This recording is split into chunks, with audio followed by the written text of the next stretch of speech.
industrial and power. So the amendment was made to remove industrial and power, and the reason was this is intended to remove a printing error. Page 152, right hand side towards the bottom, it says paragraph 2, 2I, II. In line 12, my lords, it starts, sir, I beg to move. No, my lords, page 152 of the PDF, my lords. PDF.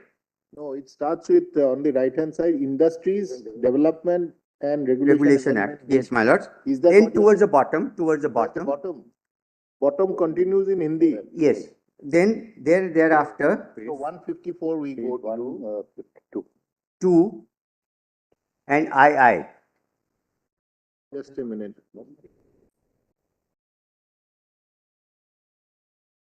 PDF page 152. Printed page 149. Printed page 149 towards the right hand. About 8 lines from the bottom, my lords. Sorry. II. Line 12, omit. Industrial and power. Oh, 149. Or omit.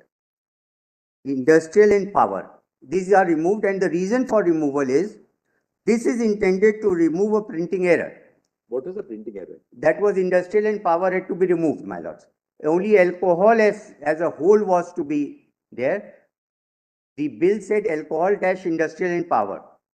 So industrial and power has been removed and the entire alcohol was included, and that was the position till the 2016 amendment. This is how alcohol was introduced. So this alcohol meant both potable and non-potable. 2016 was only alcohol. In the original act, it was entry 23. Yes, my lord. Which says power and industrial alcohol. alcohol. 1 second. Yes. Right. Then comes the 1956 amendment. It entry 26. Yes. Which is fermentation industries dash alcohol. Fermentation industries, then 1 and 2. Oh, yes, alcohol. That is alcohol. Alcohol. And then 2016, it is entry 26 is substituted as fermentation industries other than potable. Other than potable alcohol. So now it is restricted, and this is a retrospective amendment from the date of the act itself. So my learned friend, Mr. Datar said the amendment came in 56. So how can it be retrospective since 1953? So this is the legislative history and how it is. It has been made retrospective from 1953. Now, just 1 second, so that later on when we are dictating, we don't have to start hunting pages. Yes. 1951. Yes. The original act. Yes. What is the PDF page in volume 4F? Just tell us. 4F. 4F. It is page 1 at 31. Page 36 at 42. Volume 4F, page 36, PDF page 36 at page 42. All right. Then the 1956 amendment, we'll just look at it, in a fraction of a moment. Yes. 1956 amendment, where bill. entry 56 comes. Don't forget the bill now. Yes, We didn't even yes. confuse ourselves with Yes, the bill. it came from 1st March 1957. What is the PDF page? It is not, act is not here, my lords. This, All right, it's not there. Yeah, okay. Fermentation industries, bracket 1, alcohol at the bottom. And then 2016, we of course have it, yes. But give it to us again. Yes. 2016 amendment is 4B, page 576. Volume? 4B, B for Bombay. B for Mumbai. B for Bangalore, Bangalore. All right. M for Mumbai. 4B page? Page 576. All right. So, my lords, in my humble submission, potable alcohol as such is covered by, and the product which is manufactured from that industry has to be a non-potable alcohol. So, its use or misuse My lords, will not determine the legislative power, my lords. My lords, I have given the, my lords, IDR Act is in in exercise of two legislative fields, my lords. One is entry 51 list, 52 list 1, and the second is entry 33A list 3, my lords. Entry. What's the next point now? My lords, I am on that only. My lords, IDR Act is a complete code. Declaration is under section 2, which is deriving power from entry 52 list 1. Rest of the provisions of the Act derive their power from entry 33 list 3 of the Constitution, my lords. My lords, entry 33A, 33 says trade and commerce, supply, distribution, and production. What's the point now? My lords, so all these points have been covered. I am only pointing out Appendix 1, which I have in my written submissions, my lords. Appendix 1 to your written submissions? Written submissions. What does it say? I have tabulated which field is covered by which provision, my lords. Which? Which field under entry 33 is covered under which provision, my lords. PDF page 40. Where will we get Appendix 1 page? In my written submissions at page 40. Which is PDF page 40. 2E. 2E. Let's go to that.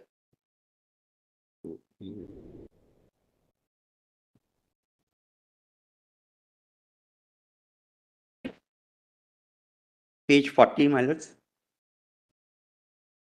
So all the fields, legislative field under 33A is covered, my lords. I'm not going through the Act.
मैं बोल रही हूँ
Now Only, what remains, Mr. only 2 Agarwal? points, only 2 points. Only 2 Rebuttal. points. Thank you. My lords, one is stay decisis, my lords. It has held the field from 1989, my lords.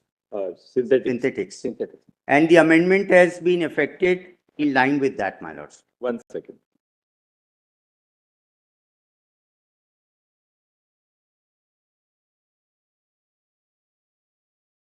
Synthetic is 1989 was the judgment, judgment. And reported it. reported in 1990.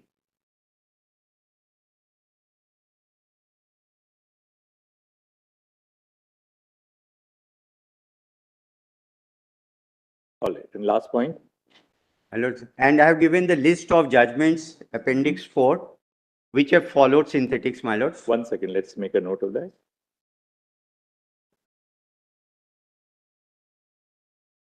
My lord, this is a classic case. Appendix 4 page. Page, I'll give my lords Appendix 4. Page 50. Page. My lord, this is a classic case where the decision of this honorable court has been accepted by the government. Parliament has enacted a law in line with the decision of this honorable court. And the executive has also followed it, my lords. Apart from the various courts which have relied upon synthetics since the last 34 years. Not classic case, rare case. Rare case. This is the only case which I could find where the government has accepted the All judgment. right. What last point? Yes. My lord, there were two arguments made by the other side. One by Mr. Jaideep Gupta for State of Bengal, that there would be an administrative chaos. My lord, administrative chaos cannot be a ground to justify whether the legislative competence, my lords. There is a sentence in the judgment of this honorable court in B. Prabhakar Rao, my lords. When you have stirred the hornet's nest, you should be ready to kill this thing.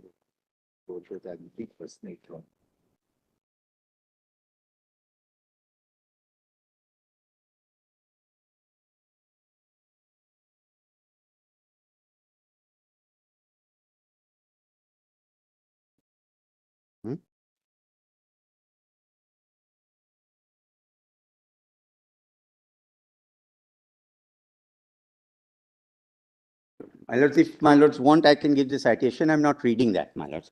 That is 1985 Supplement SCC 432,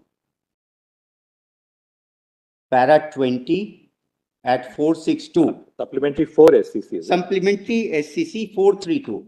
At that time, there was only one supplementary volume. And para? Para 20 at 462, quoting Lord Denning, my lords.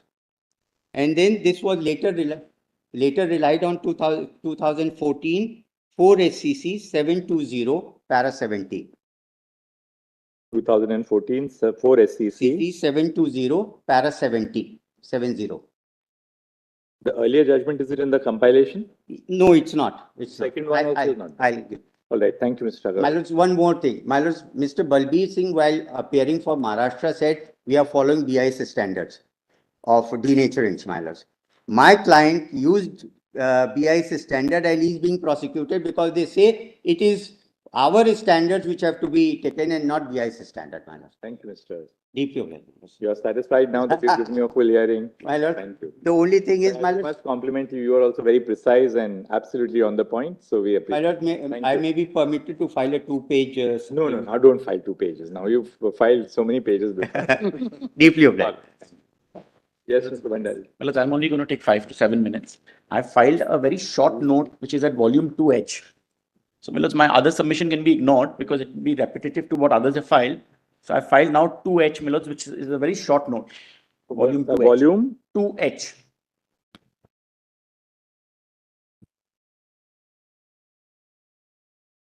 In fact, my lord,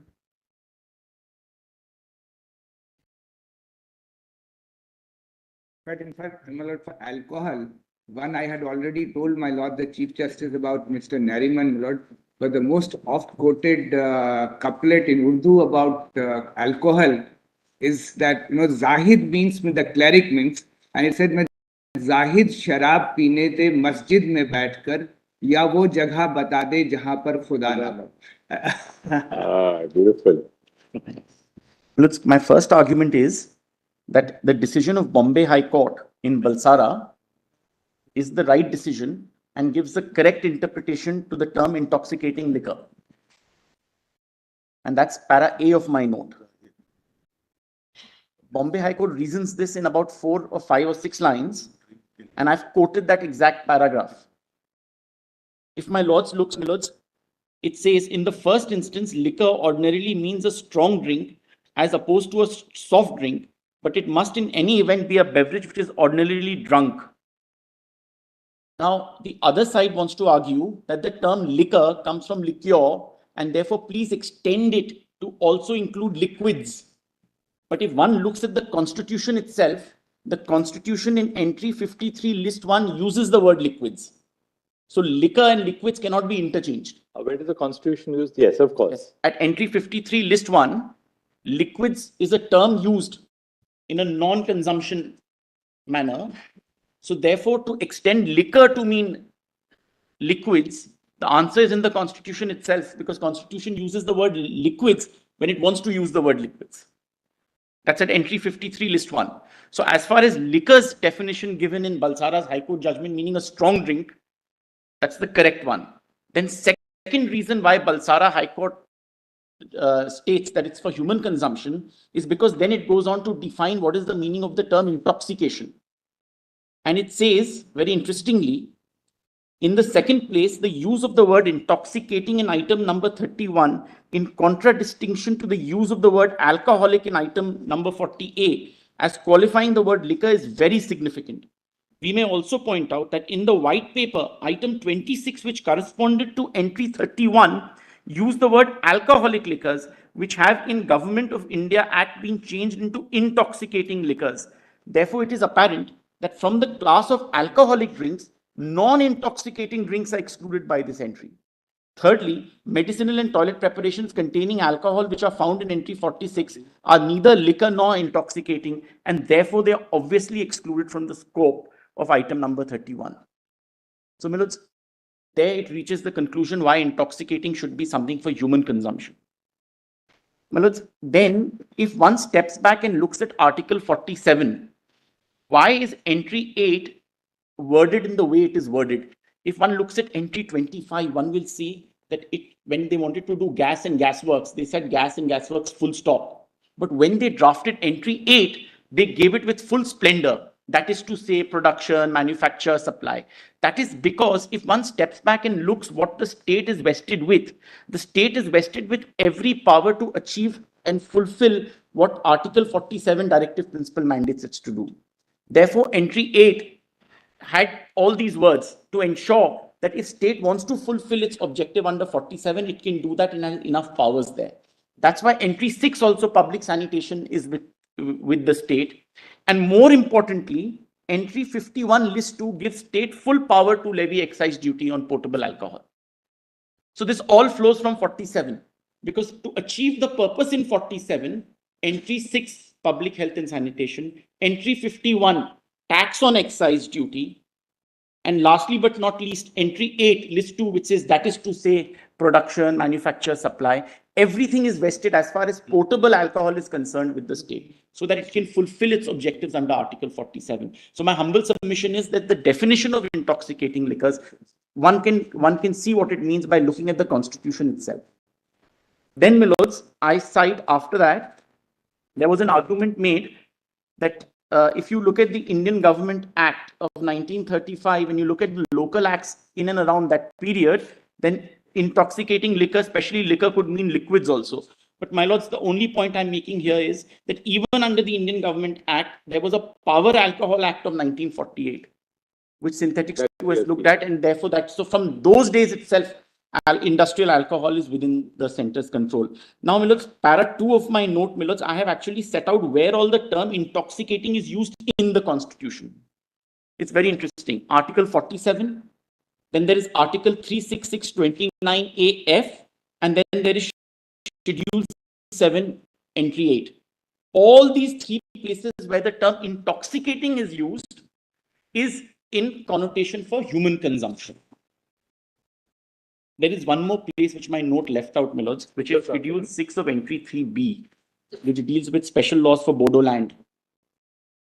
There also it's for human consumption. Just 1 second. But that's para 2 of my note. In Article 47, Article 366, 29 AF. and Entry 8. Yes. And which was the final And one? then, my lords, one final which is left out is Schedule 6, Entry 3B. The Constitution.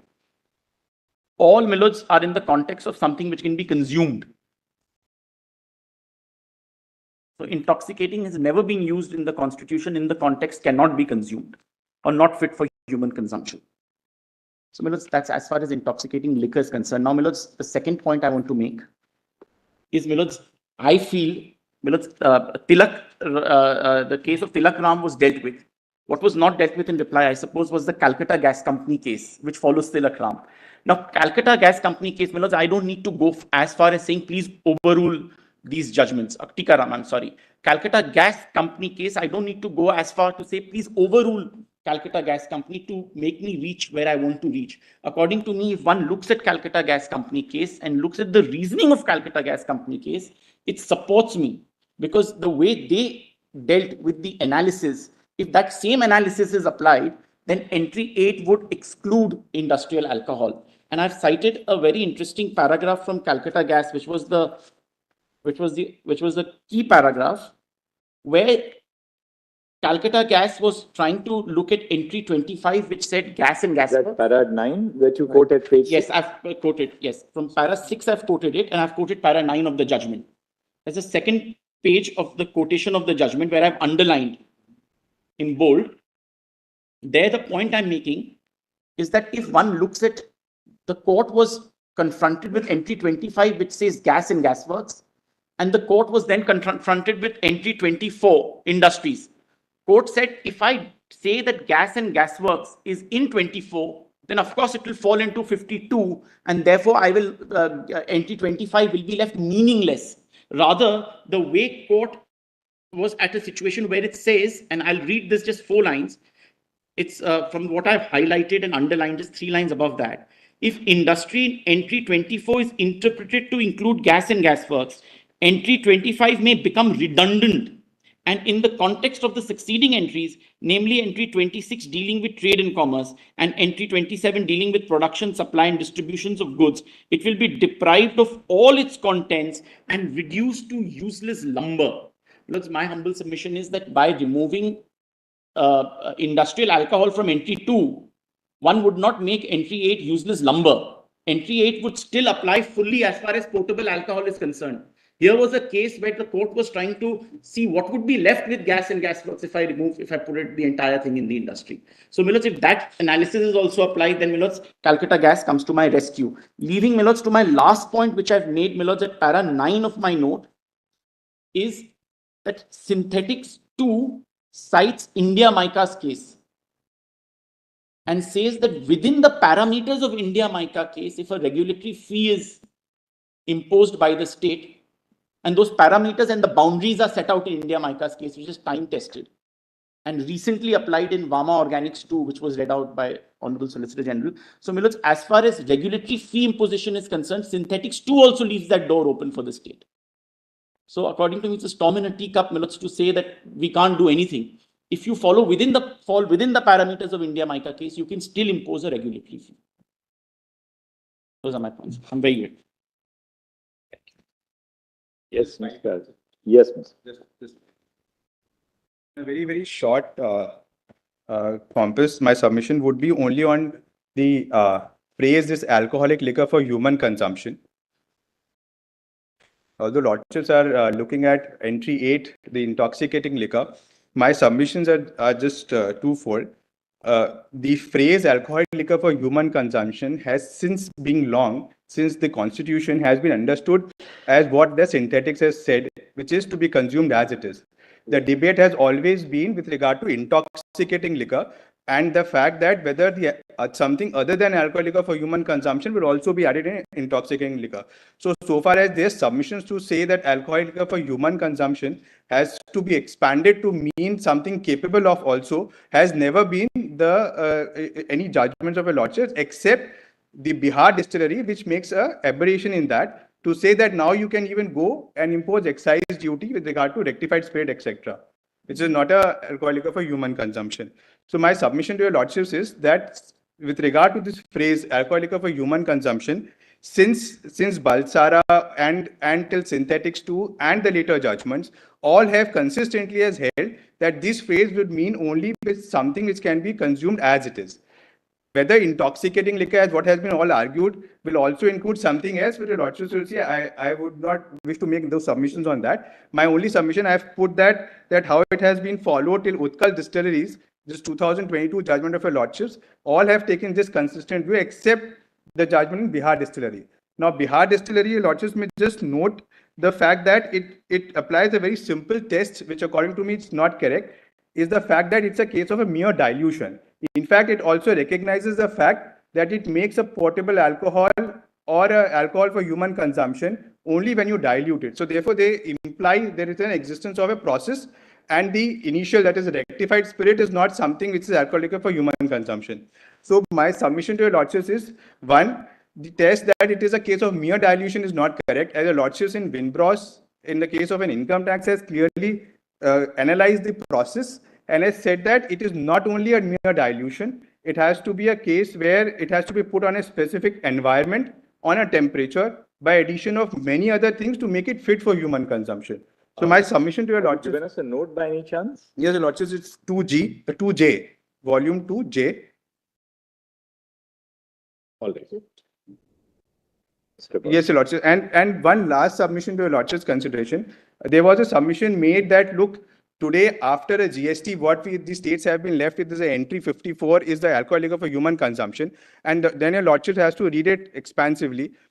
My submission to that is that, in fact, if that has been the interpretation given, there would be a substantial loss, because today, post GST, all other alcoholic liquor, including the rectified spirit and the extra neutral alcohol, all is liable for GST. So that GST also goes to state. It's not only that the center is keeping, as the lordships know, it's a federal fiscal legislation. So it goes both to state and the center.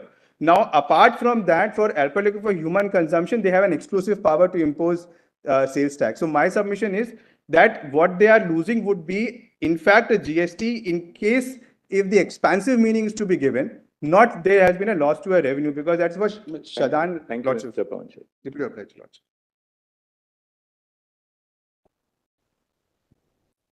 Yes.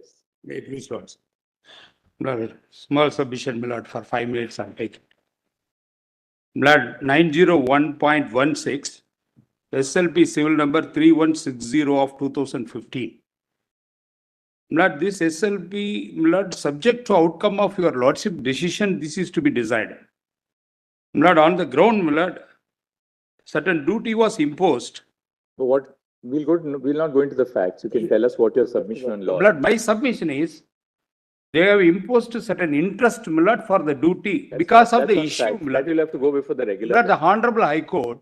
You have to say on the questions which we have been hearing on arguments on now for the last several days. Yes, Milord. In case if your lordship is upholding the judgment, Milord, I got benefited this respondent. Suppose overruling it, Milord, the interest should not 100%. That you can argue. 180% it is coming, Milord. Actually, more than a crore. Yes, all right. Thank you. Much of.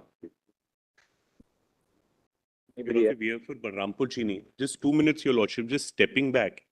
Now it has become a center versus state issue, which is rightly so. But it started out as me or the private party versus the state issue. And the legislation in question was the UP Excise Act, in light of which, and why we say it, because in light of the 3 issues which are before the court. The first issue is regarding entry 84 list 1 and the counterpart entry, which is entry 51 list 2. The issue regarding that is alcohol fit for human consumption. The second issue is regarding entry 8 list 2, which is intoxicating liquor. And the third issue is regarding Yes. entry 33 of list 3, which is to be, as per the other side, read along with entry 24 of list 2, which is on the industries aspect, and the counterpart entry in entry 52, list 1. What do you have to add? apart from- The thing add is, Your Lordship, in the UP Excise Act, we have to see the legislative conscious from the act itself. If Your Lordship will see the act, because no one has shown the act itself defines what a liquor is. The UP state says liquor is intoxicating liquor, and in what it includes, they add all the beverages. So the argument sought to be made now is contrary to the legislative conscience itself. If Your Lordship takes the statute for 1 minute, Where do we get it? We just make a note and then. Your Lordship, it's in volume 4, page number 682. There are 4 definitions which are important in this statute. The first is excise duty, which is at page 692. Because it says excise duty as per entry 51, list 2. All right, excise duty in 692. Then definition of liquor, which is also at page 692 bottom, Your Lordship. I'll just read it out. It says liquor means intoxicating liquor and includes spirits of wine, spirit, tari, panchai, beer, and all liquids consisting of, and containing of alcohol. So there is no question of moving beyond these beverages or taking assistance of entry 8. The other is excisable articles, which is definition at page 696. Association with the board.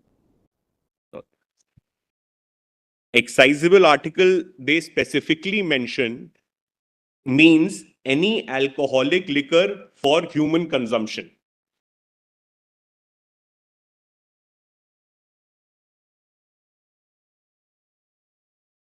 Yes.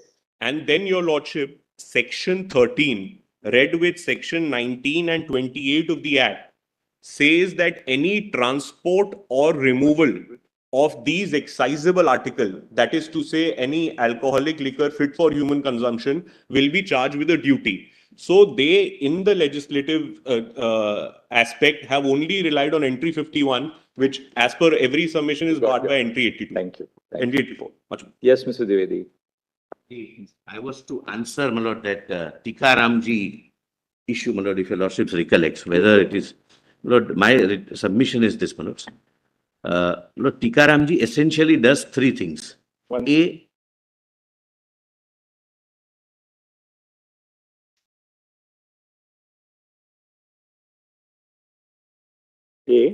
it compares the 2 acts which were in question in that petition and says that there is no repugnancy in that matter, with which, my lord, we are not concerned.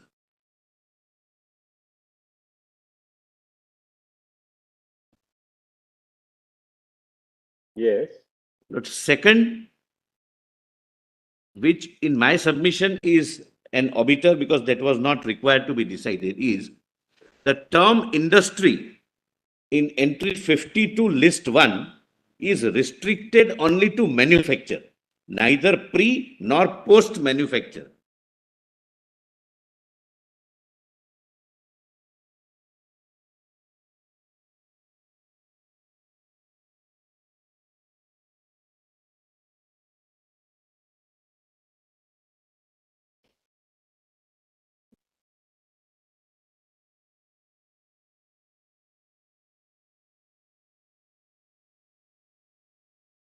Yes. And third, Tikaramji does not even go into occupied field and says that once there is no notified order, the scope is open for the state to step in and legislate. Does not go into occupied. Does not go into it and says that, but that is clearly an obiter. It was not required to be decided. There is no discussion why one view over another view. So it is an obiter. But so far as second issue is concerned,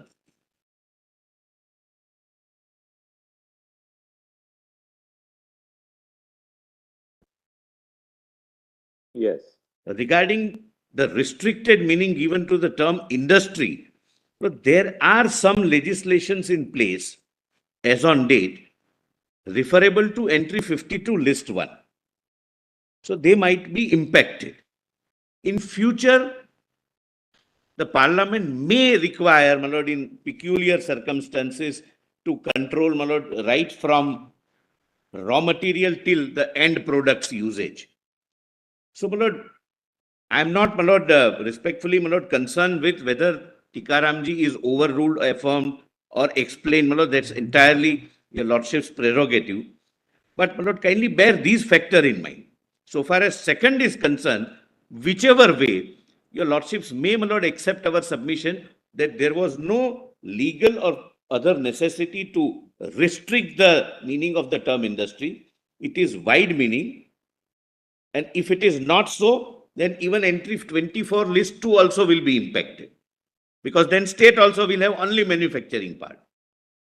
So I am not, my lord, against state. I am saying state also would be adversely affected.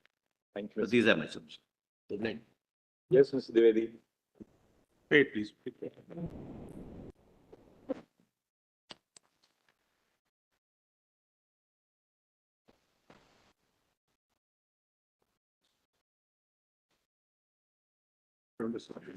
We have compiled the rejoinder submissions also for lordship's convenience. It's a short 10 pages only, 15 pages. Where will you find it, Mr. Dwivedi? The Volume 1M. this. It's on the screen. PG code. Yes, sir. Then you can scroll. That's digital PC.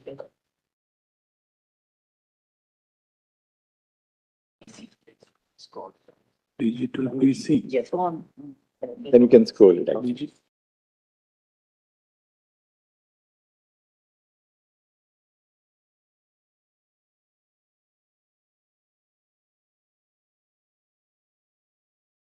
Yes. Law, as I have been taught, and as I have learned over the years, and your lordships have hammered it in, and that is, we are a federal structure. But the power of the state under list 2 cannot be controlled or regulated by parliament. That's the concept of cooperative federalism. Federalism, your lordships have churned out time and again. And if I would refer to your lordship's judgment, 2000. Would you like to read that out? We have that para 1, para A. Let's see how you have formulated it. No, I was responding to what was argued today. Right at the end. Sorry. So the question is not, what we are being told is that in 1951, IDR contained industry and industrial alcohol and other things. In 56, it was modified to include alcohol under the heading fermentation. And then 16, again, it has been changed. Now I ask myself, is the jurisdiction of the state going to conform to the law laid down by the parliament? Or can parliament, by constantly modifying and amending its own act law, dictate what is contained in the state list? Your lordships have very clearly said state list reserved for the states, and states have plenary power, which power cannot be controlled by parliament or by parliamentary legislation. That's not is absolutely clear. But yet my friends say that entry 8 has to be guided by legislation of parliament, 1951 Act. Now I ask myself, what is being argued in fact is that forget what the makers of Government of India Act 1935 had in mind when they incorporated NT 31, which is the same, verbatim the same as entry 8. What they had in mind when they incorporated entry 40, which is excise duty, same as entry 51, list 2. My friends further say, forget what the framers of the Constitution saw in the Government of India Act and these entries and incorporated that verbatim in the same manner as in the Government of India Act. My friends further forget the fact that the legislative history, if these Government of India Act and the Constitution entries are seen in the light of the legislative history contained both the things in the same manner as incorporated in the term intoxicating liquor in entry 31 of the Government of India Act. So what we really have to see is what did the makers of the Government of India Act have in mind when they incorporated entry 31, list 2. That is intoxicating liquor and in all its facets. And not anything else. No. The parliamentary law may say whatever it wants to, Parliament may include whatever it wants to, but we cannot on the ground of parliamentary supremacy justify this kind of encroachment on the state list. So therefore, what is absolutely essential is that before we go into the issue, whether intoxicating liquor means what I am claiming or what they are, or it means what they are claiming. No? Before that, and the best judgment in that regard, not the latest one, I would submit Lordship's judgment for 2018, 8 SCC 501. That is at volume 5, PDF page 1299.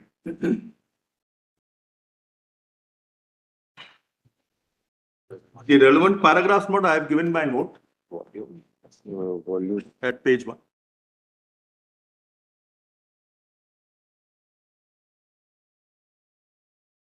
Volume 8.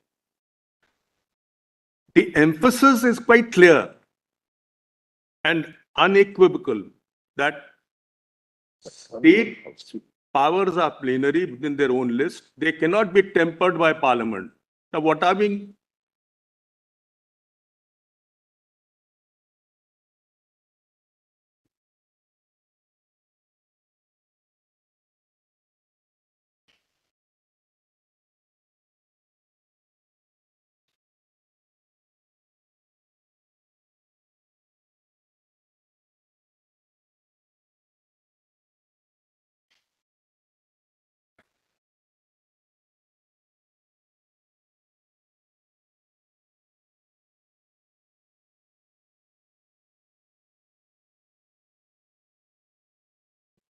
You are supposed to give your rejoinder today, right? Ma'am. But why this particular document is uploaded during the court hours? We are having to stress our hand Right. and get away from the notes that we are taking with our hands. It should have been incorporated before we commence proceedings. So we can keep a mouse here.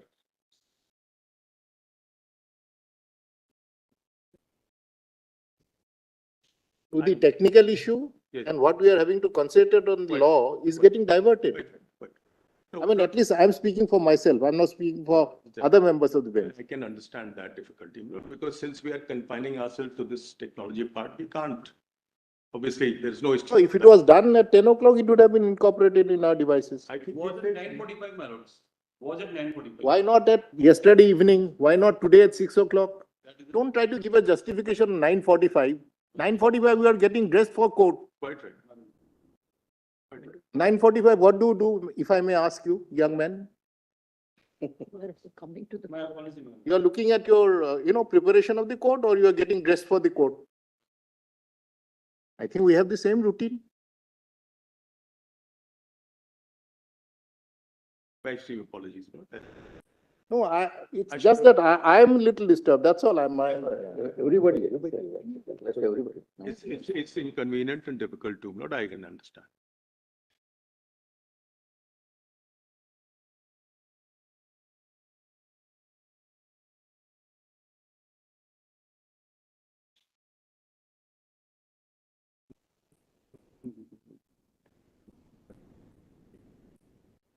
Yes. Bullet. Yes.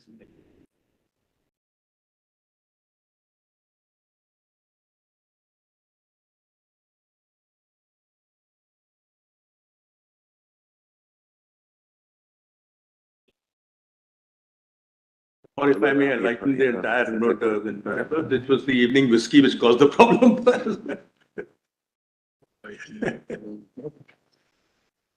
But my apologies, Lord. Lordship may.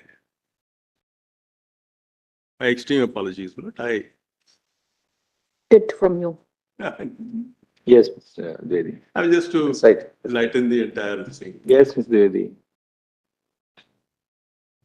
Now, Lord, therefore, what I was saying is, Lord, what we have to look into is, what does the Constitution provide, not what does the law provide of Parliament. Parliament would always be encroaching. The nature of power is encroaching, and they therefore always try to encroach. Now, that is why I was referring to 2018, Volume 8, SCC 501, paragraphs 94 to 120, 123 to 133, 466 to 468. And then, Lord, that 9 judges judgment, Lord, of Jindal, in which Lord Justice Chanchud was there, Lord, 2017, Volume 2, SCC 1, Volume 12, paras 13 to 16. This is PDF page 678. PDF page 678. PDF page 678. Given the PDF. Volume 5.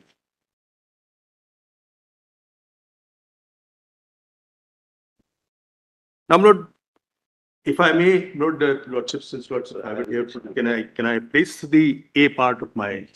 Yes. The words notwithstanding clause 2 and 3 and subject to in Article 246(3) are not unlimited. They are limited by the context, that is the basic structure of the dual polity. Admittedly, both the union and the state legislatures are plenary in relation to their fields. Both derive equal powers of legislation only from the Constitution. The states share sovereignty with the union, and that they are legislative plenipotentiates within their legislative fields. They are neither appendages nor satellites of the union, but are its co-equal. This is precisely what Lordship has said in 2018, following large number of decisions in the earlier.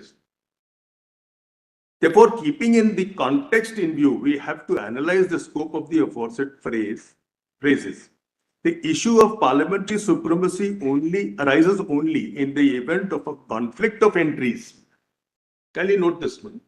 It arises only in the event of a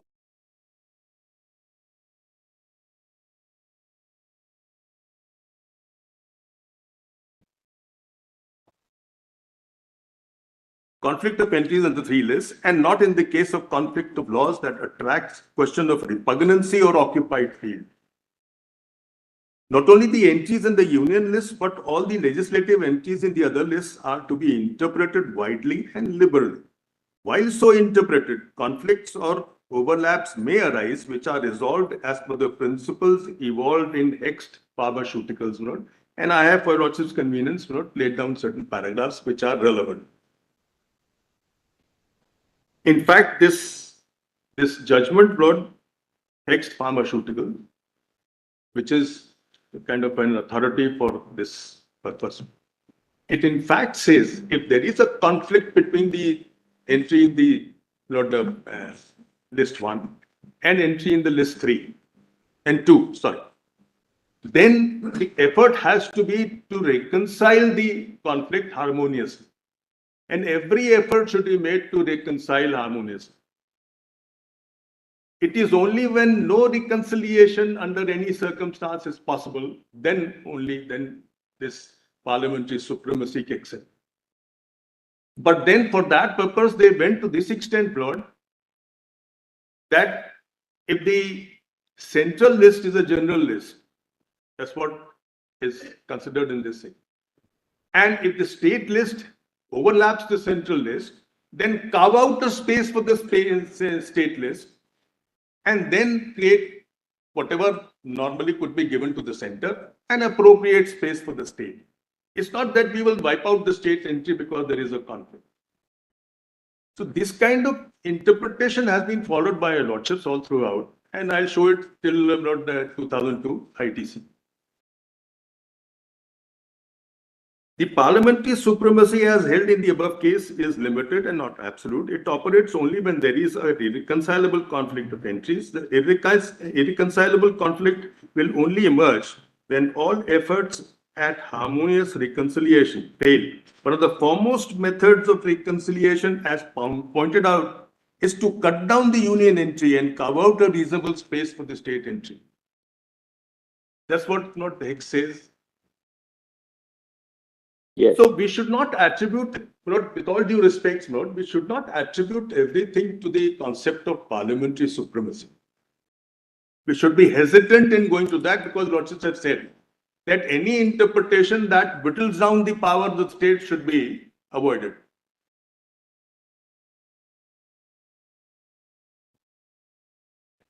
And this Hex Pharma blood, I'm informed, was reaffirmed in innovative blood arbitration matter. Now, bearing this in mind, let us analyze what is the scope of entry 8.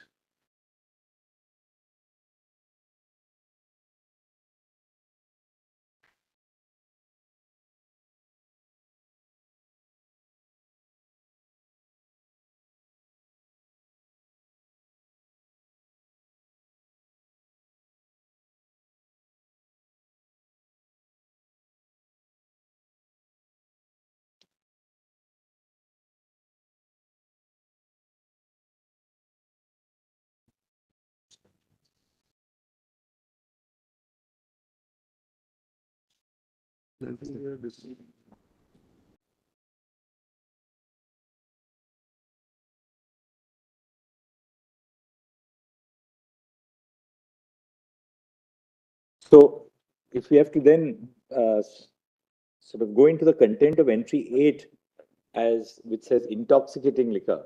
And according to you, intoxicating liquor includes all liquids which are alcoholic. Now, and therefore it's not really something which is only which is portable or for human consumption. Can you just formulate why you are saying, why that interpretation exactly. You're really... Yeah, I've given a cogent reason for that. Also, just... sentence we can, how that my learner should finish. Yes. So, Mr. Dwivedi, just tell us if you can summarize them in points. Yes, yes. Why intoxicating liquor, as you say, means all liquids containing alcohol. These are the words you have used in a written submission. Quite right. So let's just take it down step by step. Just give us the reason. This was what was in the mind of the makers of the Government of India Act 1931. All right. Just one second. This was how the makers of the 1935 construed the phrase.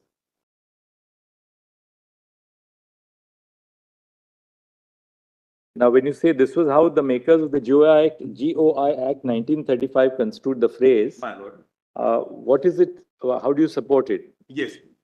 Now, my lord, when we see the entry 31 in the Government of India Act 1935, then naturally we'll have to find out from where did they get this. What is the entry? What is entry 31? Can you just Intoxicating, verbatim the same as in... Verbatim the same. Verbatim. As in entry 8. I mean, it includes certain other items which included opium. Right. With which we are not concerned, so I was not wasting lots of time. And when it came to entry 41, another important thing is, which lends credence. What did it include apart from opium? Yes, until I got the Government of India Act.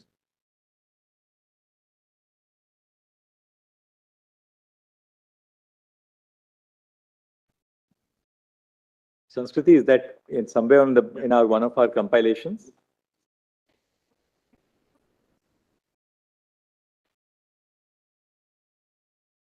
Entry 28. Oh, sorry. As written submission. So that we don't have to again hunt for them. Can you just tell us which volume? Volume 4 is page 1.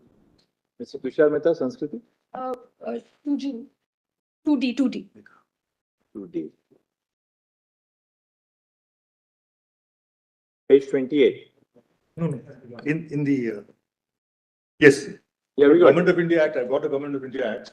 Yeah, we also got it now. Yes. Entry 2D, volume 2D, page 28. Yes, Lordship will stop at intoxicating liquor from the word starting with opium, other narcotic drugs, but subject as respects opium to provision list 1 and respects poisonous poisons and dangerous drugs provisions. So up to liquor is intoxicating liquor, that is to say. The Lordship now compares right from opium to the end, all the other words are defined. And I would request Lordship to ignore that, that's not relevant for our purpose. Lordship wants to the original text I've got. Yeah, that is to say the production, manufacture, possession, transport, purchase and sale of intoxicating liquors. Stop. Right. So everything from opium up to the end is deleted and narcotics drugs is deleted. Yes. All right, we got it. Then? Number of the question is not what did they have in mind and where did they get this from?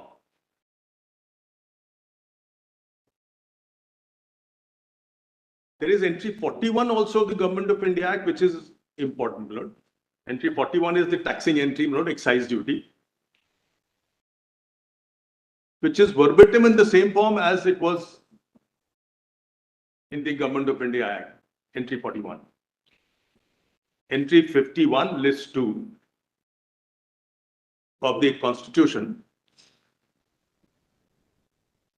is verbatim the same, Lord, so far as the relevant part is concerned, verbatim the same as entry 40 under the Government of India Act. Entry 40, right? Entry 40, Government of India Act 35. Now the question is, these two phrases were not new phrases. These two phrases were not which had not dawned all of a sudden to under the Government of India Act. These two phrases are well understood and utilized in various local acts, excise acts.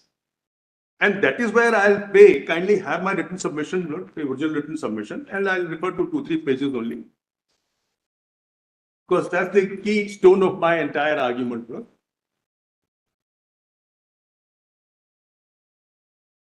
Both entry 31 and entry 40 in the Government of India Act were verbatim borrowed from the local acts.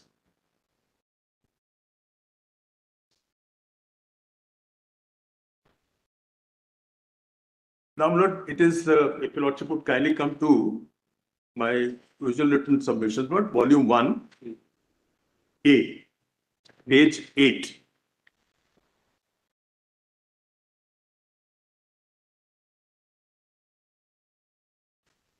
Yes. I had referred earlier also, but then since you Lordships want to know. And according to them, according to you, therefore, that this had meaning, it was not a meaning which was confined to, it was not confined only to potable liquor. Yes, initially these local acts used liquor, which included all kinds of liquor, all liquids containing alcohol, including denatured. Then, Lord, comes the Madhya Pradesh Act, Lord, at page 10.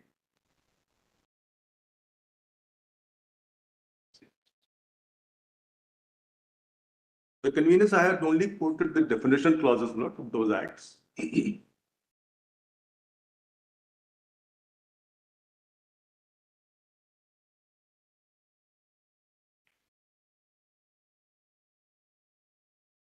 Lordship, MP Excise Act, excisable article. So according to you, the meaning in the local acts was adopted. All right. Then what is the next point, Mr.? No, but kindly just have a look. We've got your point that entry 31 and 40 were borrowed from the local acts, and therefore they must have the same meaning as in the local acts. It includes. What I wish to point out here is, not permit my little insistence on that. Yes. For entry 50 and 40, list 2, sorry. The Government of India Act follows the definition of excisable article, which says alcoholic liquor for human consumption. Excisable obviously means tax. So it uses that phrase. But when it comes to liquor, which is section 2 of the Act, it means intoxicating liquor and includes spirit, wine, spirit, and all liquids consisting of or containing alcohol. Spirit is defined to mean all liquids containing alcohol. Now, what is interesting here is, Lord, none of these acts, when it comes to regulatory power, dissect between the industrial alcohol, the denatured spirit or the rectified spirit and the potable alcohol. They don't. None of the acts. And these acts were of vintage 1915, 1908, 1910, 1912.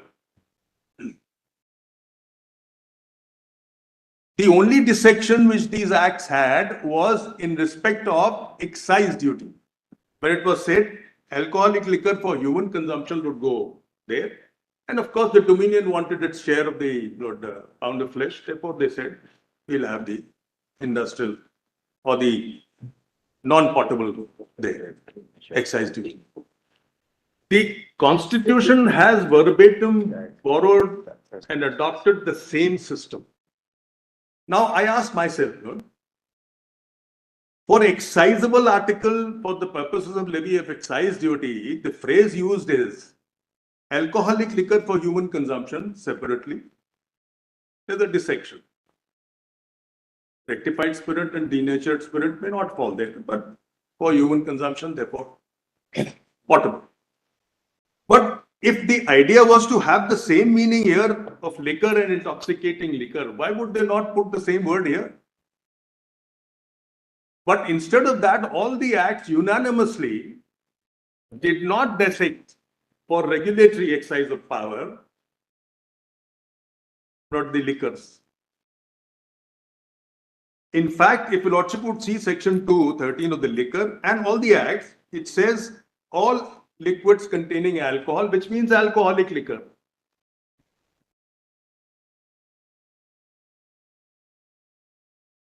So alcoholic liquor was in the regulatory regime, while the alcoholic liquor for human consumption was for taxing regime. That was the dissection created by the local acts, followed by the Government of India Act. And why do I say please adopt this legal sense? Because the Lordships have in Gannon-Dunkerley, the Lordships were confronted with this similar issue exactly. Taxes on sale of goods. That was the word used in the Government of India Act. Lordships went into a history. How did this term taxes on sale of goods come? And then the Lordships said that we must see the legal history of the term. How was it used in England as well as in India? And then they hit upon this Sale of Goods Act 1930, which was close proximity to the Government of India Act. And they said that definition must have prevailed because that was the legal sense prevailing at the time when the makers of Government of India Act applied their mind. Lord, it's not that everywhere we adopt this theory of popular sense or any other sense. Question is, Gannon-Dunkerley Constitution Bench clearly says, if there is a choice between popular sense or the legal sense, then we will adopt the legal sense born out of history, legislative history.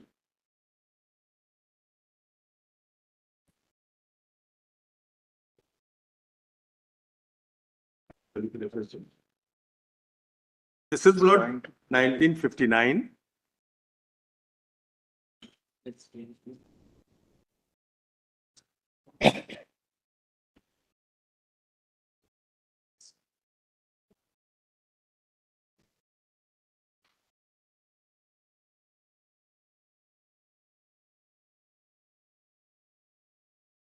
Lord, if your Lordship would say, Gannon-Dunkerley is 1959, volume 1 SCR 379. It is volume 5B. Sorry.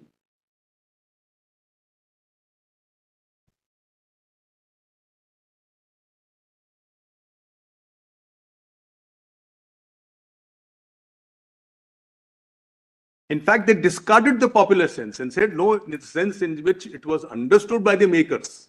And what was that sense? Legislative history. Sale of goods. Now I ask myself, what is the difference between that case and this case? Note, why should that principle not be adopted? The question to be, as I said, note, I repeat again, the question to be asked is not what the makers saw and thought, but the question to be asked is what the makers of the Government of India Act, that is British Parliament, saw. And what was the legal sense prevailing in which they saw the term? Omar, you cited Justice Chagla's Balsara judgment. Can you just give us that cross-reference once again? 429, volume 5F, Manoj, the Bombay High Court. 429, volume 5F. That judgment is again based on strong and. Can you just go to that, Mr. Because that's the con. We have Balsara, which reverses Chief Justice Chagla's interpretation. Balsara is the only case which deals with the legislative history, no other case. Right. Even synthetics doesn't deal with the legislative, it's silent on that.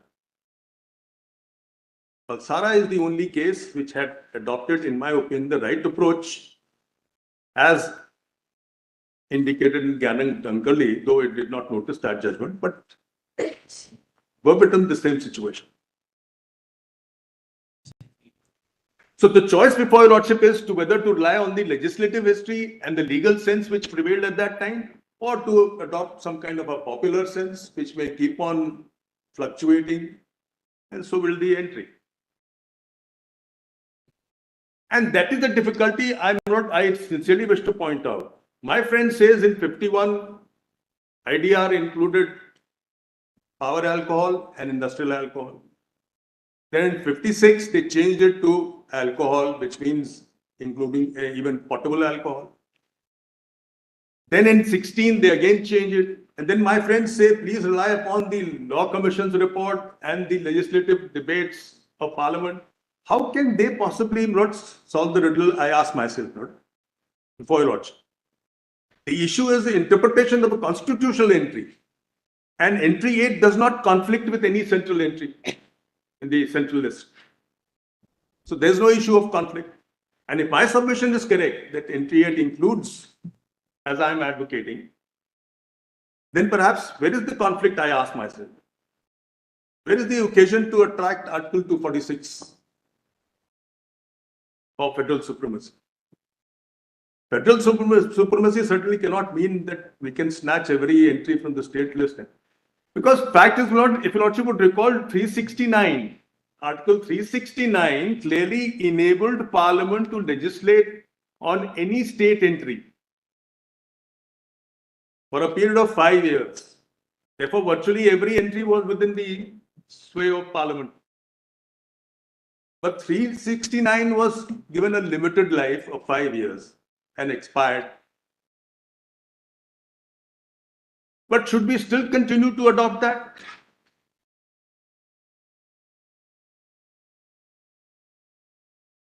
Balsara is under the government of.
Look, there would be another confusion which I may indicate if lordships would not adopt my interpretation, but of this word intoxicating liquor.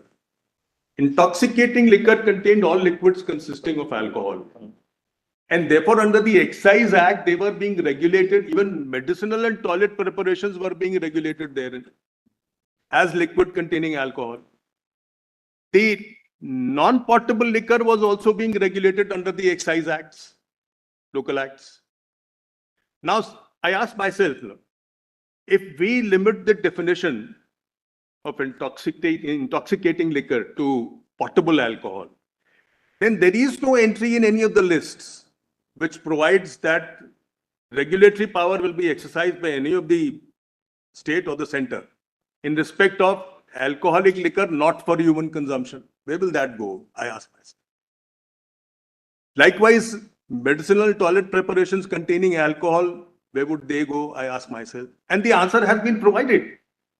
The Indian mica and macanite Constitution Bench of 71 says rectified spirit and industrial alcohol, which is raw material to macanite industry, would be covered here, entry 8. And Lordship would recall, Lordship has seen southern pharmaceuticals where medicinal toilet preparations containing alcohol were included in entry 8. Not the whole situation is we have been following the legislative design created in the local acts, so far as alcohol is concerned. That has been followed all throughout the Government of India Act, and from there we have adopted it in the Constitution of India. Now we are saying segregate because the IDR says so. IDR wants, Parliament wants, maybe so. That's the desire of Parliament. Every power structure wants more power. As the saying goes, the popular saying goes, "Dil always mange more."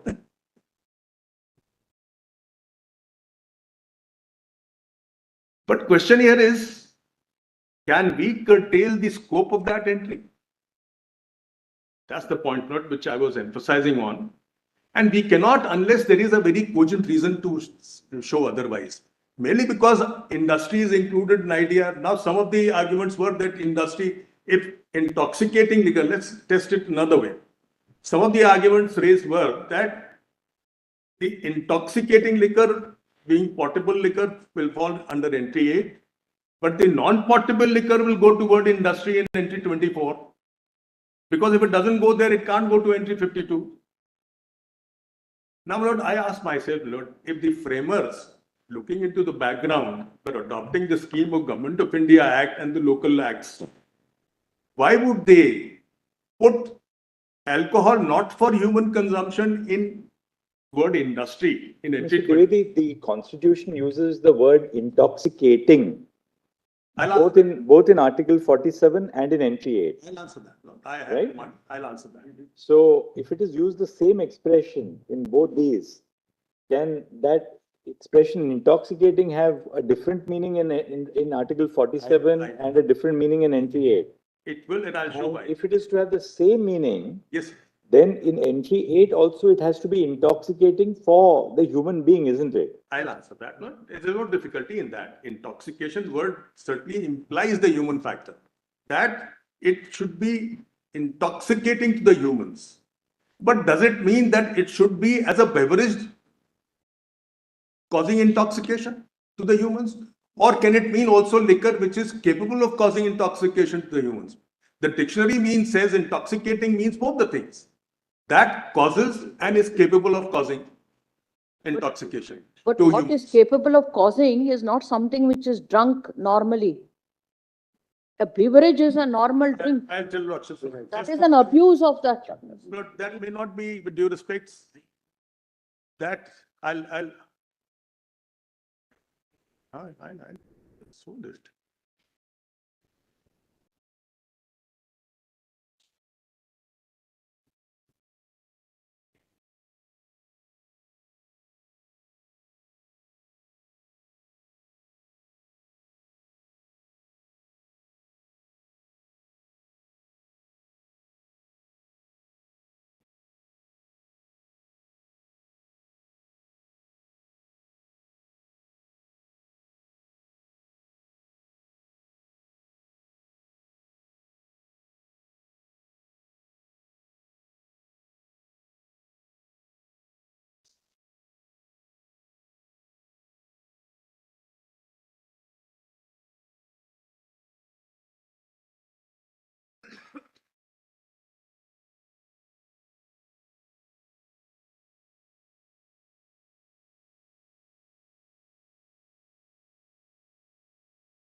Chief Justice Chagla, my learned brother, Justice Rishikesh Roy just pointed out, in the opening paragraph makes a distinction between the consumption of drink and foreign liquor and its application.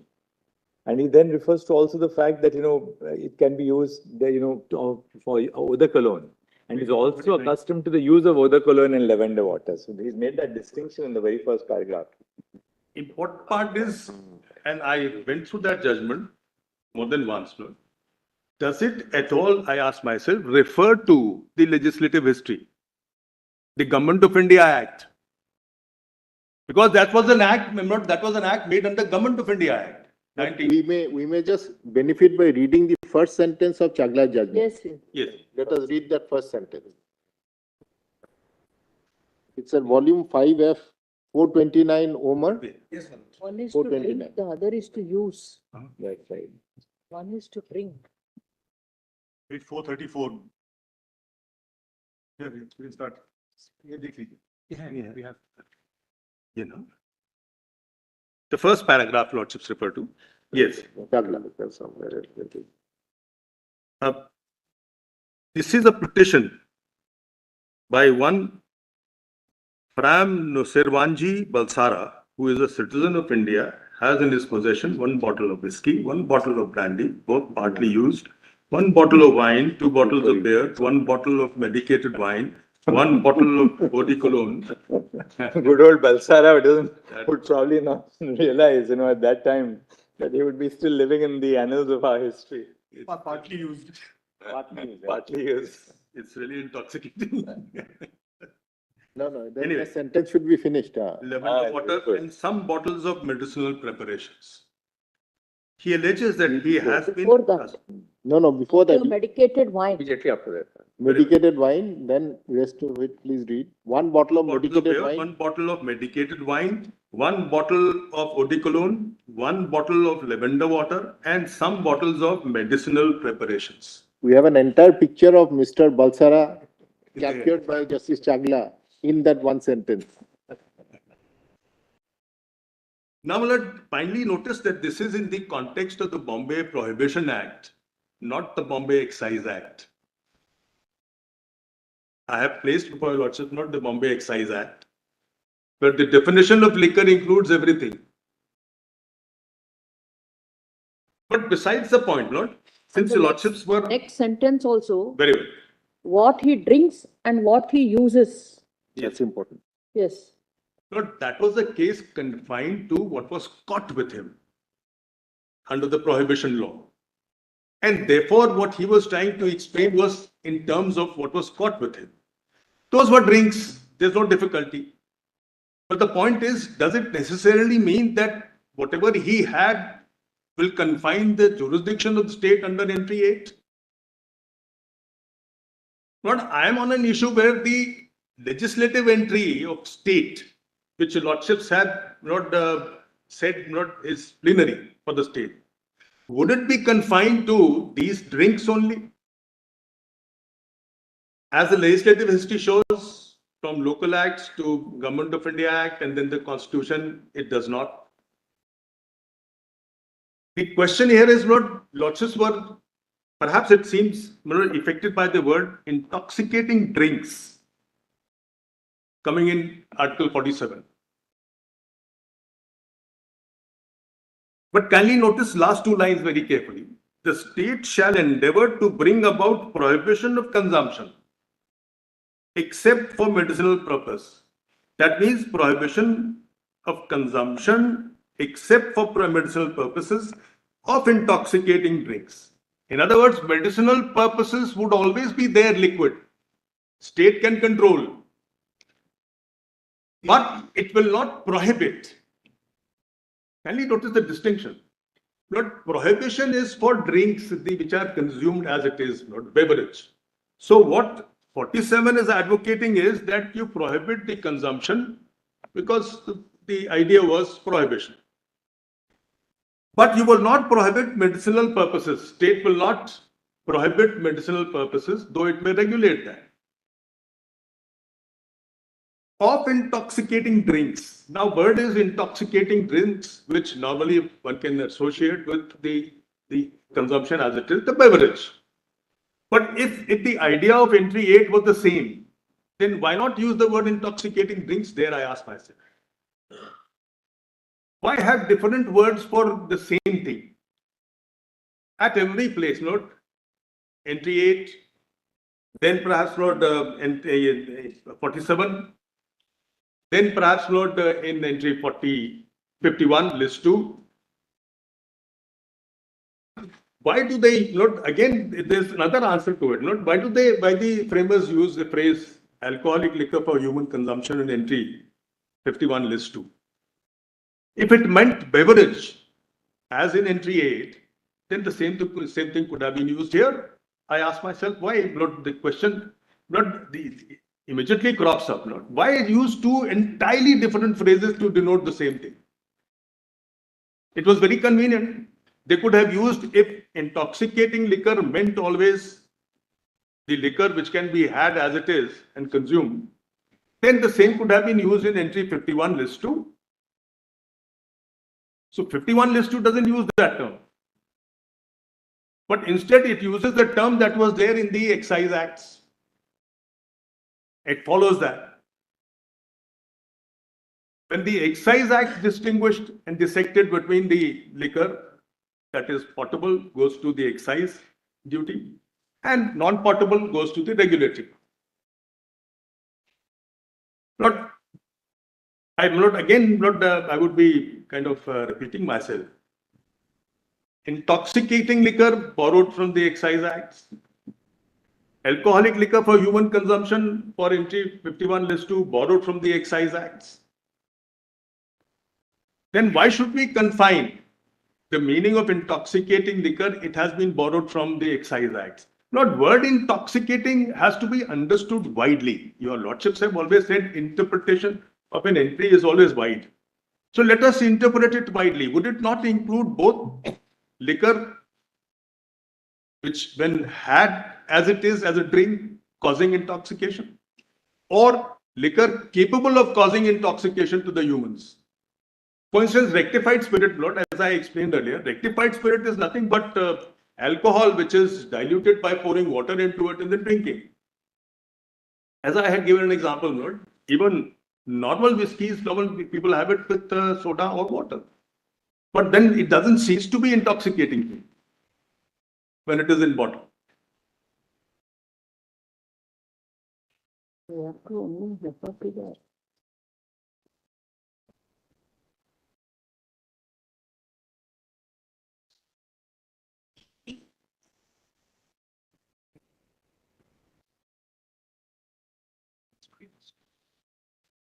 What is the proposition? What is the proposition that you formulate? The proposition is this, Lord, that the word intoxicating liquor has to be interpreted in the light of the legislative history. Yes. That is the legal sense. And therefore will include all alcoholic liquors containing alcohol.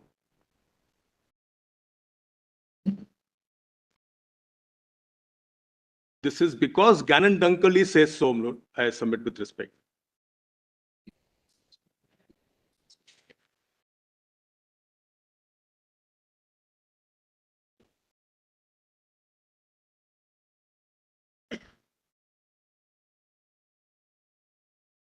Look, this judgment of Gannon Dunkerley, which I wanted to place on the earlier occasion, I'm sorry.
Is Gannon Dunkali's case.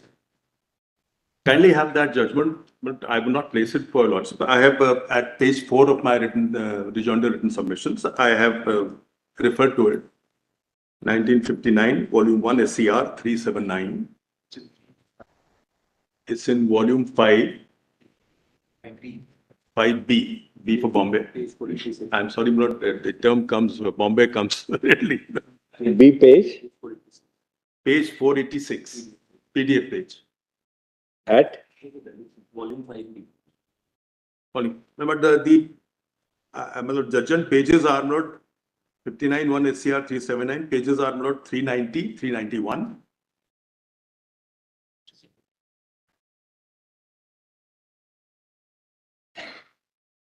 (390, 391), 397 to 416. And it's a classic case where they considered whether they should accept the popular opinion or the legal sense. And they said, no, we should adopt the legal sense. And that is why Lord Gannon Dunkali adopted that legal sense. I referred to a large number of decisions. Because that gives an element of certainty. Otherwise, it will keep on vacillating.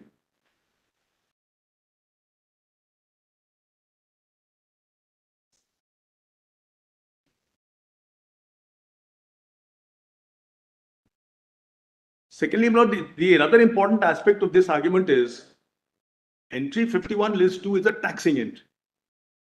Now, lordships have settled it more than once, note that taxing entries are separate, the general regulatory entries are separate, and they do not cast any kind of shadow on each other. Now, here is a case where we are being told to interpret the regulatory entry in the light of the taxing entry.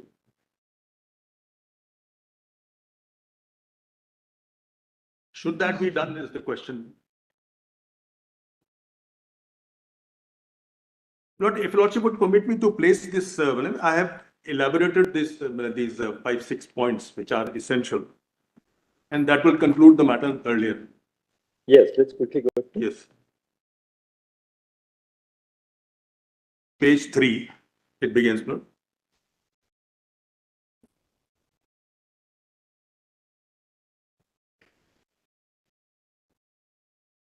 This is PDF page 4, perhaps. It begins.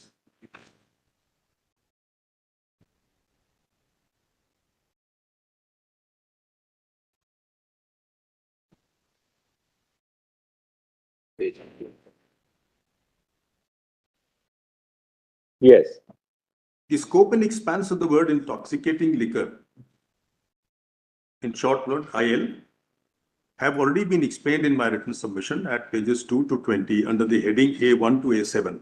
There is a need to analyze this phrase in light of the legislative history as explained above. Have not got it? Yes. The question to be asked is not how the framers understood it, that is its legal sense, but as to how makers of the Government of India Act 35 saw it. When they coined this phrase, IL, the legislative history, as in US or UK and the local excise laws and all, had already determined the meaning of intoxicating liquor as including all liquids containing alcohol, including denatured spirit, medicinal toilet preparations containing alcohol, etc. With this background, the makers of the Government of India Act utilized the phrase intoxicating liquor in entry 31. They further use the phrase alcoholic liquors for human consumption. Not the word is not fit for, but for. In entry 40 list 2, it is therefore reasonable to assume that they utilized both intoxicating liquor and alcoholic liquors for human consumption in the same sense in which they had depicted in the local laws as shown in pages 8 to 12 of the written submission. If the intent was otherwise, then the framers and the makers of 35 Act would have simply used the same phraseology in entry 8 list 2 as in entry 40 list 2 of the Government of India Act 35 or entry 51 list 2 of the Constitution. The two entries use different words and therefore have to be separately seen as in the light of the legislative history. The sense that emerges from legislative history is the primary sense as can be gathered from the following cases I have referred to. There is no parallel legislative history in any of the lists that may confer regulatory or controlling power in relation to alcoholic liquors not for human consumption, medicinal toilet preparations containing alcohol. The absence of any general regulatory power as above in any of the lists further corroborates that they were assumed to be under intoxicating liquor in entry 8 list 2. This again as per the local acts.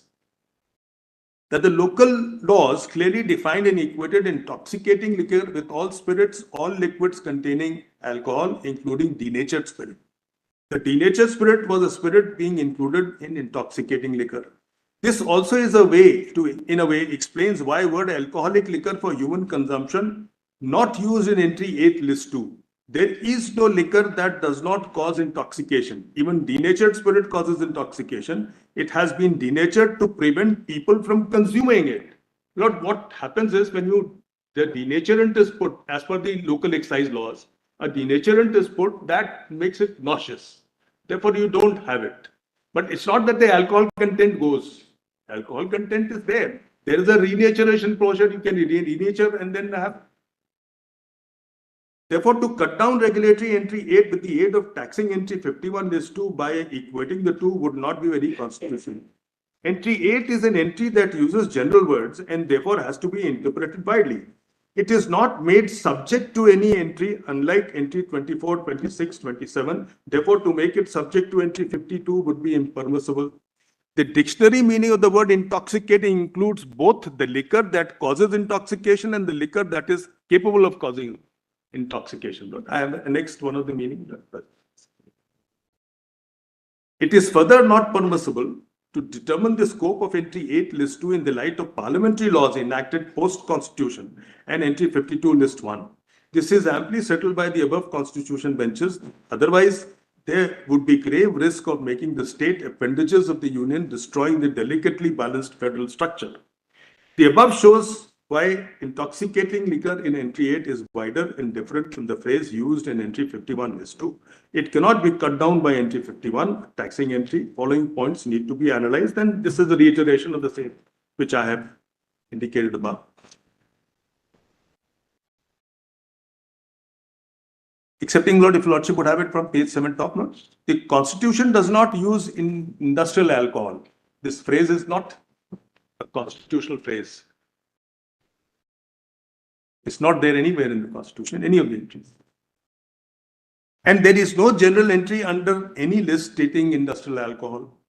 If intoxicating liquor is potable liquor, it is clearly shown, while IA is nowhere shown, industrial alcohol is nowhere shown. To be traced, and therefore nowhere shown, to be traced by the courts through complicated logic. There is no entry for medicinal toilet preparations containing alcohol, etc. The reason is these were all included in intoxicating liquor, always as legislative history shows. Now, there are two cases not which deal with the industrial alcohol. Incorporating it in entry 8. Indian mica and maconite, paras are given note. Then in 1980, volume 2 SCC 441, paragraph 12, 15, 16, 17. No, this is not synthetic. This is first synthetics, the earlier. Then I have also already referred to that Southern Pharmaceuticals, which includes medicinal toilet preparations containing alcohol in entry 8. Expressly includes.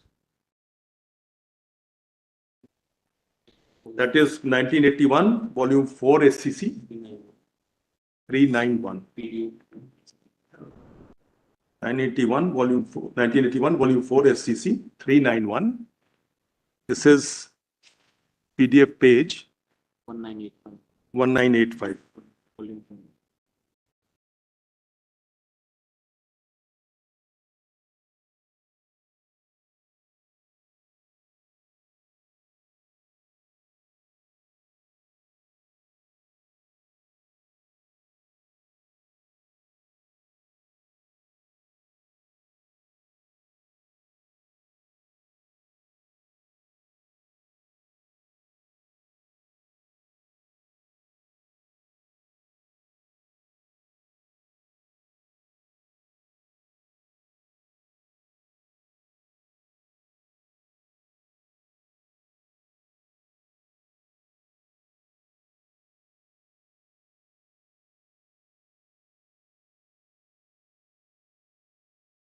We have, then up to page 8, Lord, I have given the reasons why intoxicating liquor would include all liquids containing alcohol. Then comes the next point, Lord, the scope of entry 52, list 1. Now, Lord, it is quite uncanny kind of a thing, Lord, that this question of word industry in entry 52 is wide and expansive and includes both raw material and the end product. Though, of course, I've referred to the judgments which have rejected this contention. But my friend relied upon the debates which he had annexed with the written submission. But before that, Lord, there is one judgment which is so well directed as well as well considered, I mean, where this point is well considered, is 1996 Allahabad, full bench, 1996 Allahabad, 135. It's a full bench, AIR 1996 Allahabad, 135. It's a full bench judgment. This is volume 5, PDF page, volume 5, PDF page, 2274.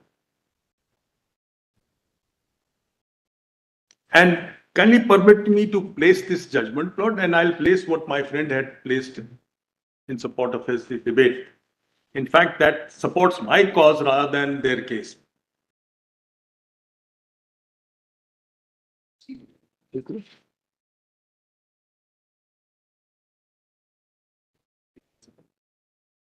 In fact, the debates prove that the Tikaramji was correct.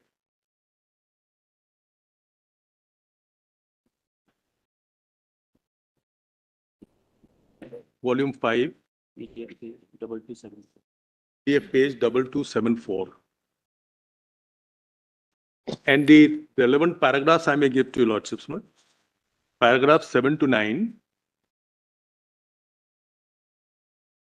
12 to 21,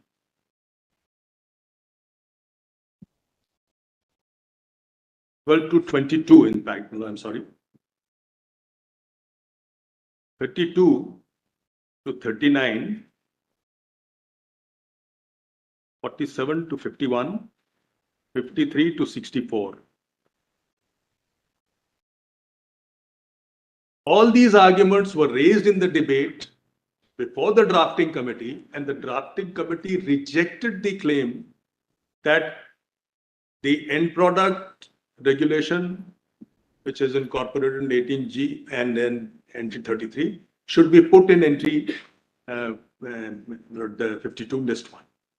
That was expressly argued, pressed, and the drafting committee rejected this submission and said, no, we'll put it in list 3, entry 33. The reason was, they said, that we need states' cooperation in these matters. Cooperation where they know the local condition and they will accordingly devise their ways and means. That is what the Lordships refer to cooperative federalism. Entry 33 is about that only.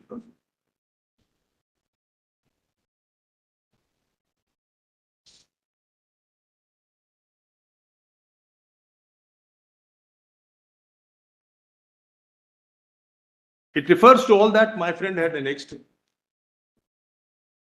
Would your Lordship want me to place it for Lordship? It's an interesting reading, but that's why I was. So show us just the relevant part, one para, which is. No, the relevant part is not in one paragraph. That's the difficulty. It's in various paragraphs, one after the other. But the relevant part regarding the debate. You can just formulate, the question is formulated at para 1. You may read that and then you may read the conclusion. Justice Kharage judgment. Whether by virtue of section 18G. Whether by virtue of section 18G of the Industrial Development Regulation Act 51, the state legislature stood denuded of power to legislate regulating supply, distribution and price of molasses, a product of sugar industry, and was consequently incompetent to enact section 7. This is the case where the molasses, which is byproduct of the sugar industry and therefore raw material for liquor industry. So this was an industrial byproduct, which is product of the sugar industry, manufacture, which is a controlled industry. Therefore, where will it go? That was the question. Entry 33, list 3.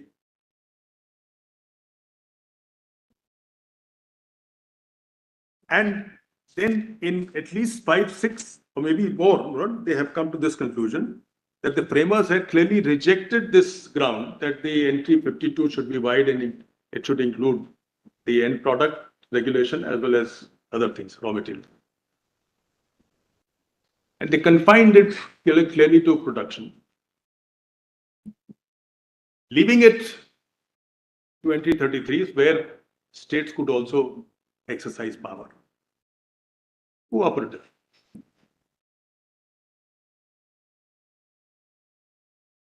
And this is where they examine from page para 16. Paragraph 16. Again, the same logic, not the legislative history has to be looked into.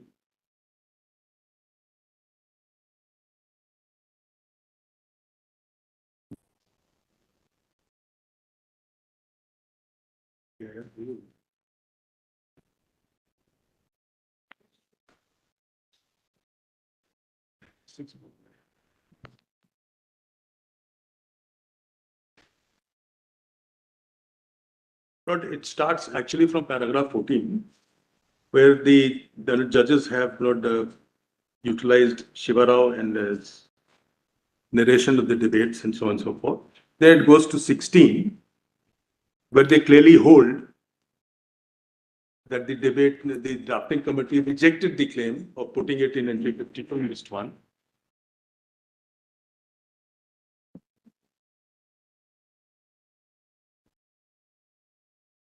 And then their lordships go into the issue of how to examine the entries in the light of the federal structure features.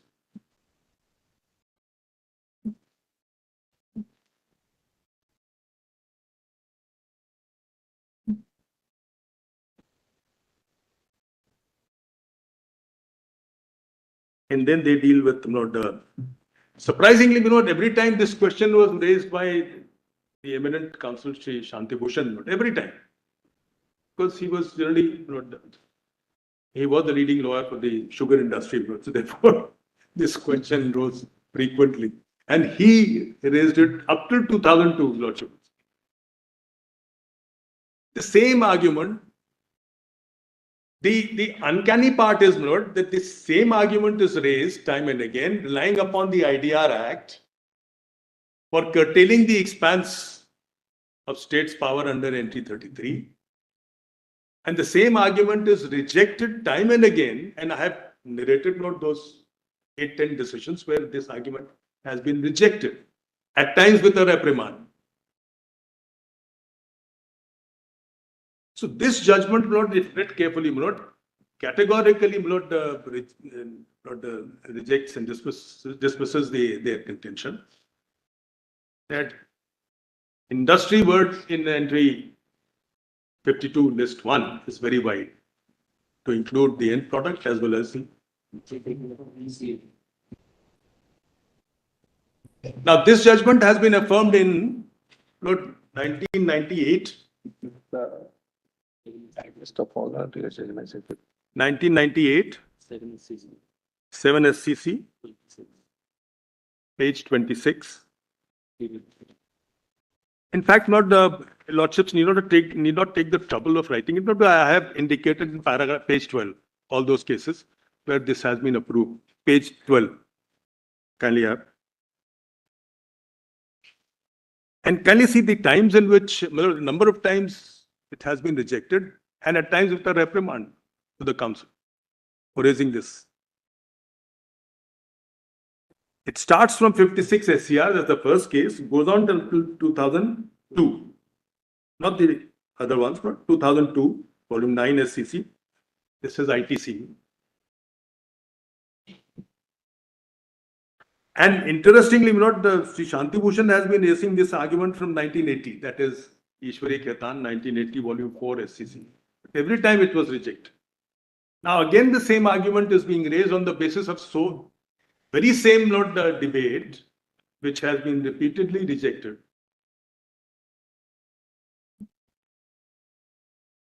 What else, Mr. Dvedina? I'm sorry? What else remains? Yes. Now, Lord, the question is,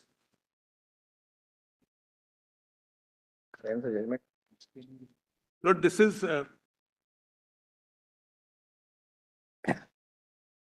Lord, this is not only approved in Lord SEAL, Shriram Industrial Syndicate, but this is approved in Bailson, the Constitution Bench.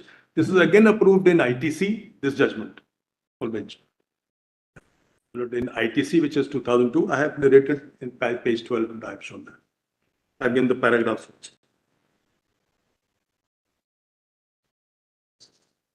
Then kindly come to page 10 of my this thing submission plus.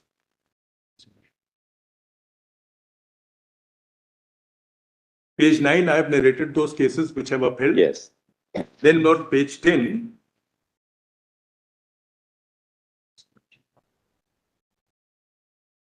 The important aspect is not which one of the things which my friends are raising, not this document, this argument of a composite kind of a law made, which is code unto itself. And therefore, even if you don't legislate anything under the law, forbearance is vacant because there is regulation by abstinence. That's what it says. Now, there are two things which I wanted to point out. Kindly have section 18G. We'll come back after lunch. Apologies to Justice Roy in the first place, Lord. I have given a submission 1-0, but I gave it this morning because all the submissions came on Tuesday afternoon. I was in Calcutta yesterday, but I hand wrote everything, not it typed. So I won't refer to it, Lord, since it was after 10 o'clock, but I will just. It can be incorporated at lunch now. You can just give it to the court. Already given in the morning, but since Lordship said not. Uploading on the drive now. Lord, in fact, Lordship may make it as a part that all submission must come 24 hours in advance. So then all of us will be. But this what happened was all the submissions. Again, my apologies, Lord, for the inconvenience to your Lordship. No, not to you, but I think Samar Vijay, right? Yeah. Samar Vijay, actually, I should not have spoken in that fashion. So firstly, my regret that these kind of words came out. But let me just put this thing. You see, when it is all paper court, whenever arguments are, we are making notes with our pen, ink, pencil, whatever, right? Now, this 9:45 thing has deprived me of this. That is the thing, right? So don't take it this thing, but it's just a matter of convenience only. That's what we say. In 1-0, I was just attempted to answer this 6 questions referred by Lalta Prasad. Ironically, entry 8 was never referred to, but we have argued most on entry 8. That's right. Mr. Dwivedi, another 15 minutes, so that then we can hear Mr. Datar for about. I'll take. I'm not going to rapid fire. Just 25-30 minutes. Just 3 points I'm going to. But what I intend, subject to your Lordship's approval, you have noted their submissions. I can't argue. There can't be a surrender. Their new fresh argument on one side and our response on the right side will file by tomorrow or day after. No. Then they'll go on. Then we'll keep it at that now. So there are some new arguments. They will also respond to that. They will also then respond. It will be like impossible. I leave it to you. This is already what we have said. So, Mr. Dwivedi, till 2:15, then 2:15 to 2:45, Mr. Try my best to take it. I'll take 10 minutes. So we'll wrap up by. Would my Lord be sitting in alternate bench? This will never end. Right. We'll see after Mr. Dwivedi ends. First, let Mr. Datta start at 2:15. 2:45 then we'll see how much time we have. 1-0.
Yes, Mr. Dwivedi. But I was at page 10, last line of my submission. There's only 3 more pages and then I conclude. D, at the bottom. Okay. After 1996, I've given the issues settled in that case. 1996 Lavas 135 Lordship, I've already referred to. And this is, as I indicated, approved in Seal's case, 98 Supreme Court. Then Belson also, 99. And ITC, which I have given in the page 13, 12.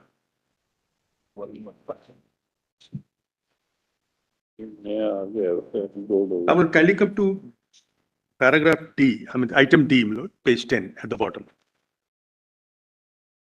Of our written submissions, which Lordship was seeing. Scope of inconsistency or conflict, which was very seriously addressed by my friend. Does it require that the field ought to be actually occupied?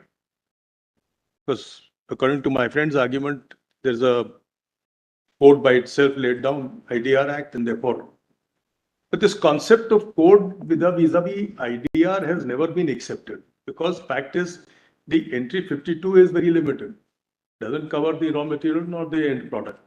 So therefore, IDR by itself regulates production as per the constitution. Now you may not infiltrate onto other topics incidentally and otherwise to sustain the law. But then actually the term industry denotes, and which Lordship has seen host of cases.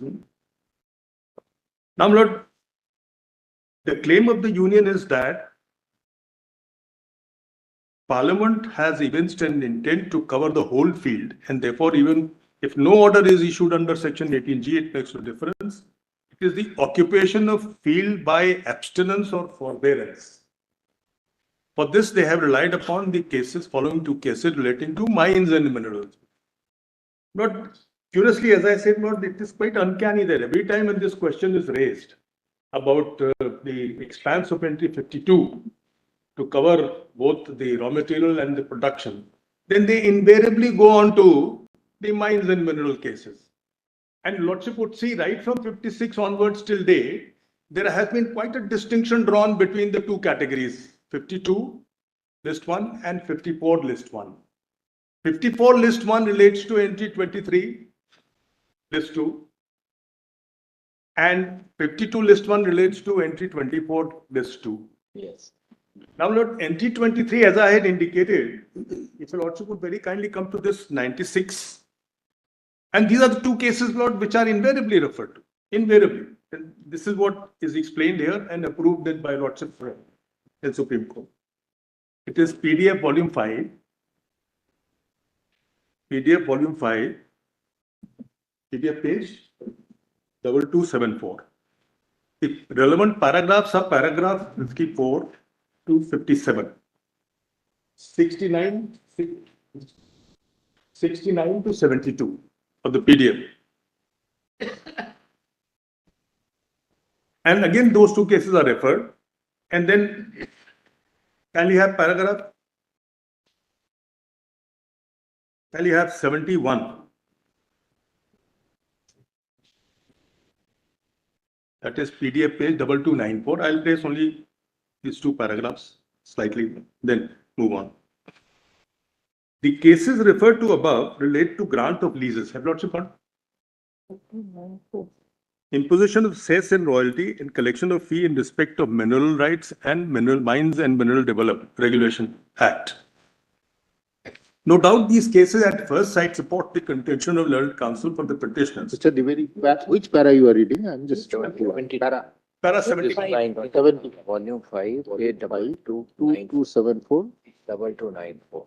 2294. May I place it? No doubt these.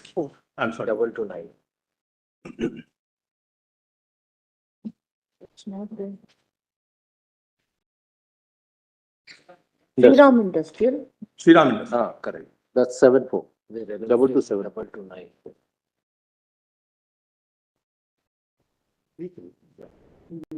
Excuse me. May I proceed? No doubt these cases at first sight support the contention of learned counsel for the petitioners, but on scrutiny of the relevant entries of the Schedule 7 show that the cases relied upon by the learned counsel for the petitioner are of no assistance for the proposition of law advanced by them. The cases referred to above relate to entry 54 of list 1 and entry 23 of list 2 of the 7th schedule. The perusal of entry 23 and 24 would show that entry 23 of list 2 is entirely different in its content than entry 24 of list 2. Entry 23 of list 2 deals with the regulations of mines and minerals subject to the provisions of list 1 with respect to regulation and development under the control of the union, whereas entry 24 of list 2 relates to industry subject to entry 7 and 52 of list 1. On comparison, it will be found that the entry 23 of list 2 deals with mines and minerals, which is industry as well as product.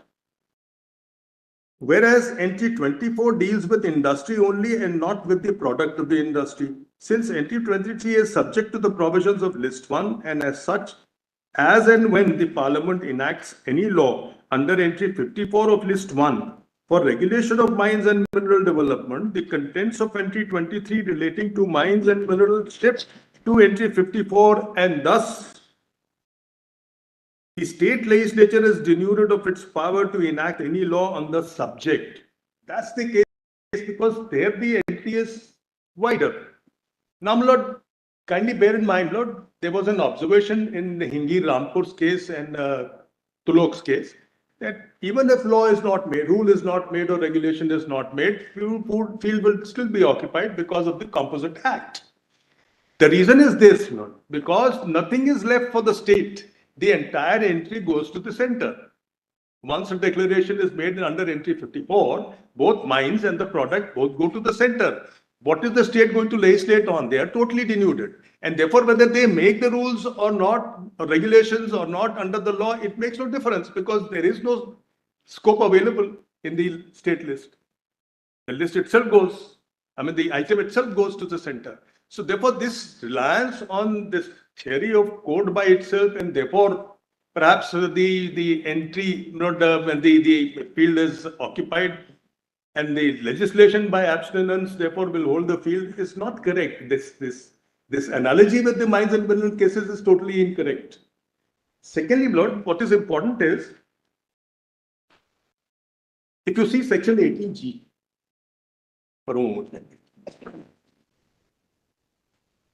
Does not apply here also.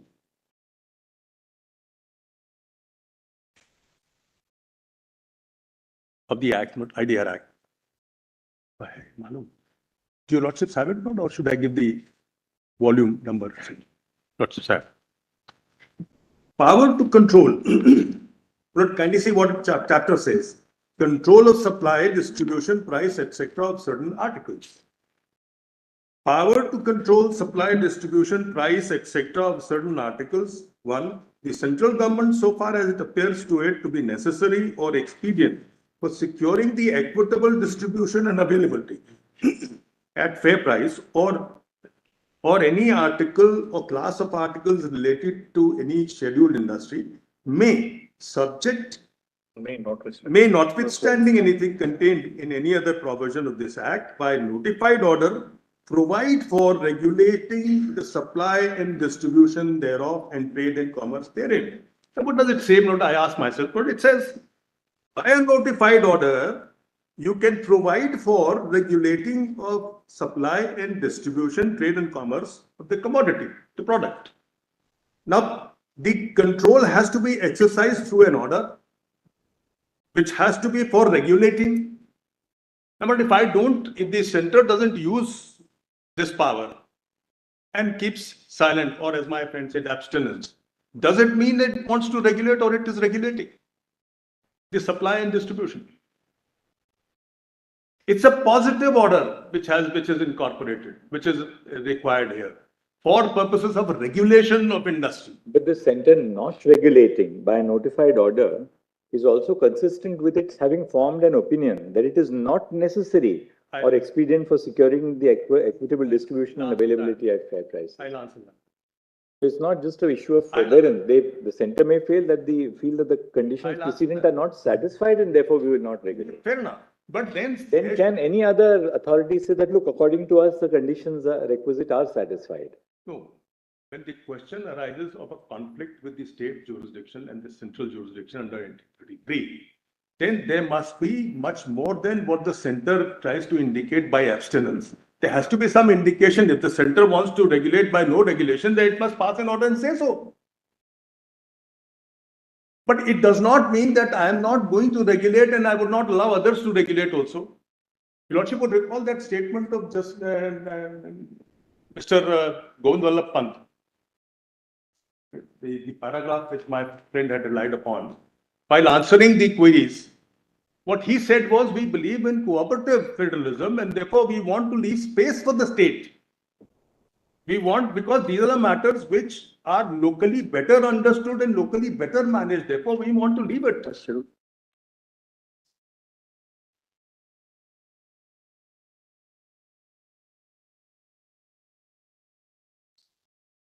So,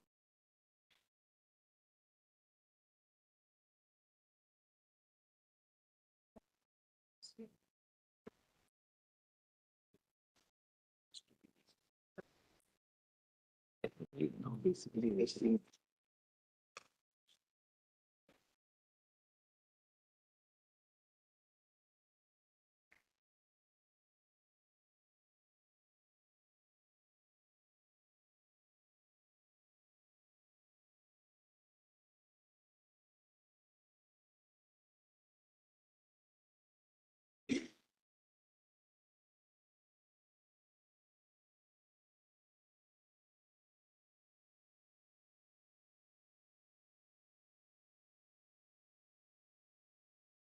kindly have note 18G provides explanation. Where will it lead to?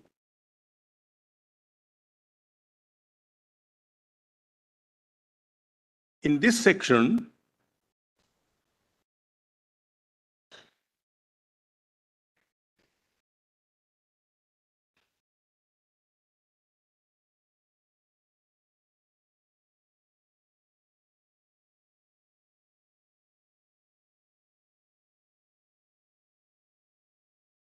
may I kindly have the explanation?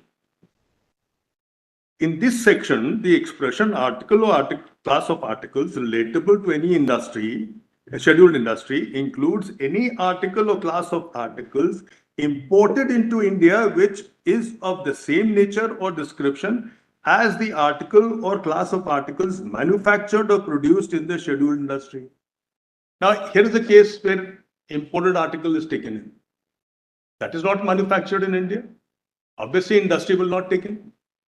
The word industry cannot visualize such an article because it is not produced here. The question is, you don't regulate, you don't allow states to regulate.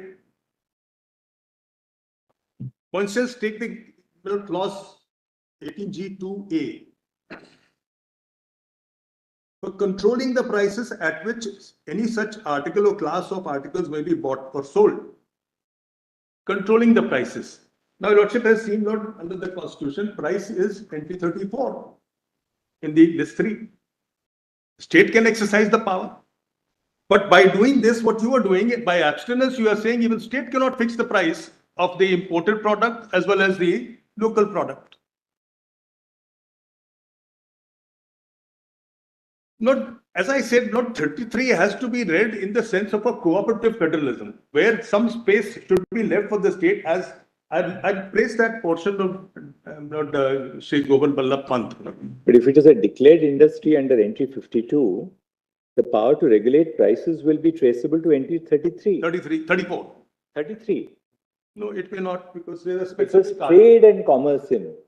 Trade and commerce will include all facets of trade and commerce. No, 34 says price control. 34 says price control. so which means not Price control is not abstracted or accepted away from entry 33. No. In respect of declared industries, all trade and commerce will be governed by entry 33. I would not make That an would issue on include the fixation of price. There is no issue on that. You include it in entry 33, you included 34, it doesn't matter because jurisdiction is the same for both. Correct. Both the state, center and the state will have the jurisdiction. What I'm saying is the consequence would be that once you lay down a law broadly and provide for making a regulation, don't make a regulation and say that, for instance, Essential Commodities Act. Lordships have the experience of Essential Commodities Act deals with foodstuff. Now, foodstuff, there they have this section 3 which says central government will make rules, I mean the order, issue orders to regulate the supply and distribution and price of the commodities.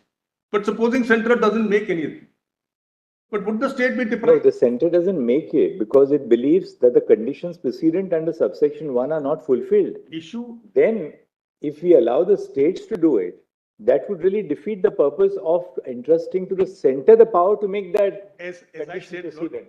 The determination on the condition precedent. As I said, when we read it, we should not read it from the point of view of the center only. When we read the list 3, then we have to keep in mind that what was there in the mind of the framers. Now, if I may place that, not just for the sake of argument, but kindly notice that the written submission of this law will cover not only electricity, but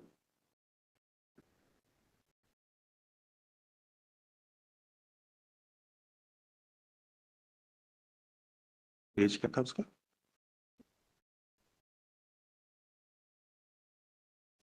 Lord, kindly have page 14, page 12 of the written submission of the solicitor. This is volume D. D for Delhi.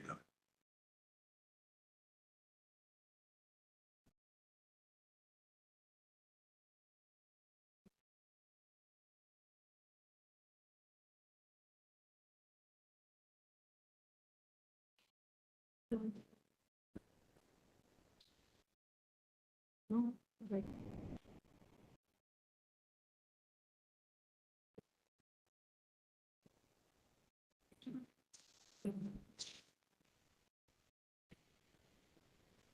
Starts at 14, page 14. Lord, I would answer this in two ways. Lord. One is my angle of cooperative federalism, where the framers themselves left the space despite entry 33A. And the other answer to that would be, Lord, that this issue has been settled at least in 10 cases and has been consistently approved by our lordships, that the conflict has to be in fact, direct and in fact, in real terms, and not in possibilities. Now, before that, Lord, I'll place this. Volume 2D, page 14, at the bottom, Govind Ballabh Pant. PDF, page 20.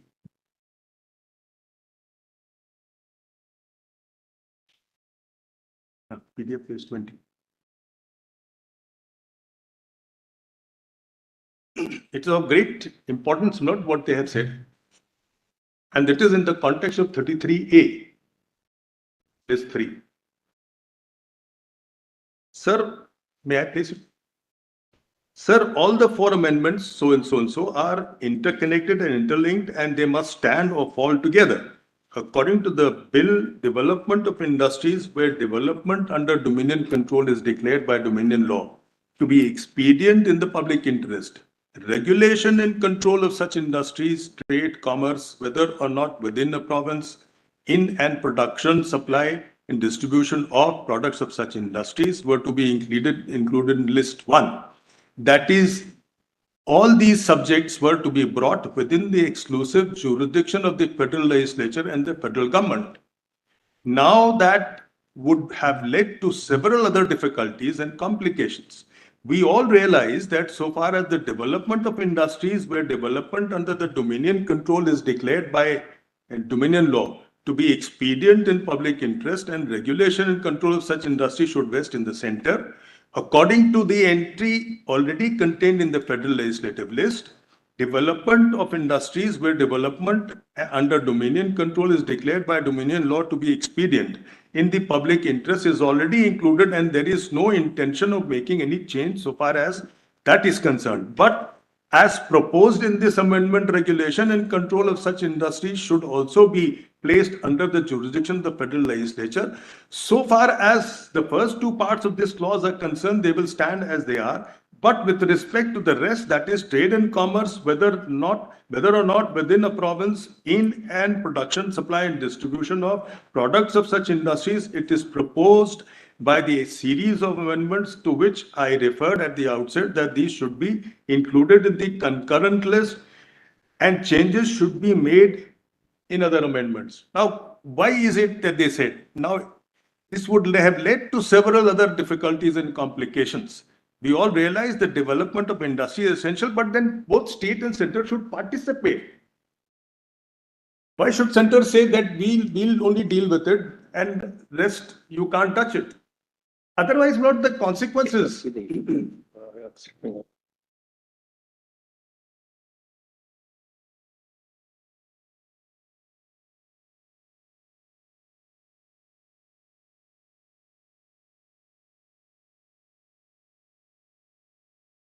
Now, kindly have this again further note, last line of this, last 5-6 lines.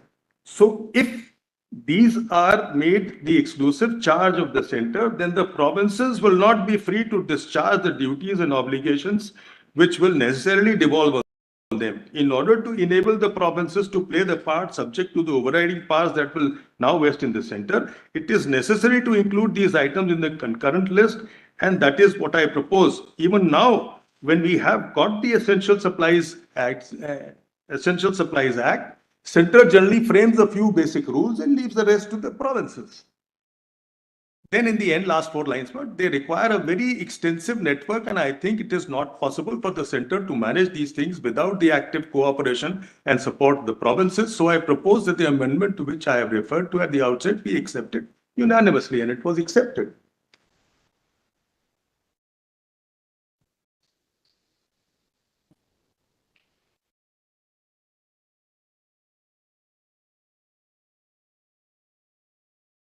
Importantly, my lord, if your lordship would go back to my written submission, sir.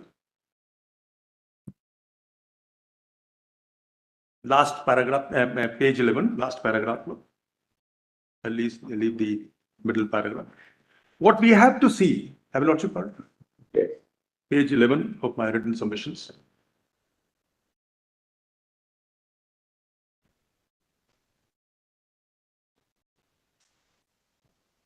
Volume 1A. What we have to see is whether for inconsistency or repugnancy to operate, the field has to be actually occupied and not in the realm of possibilities. It is in this respect the theory accepted is that there has to be actual occupation of the field for inconsistency to occur. In other words, there has to be a regulatory order dealing with trade and commerce, supply and distribution. Under Section 18G of Article 254, repugnancy to occur. For Article 254, repugnancy to occur. To come to a conclusion of repugnancy, the field occupied by both the laws has to be analyzed. Now, these are the cases which have approved the Tika Ramji's principle. Lord, if I may submit with respect, Lord, for the purposes of repugnancy under 254, Lordships have never used this code unto itself argument, Lord, covering the entire. And that I would show from the latest Constitution Bench Note 2020. What your Lordships have accepted the principle that it has to be direct conflict in actual terms and not in the realm of possibilities. This is what the latest Constitution Bench also says, 2020. If I may give the reference, 2020, Volume 9 SCC. Issuance of a notification. And I'll come to your Lordship's judgment, the judgment which was there in Lordship's mind 2012, which my friend relied upon, Lord. That is wholly inapplicable. That was a case under Article 254, where the issue was whether the law which has been made by Parliament, signed by the President, assented by the President, has not been enforced. Now, what is enforcement of law? Conditional legislation, which is more of an administrative function. To make a regulation under 18G is not an administrative or executive function. You're creating a law. For instance, if executive function is so wide, then under Article 223, the power is vested in the executive to make the ordinance, which is equal to that of law. But will we call that executive function as per 162? It's not.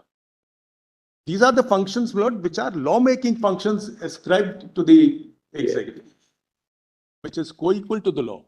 And lordships have always said law made under the delegated legislation made under the law is part of the law. Now, therefore, I would submit with respect, this consistent case of acceptance of this Tikaramji with regard to inconsistency, which my friend says is obiter and was not needed. It's not correct, that is an additional argument given. Your lordships very often give more than one reason for justifying. So Tikaramji has given one reason and then he said that let's assume that to be correct and then see what is the position. And then it said that there has to be actual conflict.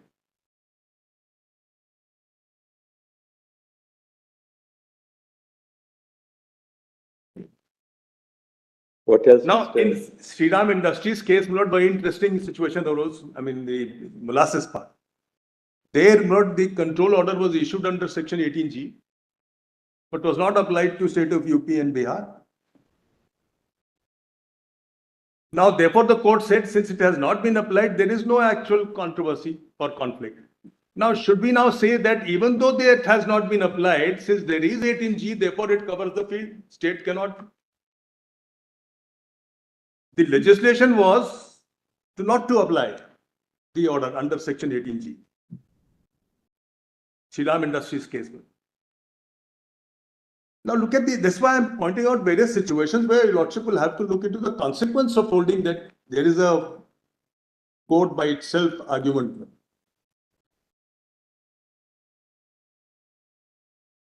An exception may be given to a state in respect of an order under 18G, yet we'll say no, it will apply, state doesn't have the power.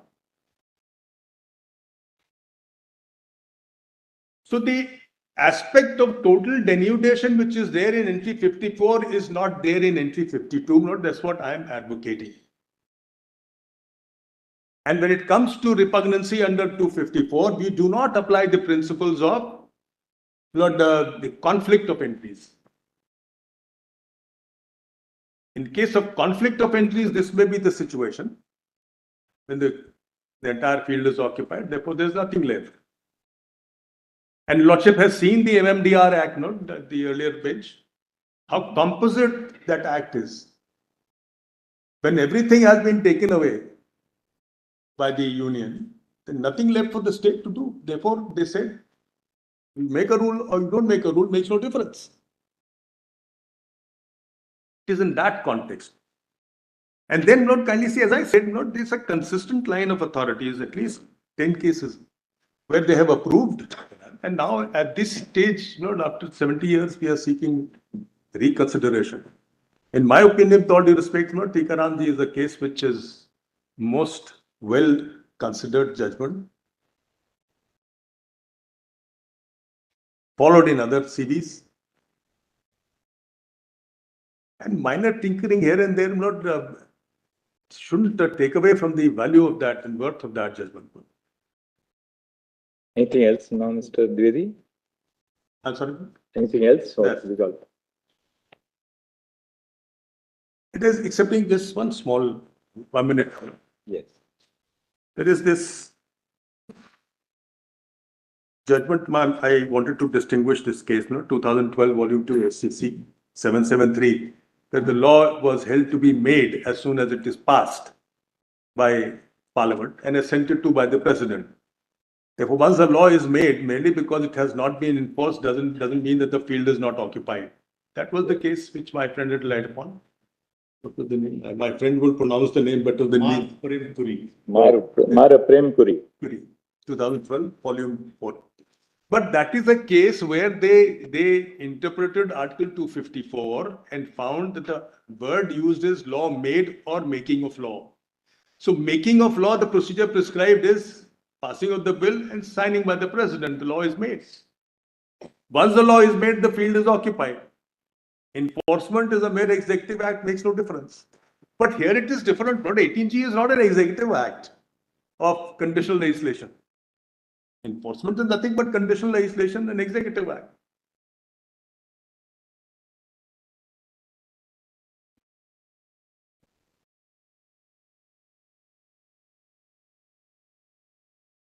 I think that would be.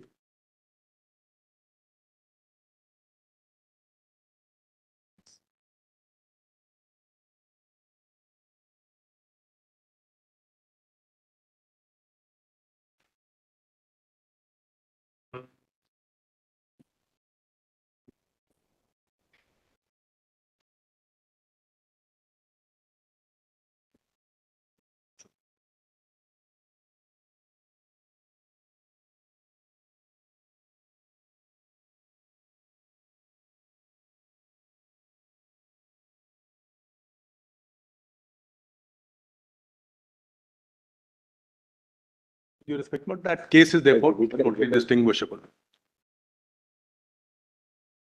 Thanks.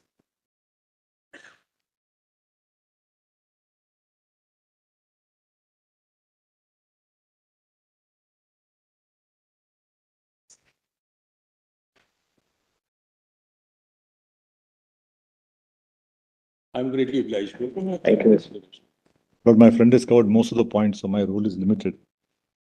First, let's get to entry 8 of list 2. And my submission is the end of the day. Lordship has to really decide whether the view taken by Justice Chagla is the better view or the view taken by Justice Fazal Ali is the better view. That's And right. that's the. They're really so- the two competing views. Exactly. Justice Chagla. So you're not. You are in a way, Mr. Dwivedi was right that Chief Justice Chagla's view, obviously very weighty expression of authority, but that does not look at the legislative history, which Justice Fazal Ali has done. Yes. We really have to still weigh in the legislative history as I was well. about to say that 5F, the judgment starts at page 429 and the operative portion of this is at page 439. And as the Lordship says, my Lord, we are always hesitant to say Justice Chagla is wrong, but then I'll only say that, my Lord, yes, Lordship has not considered the legislative history and he has gone merely by the common parlance test. That's my submission. The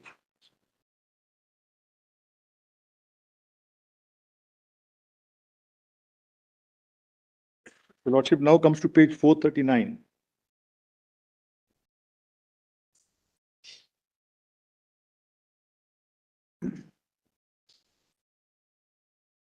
Why should we do?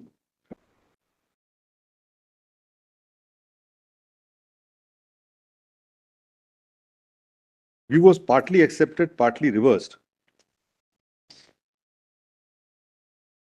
And Lordship will just come to page 439. I'll just point out the paragraph. I won't read it in detail. And my submission is, apart from not considering legislative history or the use of the term in various excise acts, His Lordship's observation is contrary to the earlier paragraph their Lordships themselves cite in the Bombay High Court. So, Your Lordship has to compare 5F 439. But you know, the learned Solicitor General, during the course of his submissions, also dealt with the legislative history per se. Yes. You know, particularly in that chapter 4, volume 4B, where he referred to the preamble to the Licensing Act of 1872. Yes. And his argument was that it basically deals with drunkenness. Then again, he relied upon Hansard. And the submission was that intoxicating liquor has always been understood, even in the legislative history, as a beverage which has been sold for consumption for human beings and has an intoxicating effect. That's exactly what Justice Fazal Ali says. He says that under the common parlance test, intoxicating liquor is something of an intoxicating drink. something which is consumed by the human being. Yes. So, my lord, the importance of this Fazal Ali's judgment is he noticed this common parlance test. And I think where we are in error is we are trying to interpret a constitutional entry like a tariff entry in the Customs Act. We can't go by the common parlance test. If, as Mr. Dwivedi rightly pointed out, the Gannon-Duncali test, if there is an expression, whether sale or intoxicating liquor, and that expression has not been defined in the Constitution, then one must see how the existing legislation has taken it. And then what Justice Fazal Ali does is, he goes to the dictionary definition, he goes to the common understanding, and he says, no doubt, as per the common understanding, intoxicating liquor is something which you consume. But if you go to the provinces, Bengal, Madras, Uttar Pradesh, Punjab, all the provinces have taken intoxicating liquor to include denatured spirit also. That's what his lordship's view is. And so my first submission, my lord, to save time is, Justice Chagla's observation at page 439 does not contain any discussion about the legislative history. His lordship says intoxicating liquor is a hard drink as opposed to a soft drink. It means only a beverage. Should I take a lordship to that page, my lord? No, that's Yes. The same paragraph. the same paragraph. We've got just That's Chagla all. also. Sorry, lordship is saying something, my lord? We read it in the first. Yes, page 439. But if your lordship now sees Justice Fazal Ali's analysis, and I would request your lordship to permit me to see that, this thing, because at the end of the day, my lord, now your lordship is sitting in 9 judges. There is, in my humble submission, there is no need to reinvent the wheel and go back to square one. If Fazal Ali's view is acceptable, it has stood the test of time till 1990. The Union of India said it's a correct view. And I will show that the distinction made in synthetics and chemicals is completely not correct, my lord. They simply say Fazal Ali and the bench did not comprehend the possible uses of industrial alcohol. That can't be a ground to say the law is bad. So I'll just first go to Fazal Ali's judgment.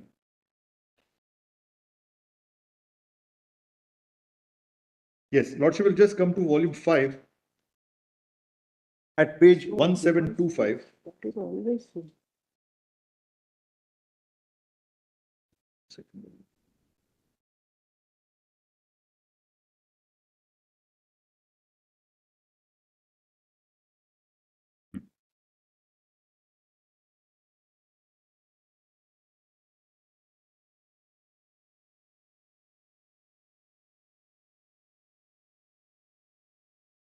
Lord, it will be PDF page. Yes, If you look at, for instance, one of the key acts that Balsara relied upon was the Licensing Act of 1872. Yes. Now, if you just go to the compilation at volume 4B, Yes. just to sort of 4B, 4B, I'll just go. page 578. Yes, I'll just go to it. 4B 578. Just take. The page number of Fazal. Stick in your volume. Wait a minute. This is. Someone 4B 578. Just tracing it, lordship must also see the Spirits Act of 1880 and then the subsequent Excise Acts. Because lordship is to see what was the history after up to 1919, there was no such thing, That after that only this problem came up. Now, if your lordship kindly sees 578. For the sale by retail of intoxicating liquors Yes. and the regulation of public houses and other places in which intoxicating liquors are sold, Yes. and to make further provision in respect of the grant of new license for the sale of intoxicating liquors and the better prevention of drunkenness. Yes. That comes to public. No, I'm not. There's definitely a possible view to say that intoxicating liquor means only beverages for human consumption. That's right. But I'm saying that will drastically reduce the scope of intoxicating liquors, and on a ground level, it will be impossible to implement. I'm coming to that as a second stage. My first submission is, please see the observations of Fazal Ali, Justice Fazal Ali, sorry. Does it merit a reversal or an overruling? Kindly see his lordship's discussion. Now, kindly come to Justice Fazal Ali's discussion. Please come to para 38 at PDF page 1731.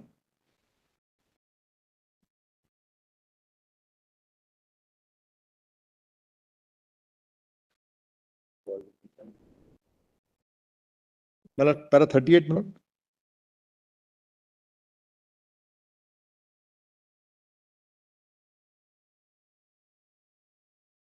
The Bombay Prohibition Act. Volume 5, page 1731. para 38.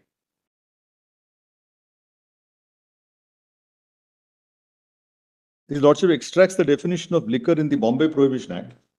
Now please come to para 39. The Lordships come to para 39. Now the discussion starts after extracting the definition, which says liquor includes, Lordship will note includes, spirits of wine, methylated spirits. Just to pausing here, the UP definition says it refers to spirit, and spirit includes denatured spirit. That is in the UP Act. Now kindly come to para 39. The High Court has held that the word liquor ordinarily means a strong drink as opposed to a soft drink, but it must in any event be a beverage which is ordinarily drunk. Proceeding upon this view, the High Court has held that although the legislature may, while legislating under entry 31, prevent the consumption of non-intoxicating beverages and prevent the use of drinks of alcoholic liquids which are not normally consumed as drinks, it cannot prevent the legitimate use of alcoholic preparations which are not beverages, nor the use of medicinal toilet preparations containing alcohol. This view of the High Court was very strongly supported on one hand and equally challenged on the other, and I therefore proceed to deal with the question at some length. Then, my lord, his lordship takes para 41. 40 is the Oxford Dictionary. Now come to para 41, and then I'll take a lordship to para 44. Please come to 41. May I read, my lord? Thus, according to the dictionary, the word liquor may have a general meaning in the sense of a liquid, or it may have a special meaning, which is the third meaning assigned to it in the extract quoted above, that is, a drink or beverage produced by fermentation or distillation. The latter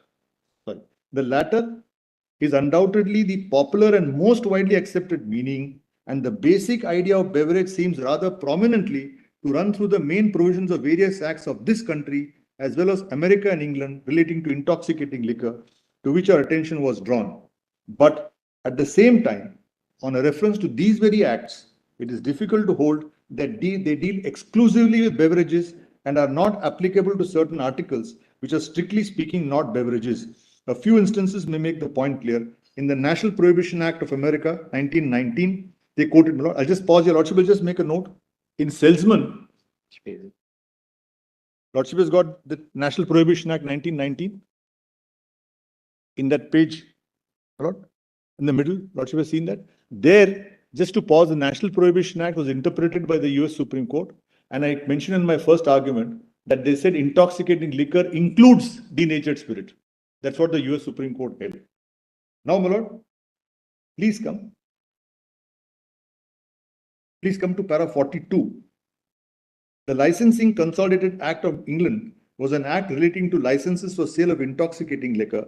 The definition of intoxicating liquor was as follows. Intoxicating liquor means, unless inconsistent with the context, spirits, wine, beer, port, etc., and any fermented, distilled or spirituous liquor which cannot, according to the law for the time being enforced, be legally sold without an excise license. The word spirits, as defined in the Spirits Act of 1880, as meaning spirits of any description and includes all liquors mixed with spirits and all mixtures, compounds, peppermint spirits, it was contended before us that the word spirits in the Spirits Act should not be imported in the Act of 1910, but in our view, for the purpose of understanding the definition of intoxicating liquors, the two acts should be read together. I do not suggest that the definition of liquor in the present act was borrowed from those acts, but I'm only trying to show that the word liquor is capable of being used in a wide sense. And Lordship knows legislative entry give widest interpretation. Now 44 is the most critical and most important paragraph. Coming now to the various definitions in the Indian Acts, I may refer in the first instance to the Bombay Abkari Act of 1878 as amended by the subsequent acts, where the definition is substantially the same as in the act with which we are concerned. In the Bengal Excise Act, liquor is said to mean liquid consisting or containing alcohol and includes spirit of wine, spirit, wine, tari pachwai, beer and substance, which the provincial government may declare to be liquor for the purpose of this act. In several other provincial acts, for example, Punjab Excise Act, UP Excise Act, liquor is used as meaning intoxicating liquor and as including all liquids consisting or containing alcohol. The definition of liquor in the Madras Abkari Act of 1876 is the same as the Bombay Act of 1878.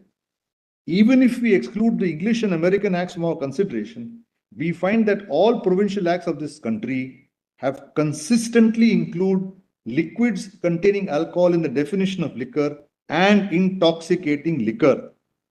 the framers of the Government of India Act 1935 could not have been entirely ignorant of the accepted sense in which the word liquor has been used in the various excise acts of our country, and accordingly, I consider the appropriate conclusion to be that the word liquor not only includes those alcoholic liquids which are generally used for beverage purposes and produce intoxication, but all liquids containing alcohol. It may be that the latter meaning is not the meaning attributed to the word liquor in common parlance, which is what exactly the union is attributing in common parlance, especially when the word is prefixed by the qualifying intoxicating.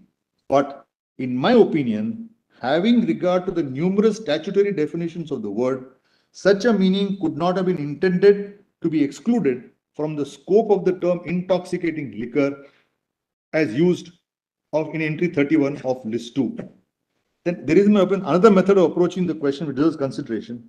Remembering that the object of the Prohibition Act was not merely to levy excise duty, but also... Mr. Datar, just let's dwell on this sentence. Yes. Even if we exclude the American and English acts from our consideration, we find that all the provincial acts of this country have consistently included liquids containing alcohol in the definition of liquor and intoxicating liquor. If we adopt this test, then the word intoxicating has no relevance at all. It has no meaning at all. No, now I'll tell you why it is like that. Lordship will kindly see. We are now testing how does the state... And then see what he says. Accordingly, I consider the appropriate conclusion to be that the word liquor covers not only alcoholic liquids, which are generally used for beverage purposes and produce intoxication, but also all liquids containing alcohol. So liquor may really refer to all liquids containing alcohol. But when the statutory language is, constitutional language is intoxicating liquor, then even though liquor per se may include all liquids containing alcohol, the moment the prefix intoxicating is added, we can't render that prefix a surplusage. Correct. Now, your Lordship... If entry 8 was liquor, that is to say, possible view. But then we would be ignored. But if we apply that test, then why did the Constitution say intoxicating liquor? Liquor would be all liquor, all liquids containing alcohol. Fair enough, as Justice... Why add the adjective intoxicating? Why add the word intoxicating? Intoxicating. There are two answers to that.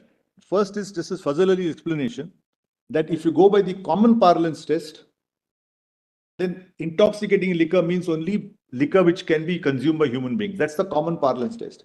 But he says, I'm interpreting a legislative entry, and the legislative practice in India, in British India, has consistently, because intoxicating liquor was there from the beginning, intoxicating liquor has always included all kinds of liquor, intoxicating other. That's a legislative practice. That's what Mr. Dwivedi highlighted Gannon Duncally's case. Intoxicating liquor has not been defined in the Constitution, but intoxicating liquor has been defined in a number of excise acts in the provinces. So when the framers of the Constitution made intoxicating liquor in the Government of India Act of 1935 and in the Constitution, they were using intoxicating liquors as a nomen juris. They were using it as a nomen juris, which meant this is a wide term. It's a legislative entry. It's not a tax tariff. Which means all liquids containing alcohol. And so this is all liquids containing alcohol. Because that was a legislative practice. Every excise act, Bombay Abkari Act, Madras Abkari Act, UP, Bengal province, all say that intoxicating liquor includes everything, because the definition of liquor includes spirit, and spirit will include denatured spirit. So if you take a combination, intoxicating liquor always included. That's what Lordship sees. This is the first reason I'm giving the second reason. This is the first reason. It may be that the latter meaning is not the meaning attributed to it in common parlance, especially when prefixed by the qualifying word intoxicating. Exactly what your Lordship was asking. Why did they add intoxicating? But in my opinion, having regard to the numerous statutory definitions of that word, such a meaning could not have been intended to be excluded from the scope of the term intoxicating liquor. Intended by whom? By the framers of the Government of India Act and by the Constitution. So my first submission is, Justice Fazal Ali's decision is supported by, because it is considered dictionary definition, legislative practice, common parlance test, and on a comprehensive test of all these things, His Lordship says intoxicating liquor must include all. Now I'll tell your lordship why the second view will become unworkable in practice. If your lordship take the view which the union is advancing, that intoxicating means beverages, ready to make drinks. No, Mr. Datta. Sorry. See, you are trying to say that because in British days, In British India, the states each had a act to deal with the subject, and they have taken liquor to contain alcohol, irrespective of whether it is potable or not. Yes. Intoxicating element is no, not, the word intoxicating liquor in all these excise acts included everything. would mean Yes, yes. But if that Because- is how, Huh. and you are saying that this is because when we are interpreting a constitutional provision, we can't sort of blindly say common parlance states to apply, right? Yes, yes, Now, in the entry, so far as entry 8 is concerned, yes. and the constitutional entry here, we are talking about intoxicating Until lordship, why? Until lordship, why? because But the point your is the argument whole has thing. to be tested that way. Correct, correct. I appreciate. The whole thing is we are confusing with intoxicating liquor, intoxicating drinks and beverages. Now, this entry, how does it operate? Lordship has to interpret an entry, keeping in mind the commercial realities. A distillery gets a liquor license. Lordship knows in my chart at page 12, it's either molasses or grain. Of course, it can be cashew, like in Feni in Goa, you make it out of cashew, but it's basically grain based or molasses based. Then you come to primary distillation, rectified spirit. Then you come to extra neutral alcohol.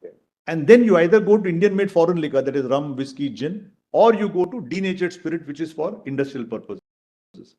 Now, what happens is if your lordship sees intoxicating liquor, I'm saying please don't focus only on the two words.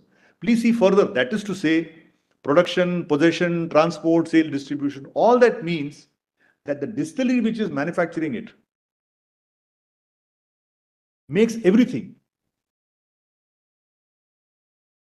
Because of the peculiar nature of our excise laws, whenever it was cleared for industrial consumption, right from the old excise acts, it had to be denatured. Today, UP whom I represent, when the liquor which I know, if I have to clear 1,000 liters for industrial purposes, I have to pay a denaturing fee of 60 paise per liter. And in the presence of the liquor officer, I file DS6 or DL5, I fill that form and I pay the denaturing fee. Now, if you accept the union's argument that intoxicating means only ready-to-made beverages, then you are completely controlling only the IMFL manufacturers. Because the sugar industry doesn't make alcohol. Many sugar industries, they just make rectified spirits and sell it to whether it's the liquor manufacturers who are making whiskey, rum, etc. Very few sugar industries do start to finish. We stop at extra neutral alcohol or rectified spirit. From there, the lorry goes to the IMFL manufacturers. You pay state excise duty, you clear it, and goes. You make denatured spirit, you close. Now, if you accept the interpretation, let us visualize that intoxicating liquor means only to make ready-to-made beverages. Then who controls the distilleries? Will the union step in? Because up to extra neutral alcohol, it is intoxicating. And lordship will kindly see one thing. Let's appreciate one important point. You don't denature alcohol to make it fit for industrial consumption. No. You denature it to make it unfit for human consumption. The denaturing is not to make it as a raw material for paint, varnish, polish, perfume, etc. Because it can be diverted, state loses excise duty because lordship sees for denaturing 60 paise per liter. If it goes for IMFL, 18%. Duty is huge. In some cases, 300%. Duties are huge.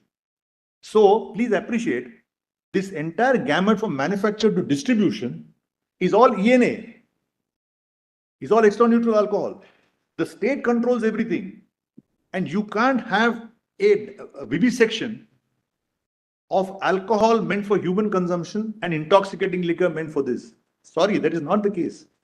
And one more thing I want to submission is that if your lordship gives that interpretation, it will lead to a serious breakdown that the sugar industry which is making ENA,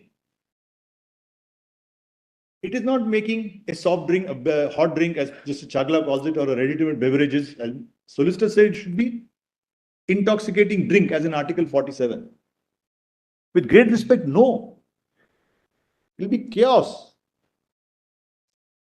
So, my lord, and that is why what happens is, in the amendment to the Industrial Development Act, they say the line of demarcation is the point of removal.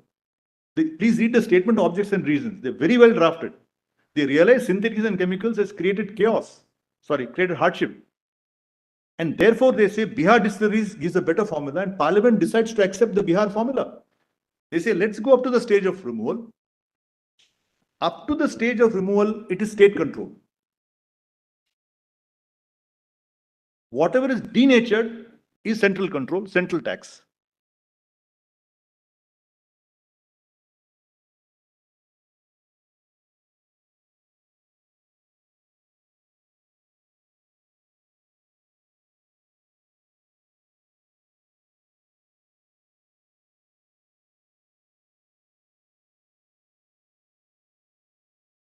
Lord, let me just see sorry.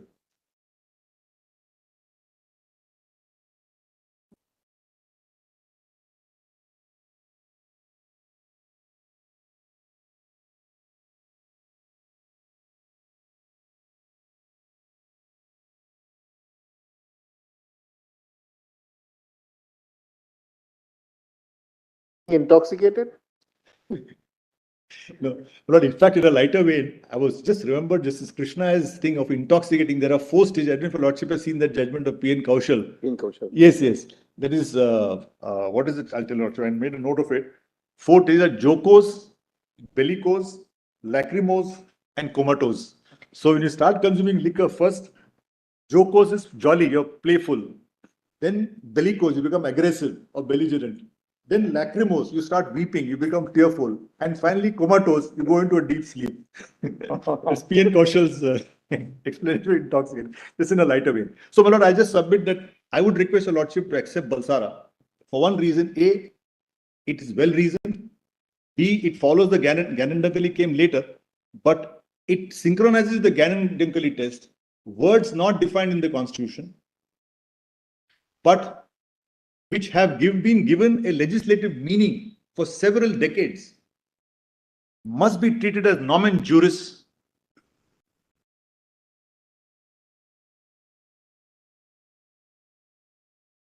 So it is not the common parlance test, but it's the legislative understanding of the word which is important. Second reason is, one second. Sorry.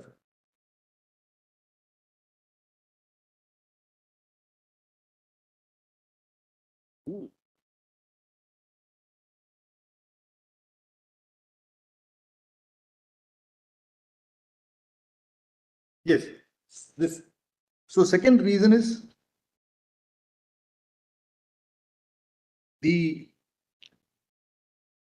works in reality. If you accept the view that intoxicating liquor includes everything, then the existing system of distilleries manufacturing everything and only denaturing, when does it become less intoxicating? When it's denatured, that's all.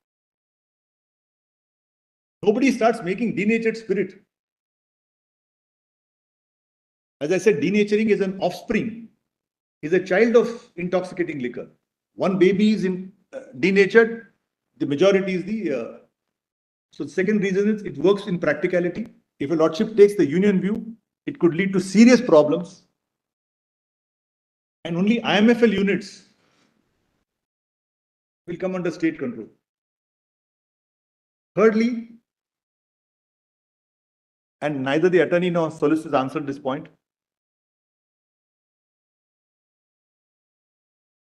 in para 41 of synthetics, Mr. Parasaram, who was the then Attorney General, makes a solemn statement that Balsara need not be disturbed. It has stood the test for 38 years.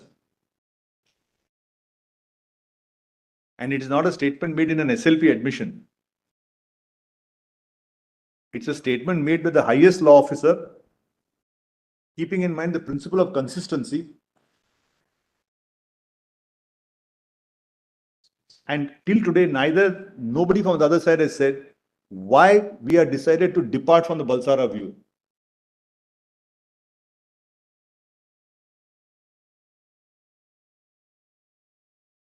What the solicitor was saying was that just because you take a particular stand at a given moment or a position, you can definitely take another position at a later point. That is what he was trying to say. And he said that I will cite 4 judgments in support of my, this proposition. True, true. No, the point is exactly. Now, I'm not saying that there's an estoppel. Like I think Oliver Wendell Holmes says, if I need not be consistently incorrect. So I'm not saying no. Consistency need not always be a virtue. My humble submission is this issue came straight front before the 7 judges bench.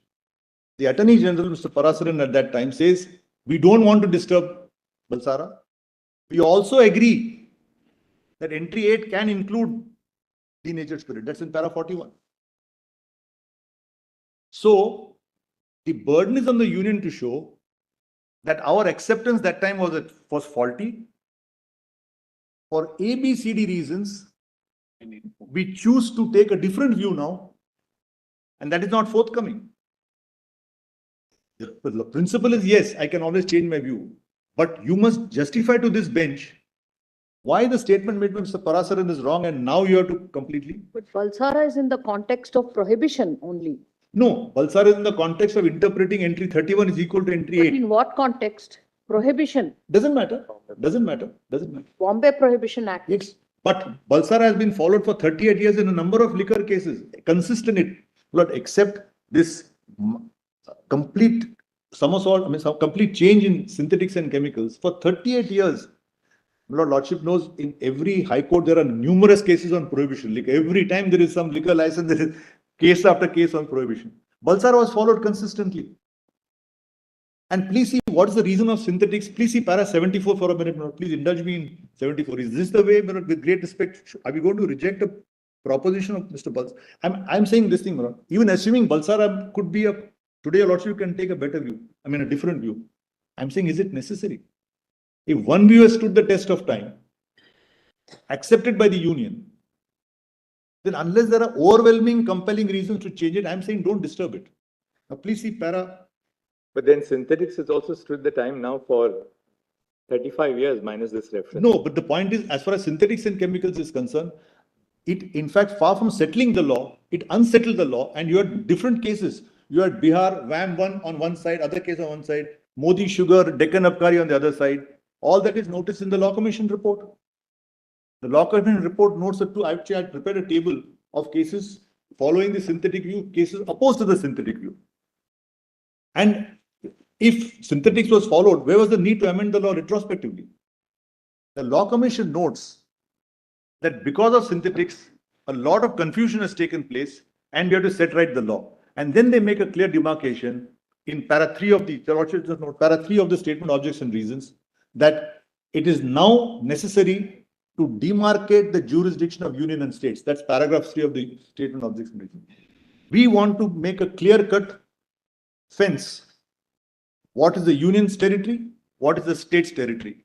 And what is the fence? The time of removal. The time of removal. When you remove denatured alcohol, Parliament, GST. When you remove for IMFL, state excise, state laws. That's as simple as that. What synthetic says is, industrial alcohol is equal to ethyl alcohol. Lordship, can you see? Synthetics may have stood the test of time, but the fundamental error is they say rectified spirit is industrial, ethyl alcohol is then they say alcohol means fit for human consumption. There are a series of errors in synthetics and chemicals which led to this 9-judge bench. And that is also well brought out in the referral order of Lalta Prasad. So, but Balsara, nobody has said Balsara was wrong. Compared to synthetics, Balsara didn't lead to a divergent views. One pro-Balsara view, one anti, no. So I'm just saying that the analogy of Balsara and synthetics may be slightly. Now just see.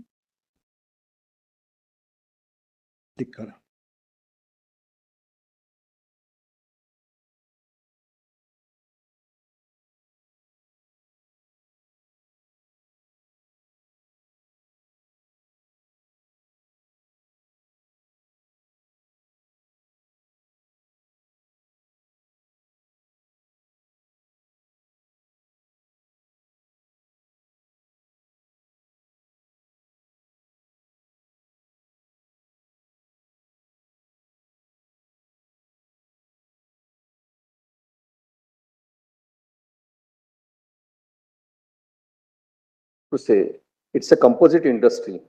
Industry will make ENA. Partly it will be converted into liquor, partly it will be denatured. So who controls it? Majority converted to liquor, for liquor, and only part is denatured by adding the denaturing in the distillery itself as per the denaturing rules. Lordship will kindly see every state has got denaturing rules, has got a denatured table. If you want to use for paint and varnish, add this denaturant. If you want to use for this, add this denaturant. And I'll show you the exercise manual of the Kerala in my written submission last, that all the liquor and denatured is one small corner. So to our Lordship's answer, it is composite. Now, if you accept the state that entry 8 is only for intoxicating beverages, then it will not cover a distillery, it will only cover an IMFL manufacturer.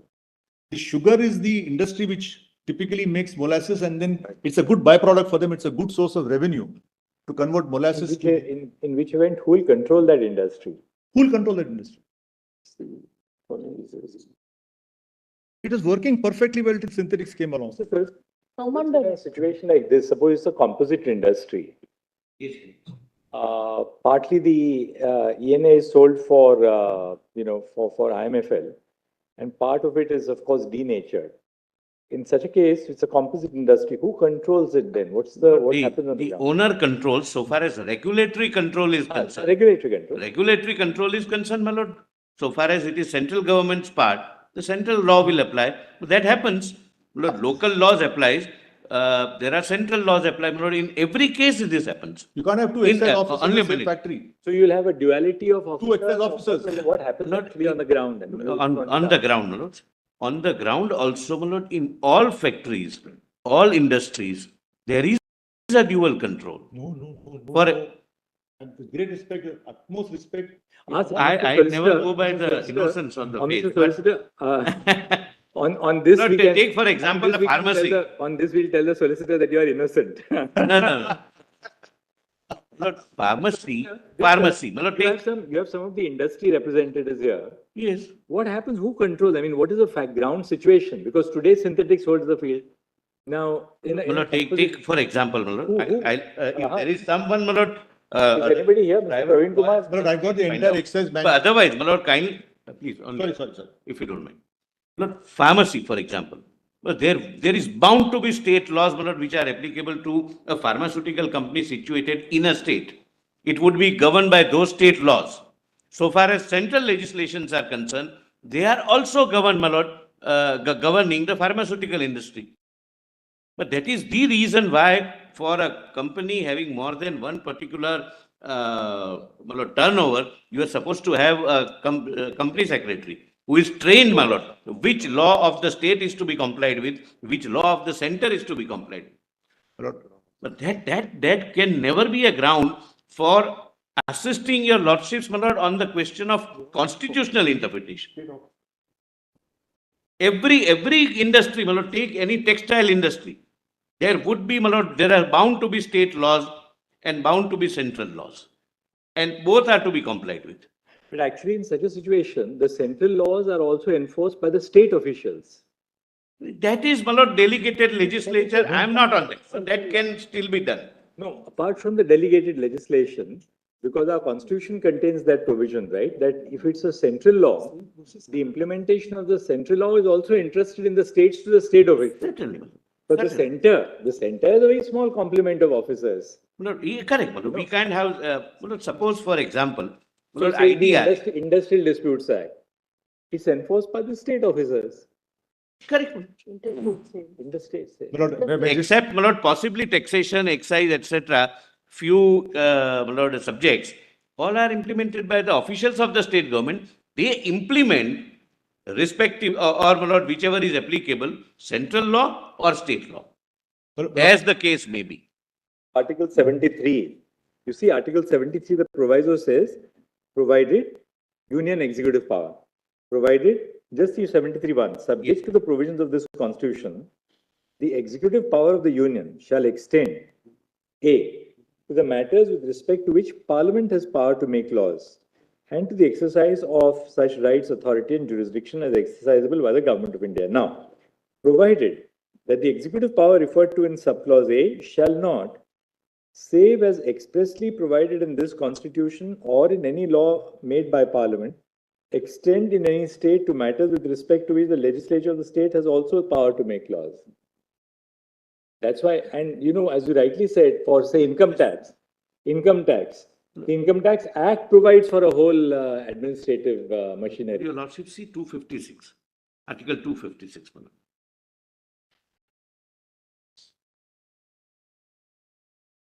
Datar is trying to suggest that, you know, they'll do one second. 1 minute, just to save time, we've got all the excise manuals of all the states. There is not a single excise manual which has got a role for a central excise officer to play a part. No.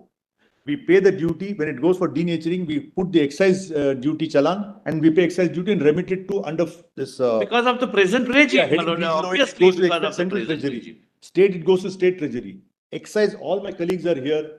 In all our distilleries, in all the IMFL plants, it's only the state officer who's present. Because of this law, my lord, because your law is being settled by a The lordship. amendment says, the object and reason says, the new law, the state has everything till the time of removal. What is the time of removal? Can I Removal of answer the denatured question? spirit. You rightly, I mean, No, I'm saying at a right point. I'll finish by 4 others also understand. Sorry. Article 256. Obligation of states and the union.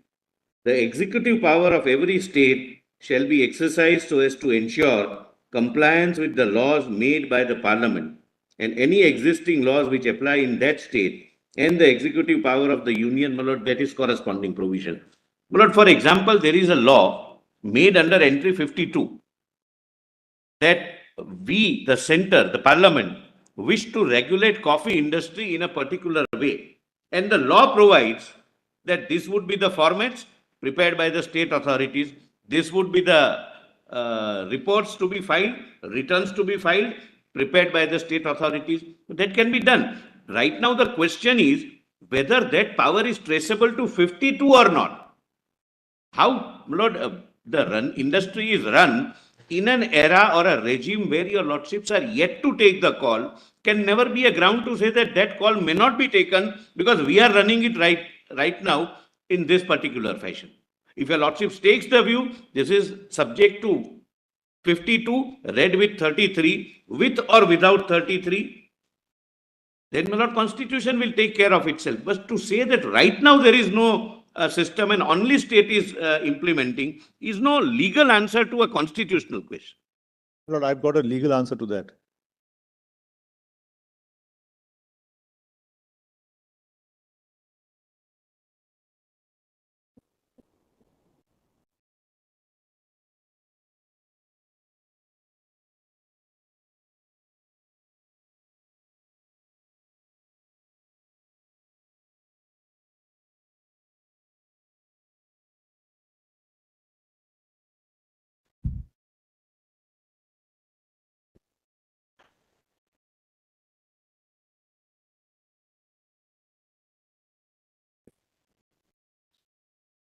Lord, only a minute. Let me complete. No, finish. Yes, sir. Lord, supposed to give us some time next Tuesday, my Lord, we can't finish. No, that's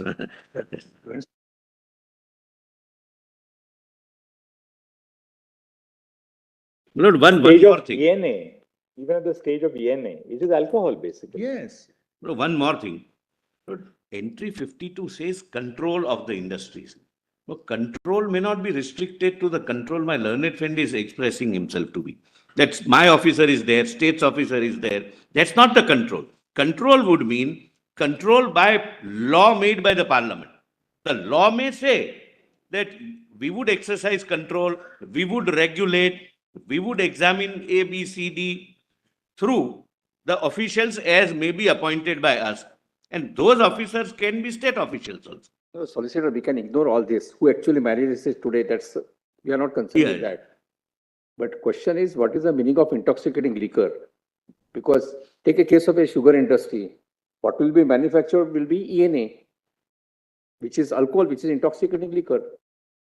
No, it is capable, it can be abused as an intoxicating liquor. No, ENA. Not ENA. But ENA. Extra neutral. Whether it is ENA country liquor. Whether grain is used or whether any other fruit is used or sugarcane is used. It is ENA only. And ENA is alcohol the intoxicating purpose liquor. of You dilute ENA with water, it becomes. It becomes country liquor. Manoj, that's correct, Manoj, but that's not the way in which entry 8 uses it. Entry 8 uses it as No, something which can be consumed as it is. So, Mr. Solicitor, ENA, who will regulate ENA? ENA is not denatured spirit. It's not It is an unnecessary. intoxicating liquor.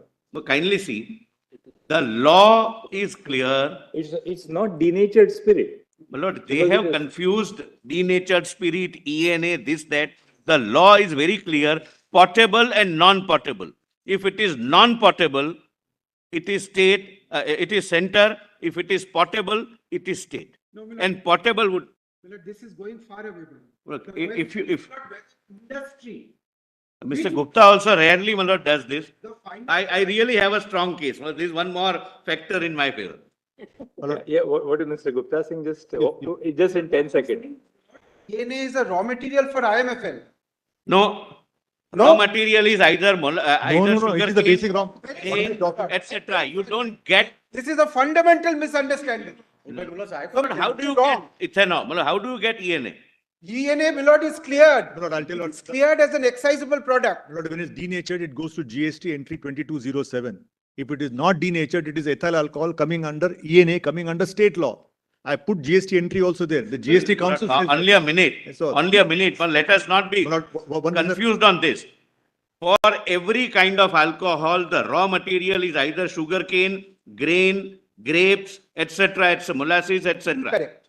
So thereafter, my lord, what you get is spirit. It can be denatured, it can be any other name. And thereafter, by distillation, you get potable alcohol. No. So, Sorry.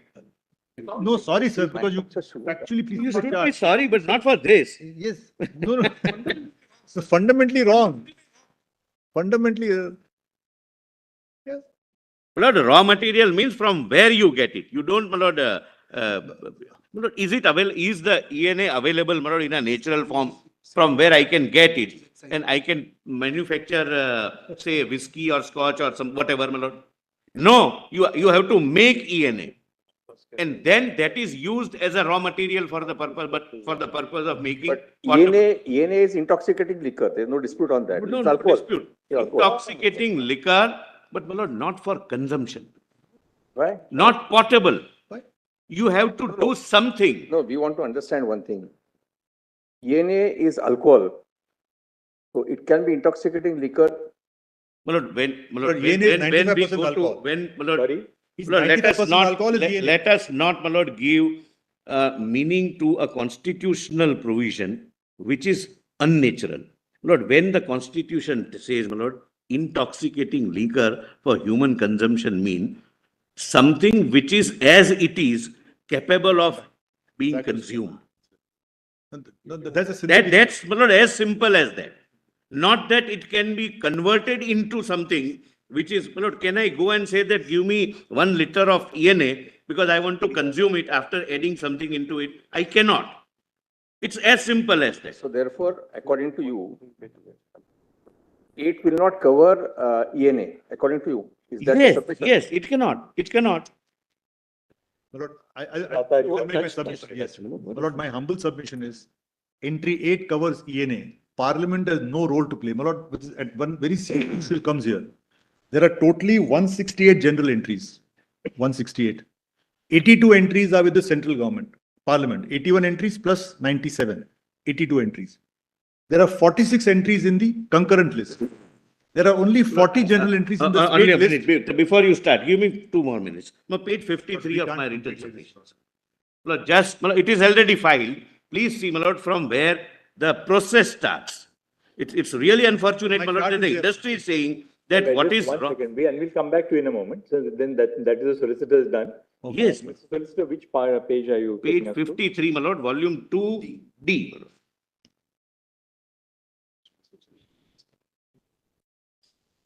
Starts from the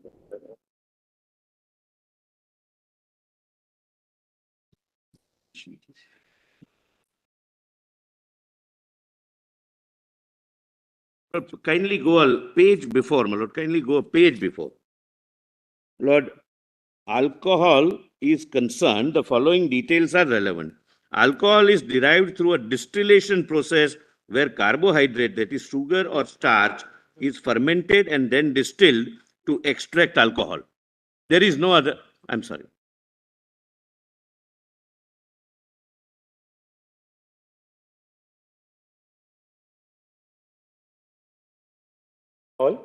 Then alcohol can be made from any feedstock which has high content of carbohydrates such as sugarcane, rice, maize, potato, beetroot, etc. In India, alcohol is predominantly made from sugarcane juice, molasses, a byproduct of sugar production, broken rice, damage of food grains, and maize.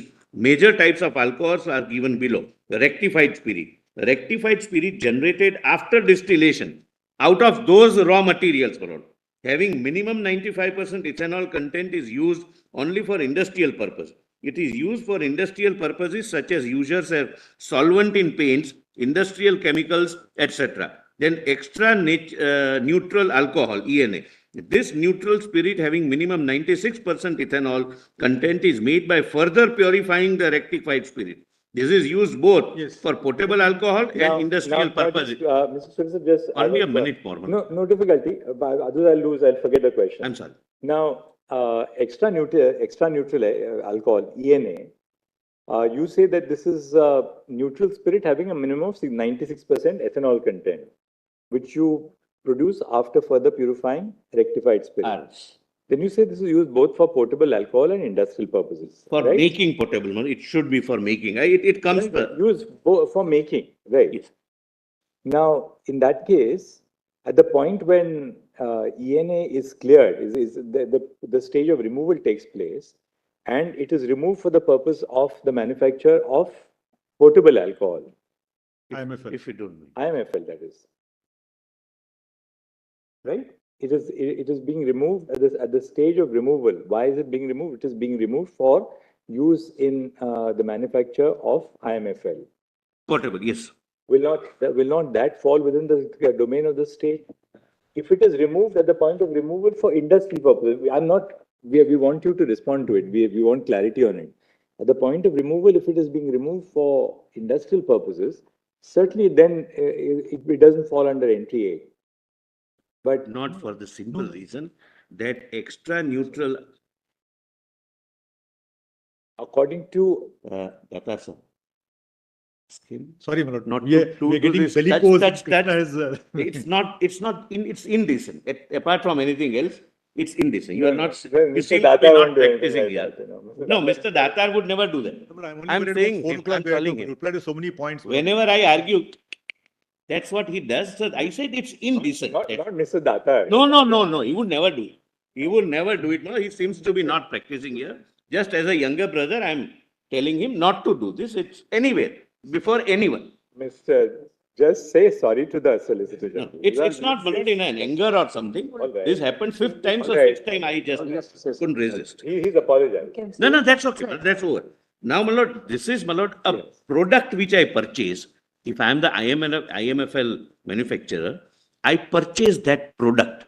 And thereafter, my lord, the third category of alcohol is absolute ethanol. See, Also, just 1 second. But the person.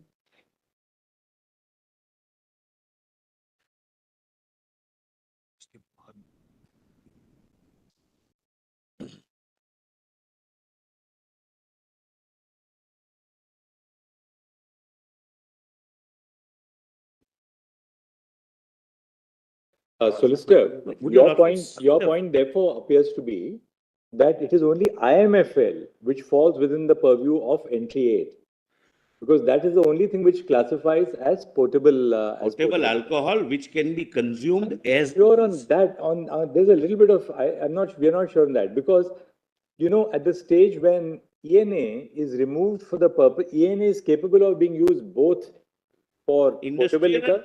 Right? For now, making what happens if you have, say, somebody whose business is dealing in ENA is removing it for the purpose of potable alcohol, namely for IMFL.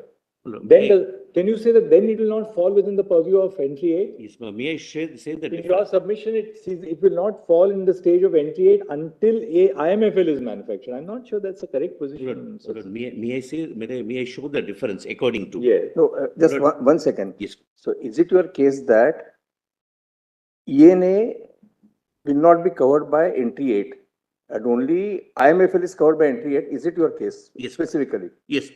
Lord, number 2, why this? ENA can be used as it is for other purposes like, my lord, industrial purposes, etc. ENA cannot be used as it is as a potable alcohol. And if you have to undertake some activity or some process to make it potable, that is the distinction. ENA as it is used for, my lord, polish industry, etc., etc. My lord, there are several industrial uses. In this context, please see page 53, the chart. Page 53, my lord, for my satisfaction. Have a look at page 53. This is how it happens.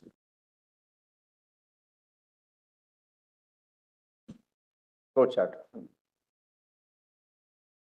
Lord, molasses, sugar syrup, or grains. This is the raw material. I'm very clear about it. For any process which is subsequent, this is the raw material.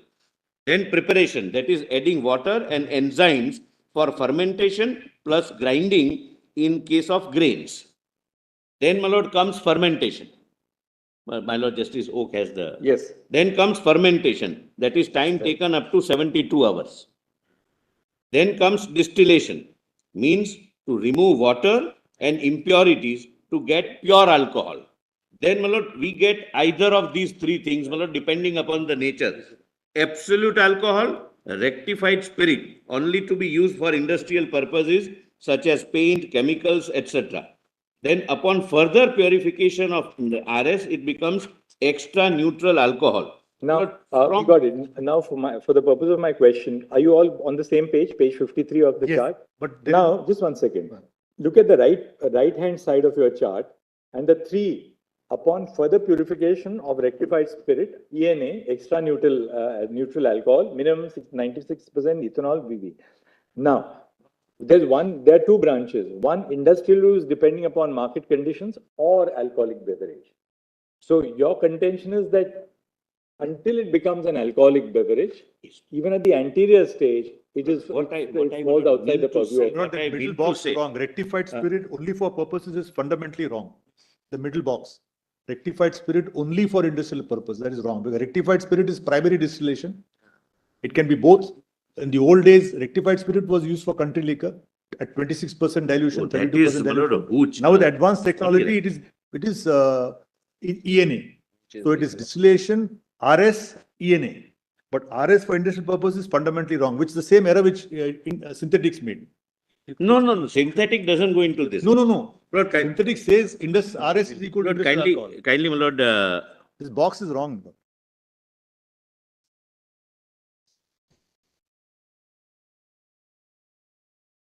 My lord, rectified spirit is used. It's very, very hazardous. My lord, this is what the huge tragedies come. Rectified spirit can be used, but its use is a wrong word. Abused.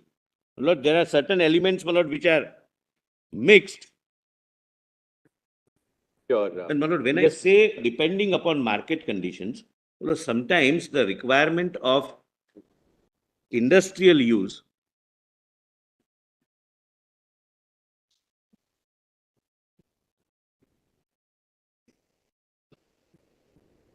Lord, only two more minutes. Lord, industrial use, when I say depending upon market conditions, some, Lord, depending upon the market condition, from the ENA, they make more, ENA, if the demand is more. Otherwise, it goes into making of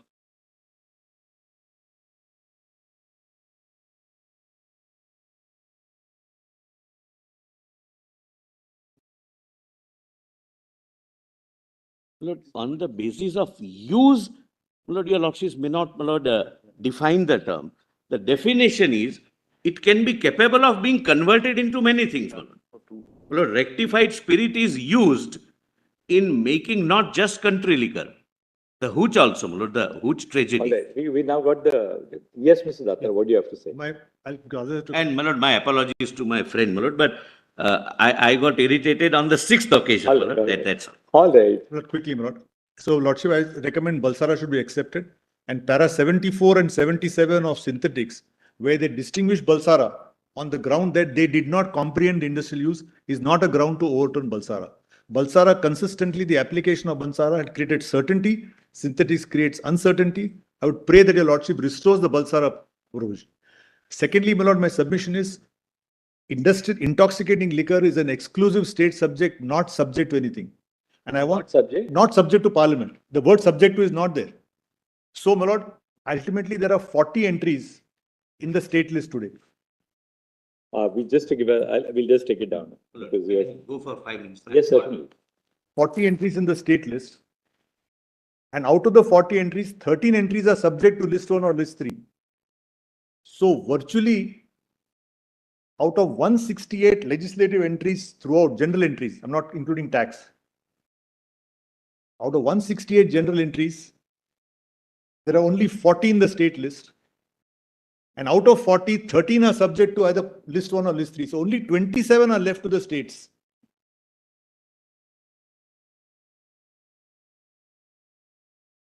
So my humble submission is, entry 8 should be interpreted to preserve the state's legislative competence in its widest amplitude.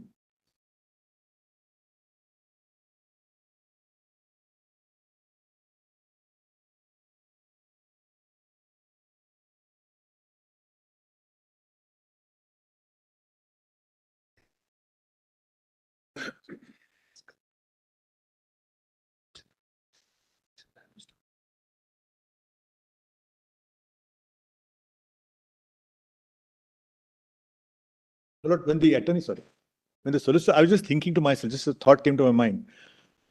According to you, admittedly, even according to your position, would be outside the field of entry 8. Outside entry 8, once, not only according to me, according to parliaments after the amendment, once the liquor is removed from my factory, then it comes under parliamentary control. Once it is purchased by the paint factory for making a paint or purchased by a perfume company or by somebody else, I have no control over it. UP government has no control over it. But I'm just giving, suppose for example, I decide, so as a legislative policy, I want to maximize my revenue. I'll say we are not allowing denaturing. Everything should be cleared for IMFL. I can do that. Take Bihar, they'll say no clearing for IMFL, only for industrial purpose because there's prohibition. So right up to denaturing is the state subject. And let us not dilute that is my humble request. I'll come to the next point on Tika Ramji, my lord. I just wanted to say that in the Para 32 observation, basically Tika Ramji UP Sugarcane Act was to be ultra virus, IDR Act and Essential Commodities Act. In Para 32, they say even assuming, if your lordship sees my submission, written submission, which I give. You made the point, even assuming. Yes, even assuming. I'm saying it is not obiter. It is Article 141. What Justice Bhagwati is saying is, even assuming 18G is there, unless there is a notified order, the state's power is not taken away. It is not obiter. It is a ratio decidendi. Obiter is something which doesn't fall for consideration. And just it's a passing observation. Now, further, Tika Ramji has been accepted to be correct law in Belson, 5 judges, and 3 other cases. That's in my written submission. I've given those 4 cases. So, Tika Ramji's observation that unless there's a notified order, 18G doesn't operate is Article 141, good law, not obiter. Now, just see the Industrial Disputes Act in the IDR Act for a minute, and I'll just close my submissions. My lord, in my written submissions, if your lordship takes my written submissions. Mr. Datar, in case you require 5 or 10 minutes more, please don't feel rushed. Other friends also. I'll take 5 minutes and I'll give to them because since we are concluding, or if you want to come tomorrow at about 3 o'clock, we can wrap up. We'll take 5-10 minutes more. Yeah, my lord, what I can suggest, lordship, tomorrow at 3 o'clock, the others can reply, my lord. not there tomorrow. So let's conclude today. We'll conclude today. We'll go a little longer also. I'm so grateful. We'll go a little longer, but all of you don't feel rushed for time. We'll go a little longer, no difficulty. If Lordship wants to take a break and come back also, we'll wait. We'll do that. Just use the comfort break and come back. Yeah. There's an Eid celebration by the bar, but the bar can wait for another 10 minutes. Yes. For us. All right. They definitely know I'll call them a lot. Each celebration. Yes. So, my lord, now what I did was I analyzed this Industrial Development Regulation Act. Now the argument was that 18G per se creates an occupied field. If your lordship now sees my written submission 1O, very interesting. Of all the sections, every section except one section, every section says central government by notified order, by instruction, by notification in official gazette, by rules. Section 20 is the only section which says that on management and control, state law will not operate. Section 20 is the only which your lordship mentioned last time. One section 20 says that management and control is by IDR Act. All state laws get repugnant. But every other provision, your lordship just see my written submissions. At page 1, it's now 1O. Just take it. Please come to, I made an analysis. Question, but what I've done is I've answered the questions individually. And lordship will just come to question 3, 18G. Now, may I request your lordship to see 18G for a minute? 18G for lordship, can see the bare act. We all have read 18G1, nobody has read 18G2.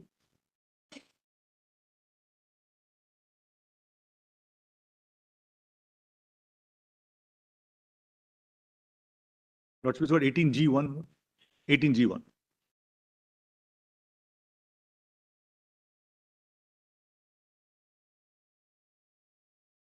Lordship has seen one number of times, I won't read it again, by notified order. Please see 18G2. Without prejudice to the generality of the powers conferred by subsection 1, a notified order may provide for A to H. Now, my humble submission is, today there is no notified order at all. So our submission is the whole field is open to states. Tomorrow, my lord, hypothetically, the notified order may cover only A, D, F. Right. My submission then is, whatever is not covered will be open to the state legislature. Because the notified order has got a scope of covering a territory of A to H. If Parliament chooses to cover only A, B, C and doesn't touch the others, technically nothing wrong. Except that 18(1) expressly confers the power on the central government. Exactly. Exactly. Now, where do the states get their power? No, if the central government doesn't confer it, because entry 18G is... I have a little, that's a little far-fetched. The central government, before it decides whether to exercise or not exercise the power, has to be satisfied about the conditions precedent which are spelled out in subsection 1. If the central government comes to the conclusion that the conditions precedent are not satisfied and therefore does not exercise the power, the state can't say that, well, I'm taking a different view of the conditions precedent and I'm exercising the power I don't because the central government has not exercised. Your lordship is right. I will not make such an argument. What I wanted to see, what Tikaramji said. That's right. Only to the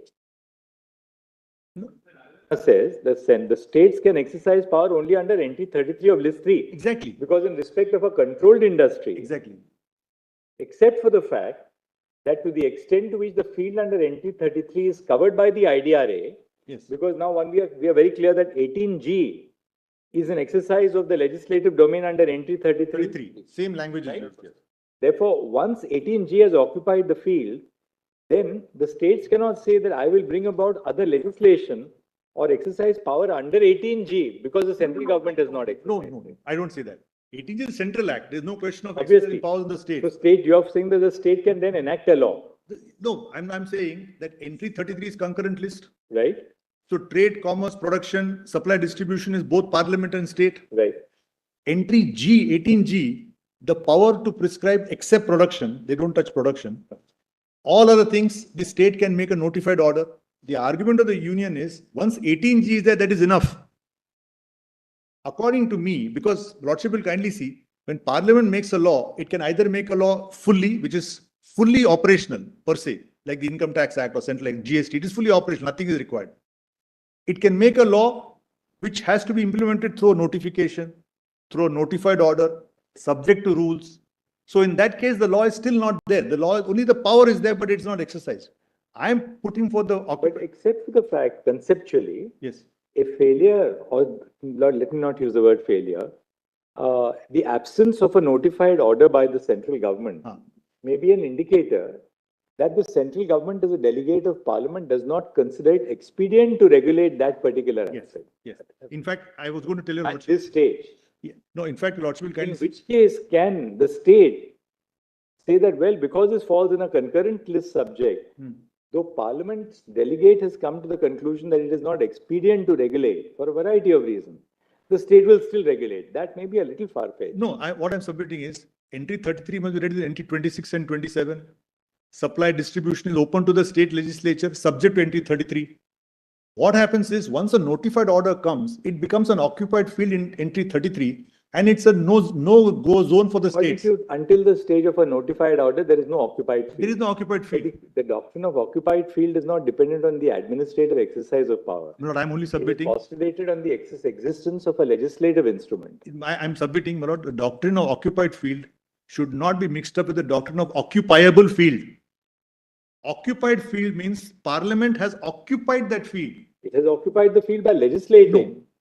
Not by providing for an administrative order under the...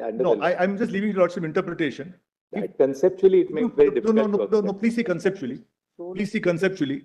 Entry section 20, they clear bar of the states. Now, there are many cases, management takeover, etc. is there. Many things of regulation, other provisions are there. We are only concerned with 18G. Yes. Only 18G. I am submitting the entry 33 will prevail over the state's power under entry 25 or 26 of list 2. Lordship will just take entry 25 of list 2, which is subject to entry 33. State list. 26, yeah, 26, 27. Yeah, 26, 27. So trade commerce within the state, production supply within, of course, within the state will be subject to entry 33. So I'm only submitting that if entry 33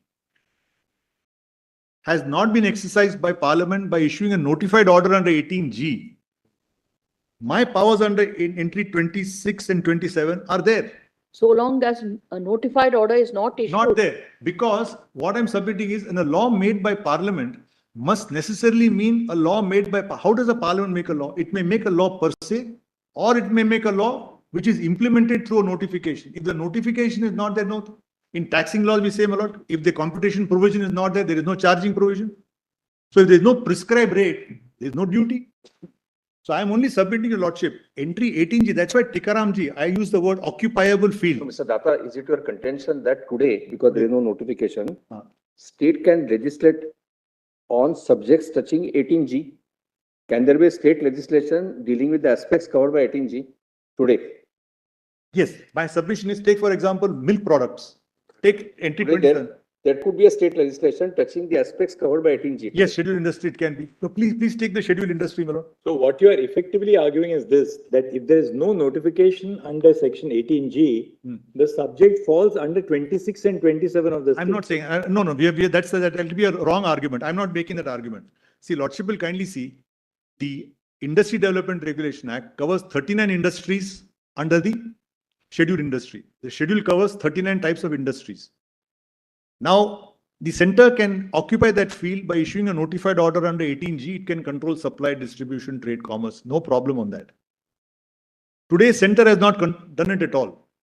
But your argument postulates that the occupation of the field ensures only when the center has issued a notified order. Yes. The answer to that is that the occupation of the field operates at the stage anterior when Parliament has legislated. No, that's the point I'm making. I'm saying Parliament can occupy the field. It's an occupiable field. Please see the schedule. Please it's an occupied field. No. My humble The submission is. implementation No. cannot be equated with the. No, Lordship will just kindly see if my. We'll consider it, but that's a. No, Lordship will just. One last point on what the solicitor was saying, and then we can ask the others to argue. On at what point does the jurisdiction kick in? Yes. No, just see the schedule for a moment. Yes.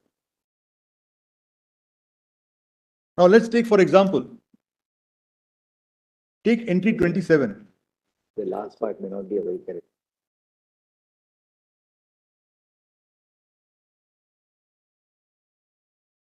Anything else left on written submission?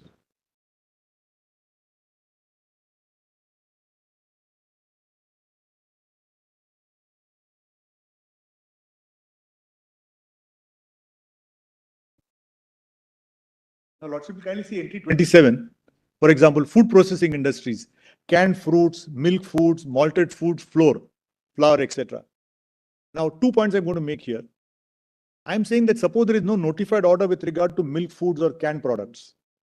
Why can't the Tamil Nadu government or let's say Maharashtra government make a law regarding distribution of mango, say for example, regulated within that state? There is no notified order. But tomorrow Parliament says that with respect to canned mango slices, this is the law. Maharashtra's power is gone.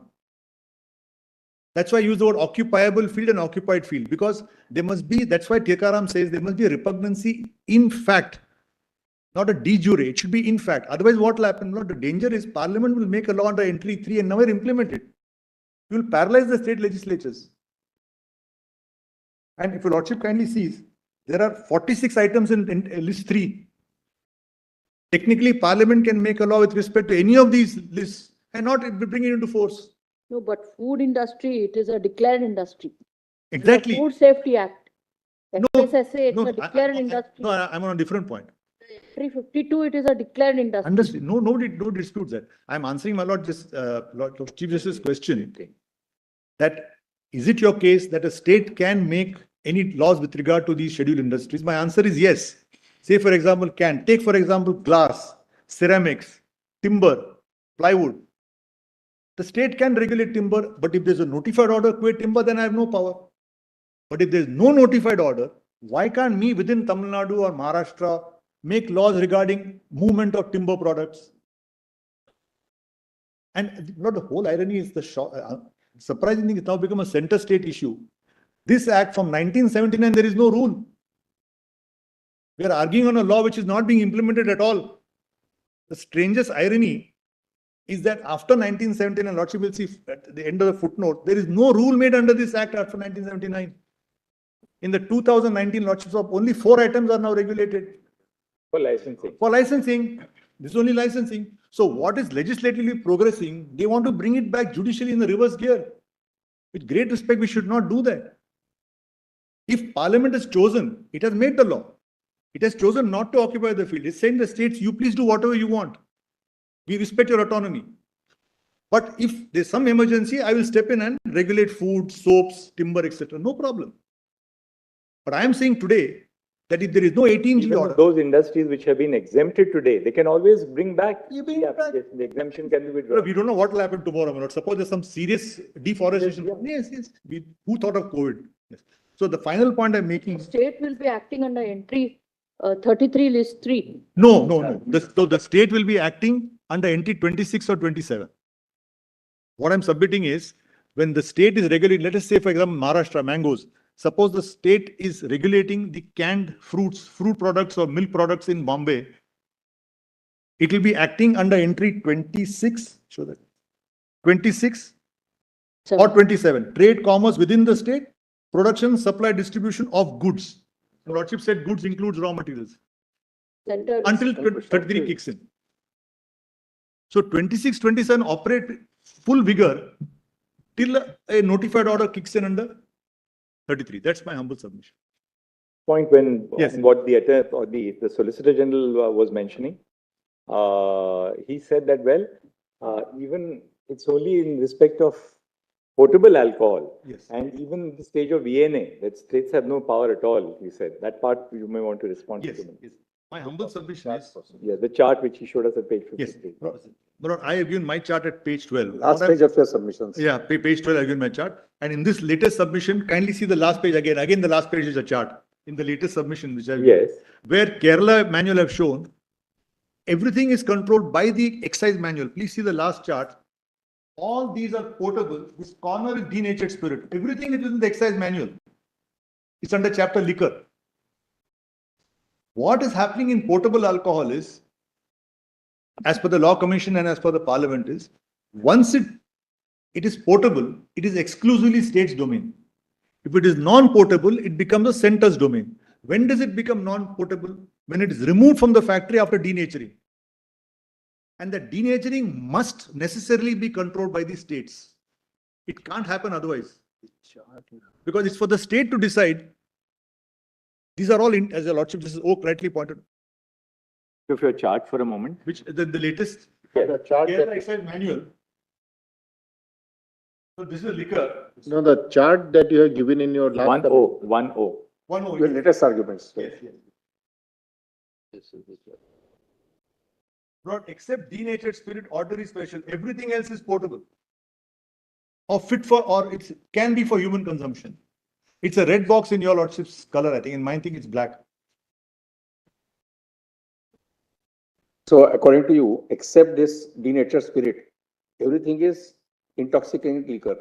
No, denatured spirit is actually intoxicating liquor, but it becomes unfit for human consumption. It doesn't cease to be. Lordship will kindly see. It is also intoxicating. Yes, because if I add methyl alcohol, I'll go blind. But if I add some other denaturant, I won't go blind. I will become sick, but I can get my kick or whatever I want to drink it. Not used for drinking. So the hooch strategy is only when you put methyl alcohol, because that illegal person doesn't know what is the denaturant. The crimson color that you have put on the right. Yes. That is on denatured. I think it should have been put on the left side of the column. No, I just wanted to say. And what about rectified spirit? You say your topmost column is foreign, fermented, yes, and distilled. Yes, then distilled takes us to whiskey, brandy, rum, gin, vodka, rectified spirit. Yes. Rectified spirit. And rectified spirit, actually, this rectified spirit should come on top near country liquor, because rectified spirit diluted with water becomes this thing. But this is the manual which they are given. What they have said is, what are the types of liquors? What are the types? Country liquor is of two types. No, it's not portable Not at all. portable. Mistaken your chart. Rectified spirit is not portable, Mr. Datta. Rectified spirit is the most portable thing. Most portable. And what I'm submitting, why I gave this chart was 22% of volume. Control is by the state governments. Purpose was. Lordship will see page 12 of my chart, the first chart which I gave in my first submission, where I said rectified spirit is primary distillation. ENA is secondary distillation. Both at primary stage and ENA stage. Till 90s, it is only rectified spirit. We used to make it, there are two brands we used to sell, 26% concentration, 32% concentration with a color added to it. It was only rectified spirit diluted with, brought down from 90% to 26%. Now, because of modern technology, it become extra neutral. What do you say when you say 95% alcohol, what does it mean? If you got 1 liter of ENA, only 5% is water. 95% is alcohol by volume.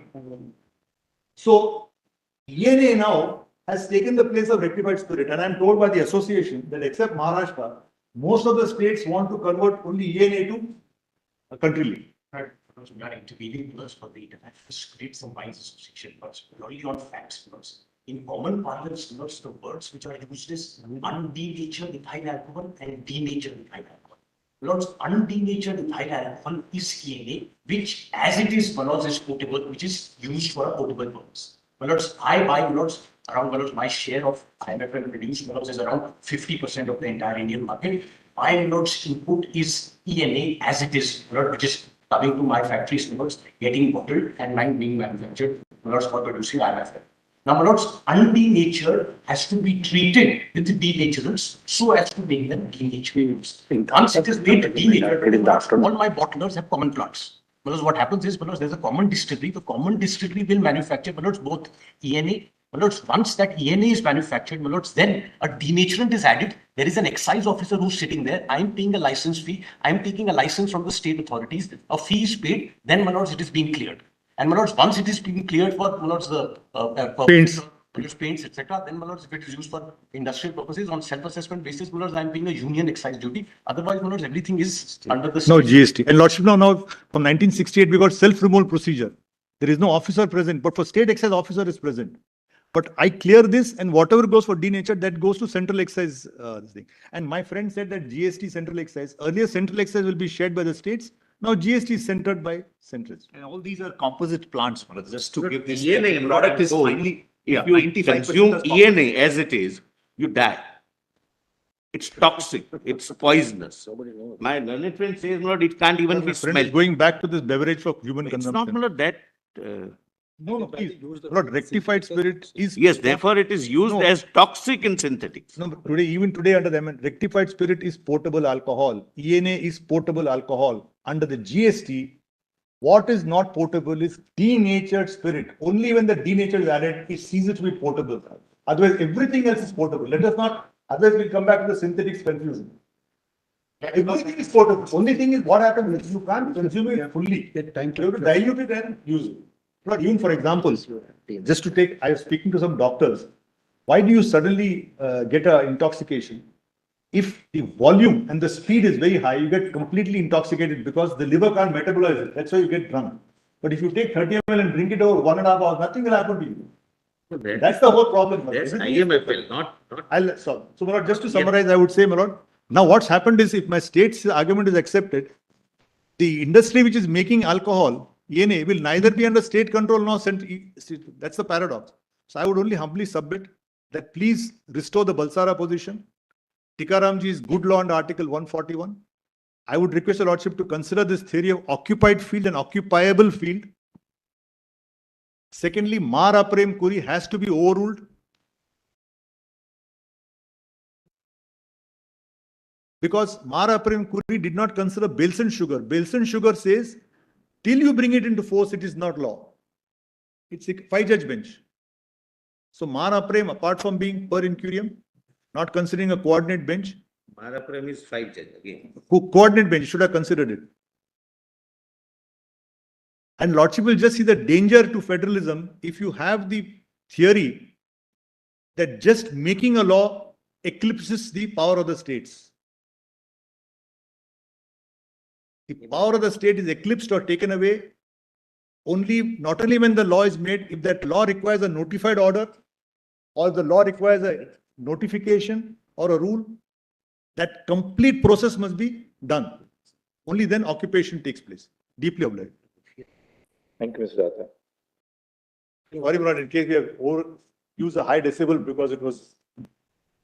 No, between us, there are never high decibels. Yes, sorry.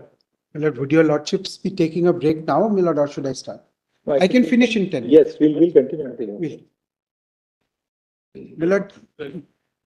Just suggesting, what should we left? We need about 10-15 minutes. Right. Financial implications for all the states. Huge. Because after synthetics, you are not able to collect any vent fee. At 4 o'clock, my lord.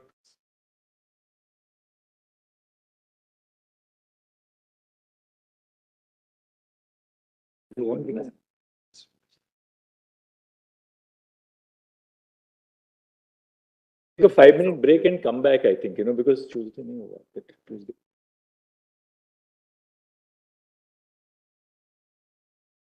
Come back in 5 minutes. We'll just take a small break, just a comfort break, and we'll come back. We'll hear you and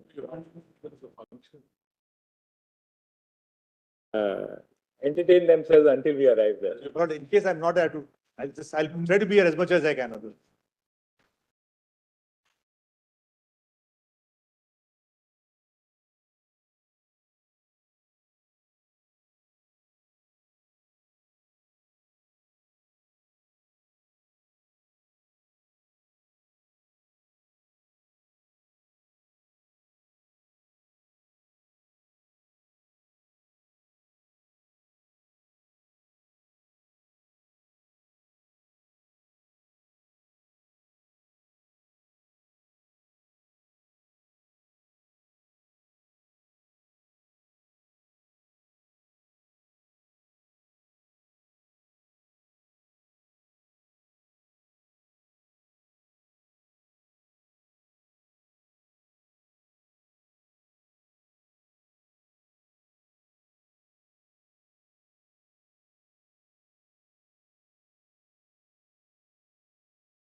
only one line, you know, before they start.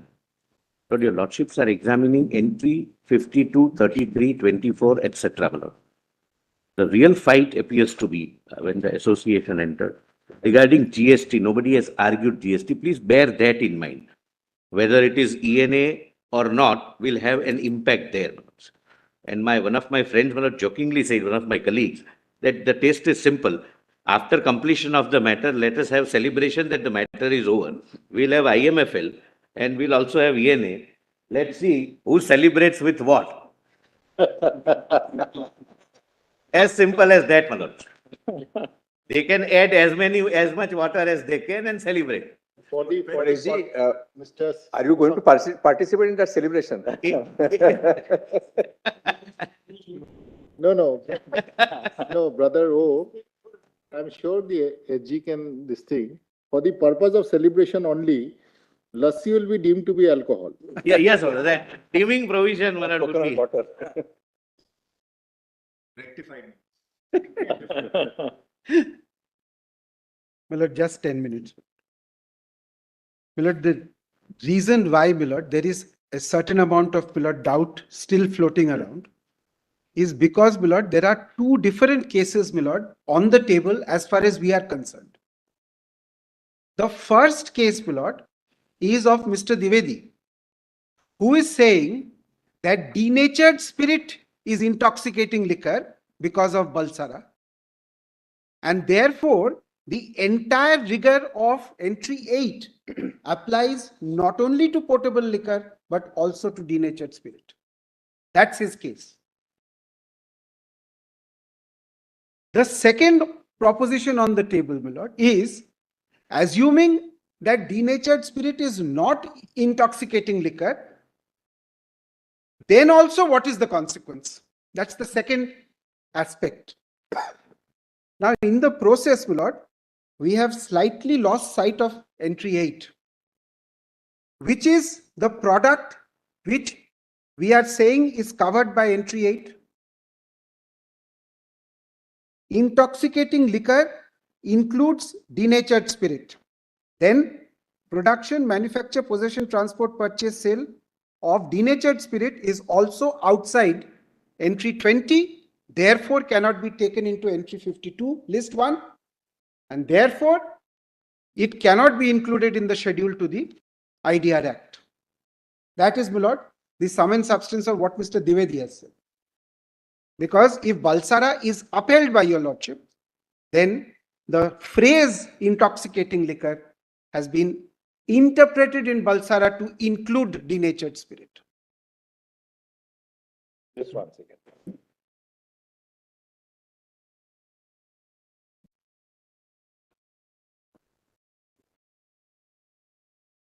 What will Balsara do?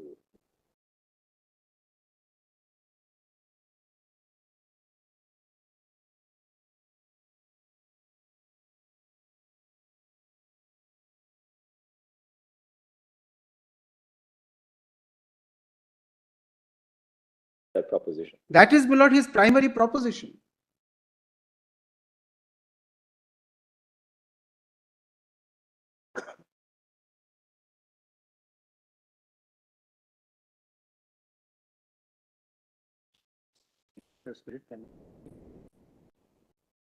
Everything else, my lord, he has said is in reply to, my lord, what has been argued.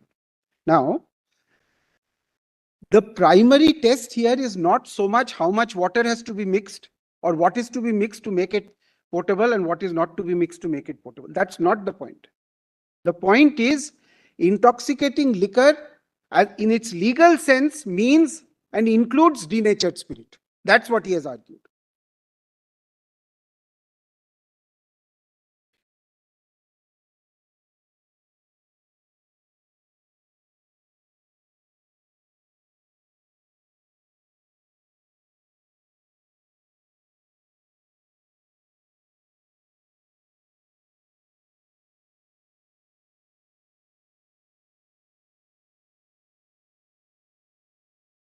Now, what will happen, my lord? We'll leave that aside for the time being. Your lordship will take a call on that.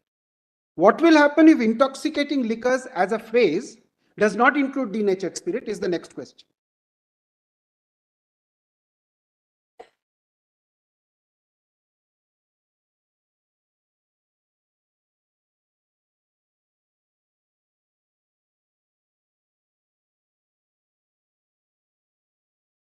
Now, if, my lord, IMFL, clearly an intoxicating liquor.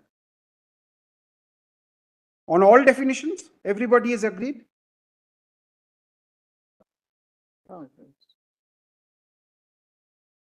The entire process of production, manufacture, possession, transport, purchase, sale of IMFL is certainly, my lord, state list. It cannot be taken away anywhere. That's why it is excluded in so many words in the schedule in the IDR Act today. Entire process of IMFL, production. Includes, my lord, production, manufacture. No, IMFL is an intoxicating liquor. Yes. And its production and manufacture is included in entry 8, without a doubt. Including ENA. Including ENA. And, my lord, if my learned friend is right, which, my lord, of course, we deny entirely, even if it is, my lord, molasses, even then, my lord, if it goes for the manufacture of IMFL ultimately, it is in entry 8. There cannot be any question about it. The entire process of manufacture of IMFL is included in 8. So ENA under no circumstances, ENA which is used for the purpose of manufacture of IMFL, under no circumstances can it come within central domain.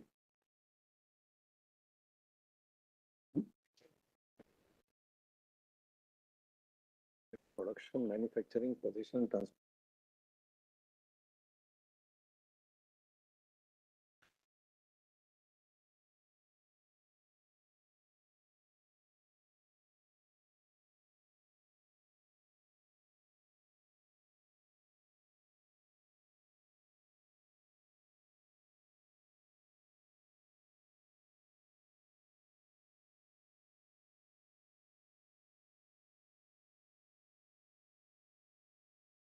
My lord, the only reason why we have pointed out that you can't make a distinction between the raw materials up to the stage of ENA is because the ENA may be used for IMFL, it may be used for denatured spirit.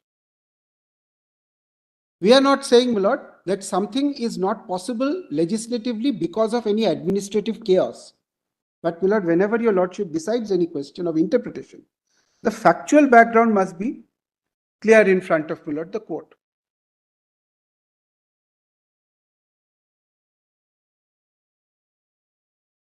The fact is, therefore, ENA is capable of being used both for IMFL and for denatured. Yes, my lord, and not, this is noted in Bihar Industries. Bihar Distilleries. Bihar Distilleries. Bihar Distilleries holds so and says that therefore the correct point at which to distinguish between them is when they are being cleared for the purpose of excise. And this is noted in the Law Commission report also.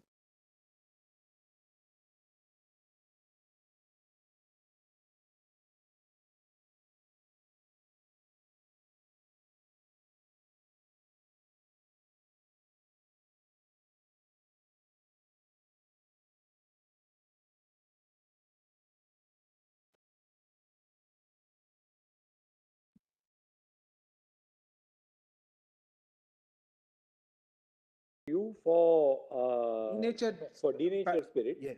Then obviously at that point of time onwards, it becomes part of central control. Yes, yes. When ENA is cleared for the purpose of IMFL, continues to retain. Has to be, my lord, entry 8. The solicitor was arguing that all ENA, not being potable liquor, has to be under central control. That's correct, my lord. And that is based on, my lord, the question as to whether ENA is an intoxicating liquor.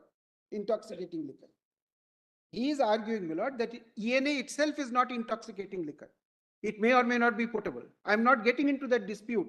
The point is, intoxicating liquor is IMFL. And ENA, my lord, is a raw material in the production of IMFL. Part of production. Which is clearly intoxicating liquor. And even if it is molasses, molasses is then included in the production process.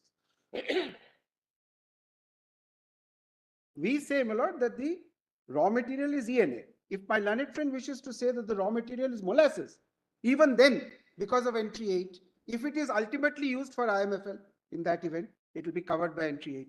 Center will not be able to regulate it.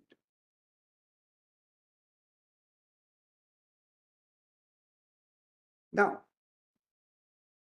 and my lord, they have understood that, my lord, by putting in the schedule, no potable liquor. Now, what happens, my lord, if to the regulation, my lord, of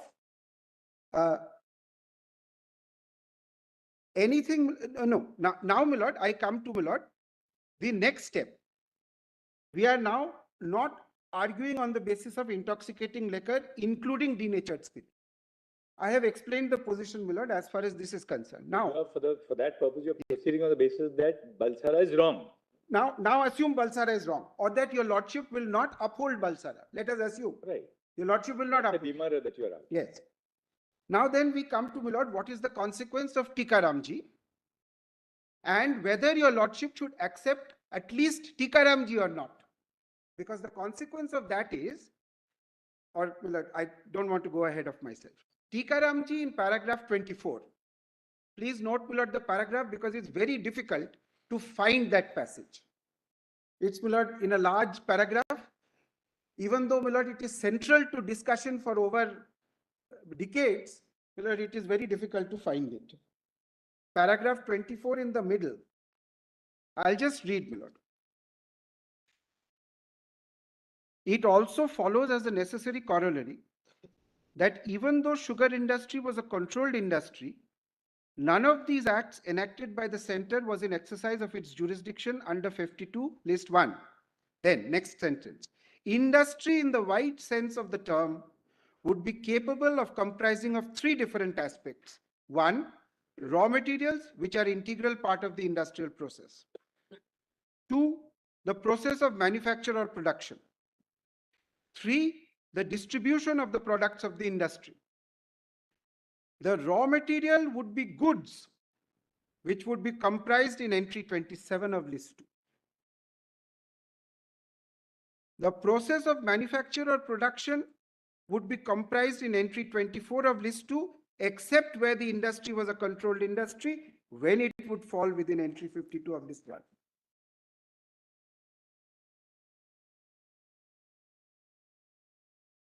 And the products of the industry would also be comprised in entry 27 of list 2, except where the products of controlled industries, when they would fall under entry 33 of the list 3. So they split it up into 3 parts, saying that the word industry could have a broad interpretation to include all these 3. That was being argued by the appellant there. They rejected that and said that only the second part of it is going to be industry. The other 2, the first and the third part, will not be industry. So therefore the conclusion, this being the position, it cannot be said that the legislation which was enacted by the center in regard to sugar and sugarcane could fall within entry 52 of list 1. Now this is the threefold test. The consequence of this threefold test is, and most importantly, that the raw material for the manufacture of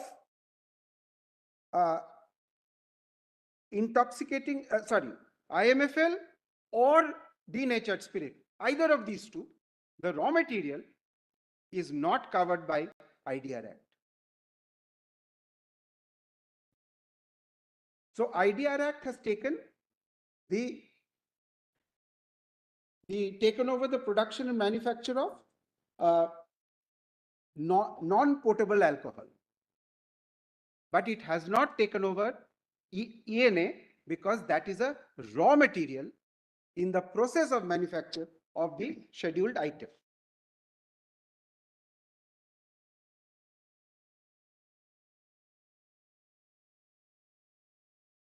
Therefore, there is nothing wrong in the state legislating as far as the manufacture of ENA is concerned. First, because what is used in IMFL is in entry 8, and second, because what is used for denatured spirit is only a raw material and therefore outside the definition of industry as far as Tikaramji is concerned.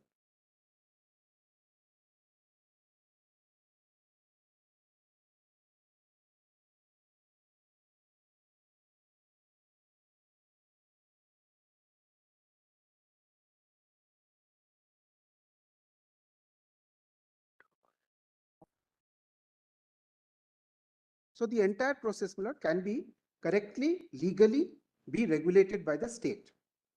Now tell us one thing. Yeah. One of the submissions of the London Solicitor General was that in making that threefold bifurcation of industry, Yes.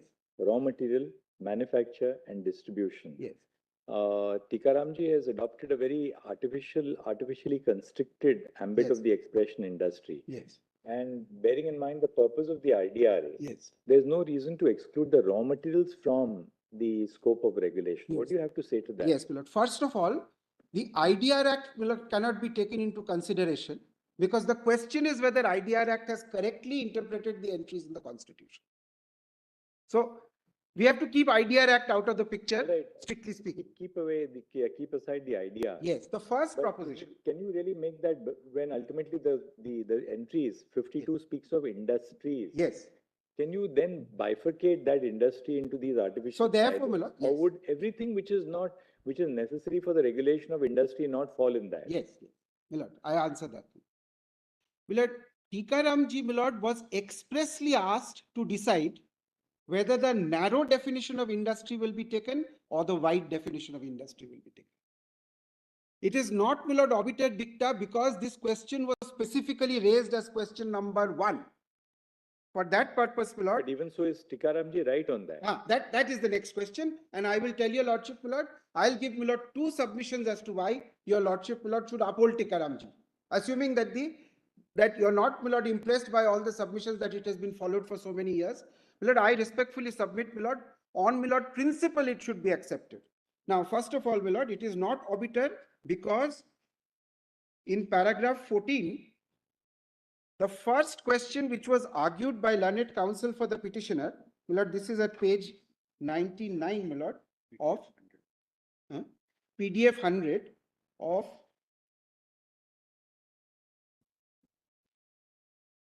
no, my lord, let me not confuse the picture. I'll just read.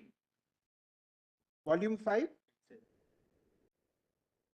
Page 72, the judgment starts, my lord, and I am on para 14. At page? Page 88. And my lord, this is question number 1. Learned counsel for the petitioner urges before us that the state of UP has no power to enact the impugned act, as the act is with respect to the subject of industries, the control of which by the union is declared by parliament by law to be expedient in the public interest within the meaning of entry 52 of list 1, and is therefore within the exclusive province of parliament. The impugned act is therefore ultra vires the powers of state legislature and is a colorable exercise of legislative power. The discussion on this, my lord, starts by noting all the entries, and then from paragraphs 18 to 24 or 25 actually, my lord, the judgment gives reasons why it is coming down in favor of the narrow interpretation and rejecting the wider interpretation.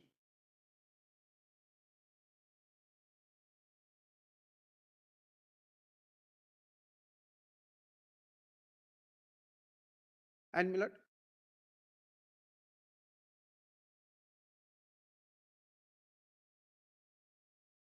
lord, the reason given, it has followed, my lord, judgment after judgment on interpretation of statutes and constitution. And the primary reason, as far as I can make out, is that we must have a harmonious construction. The Constitution made a distinction between industry in 24 and distribution in 27.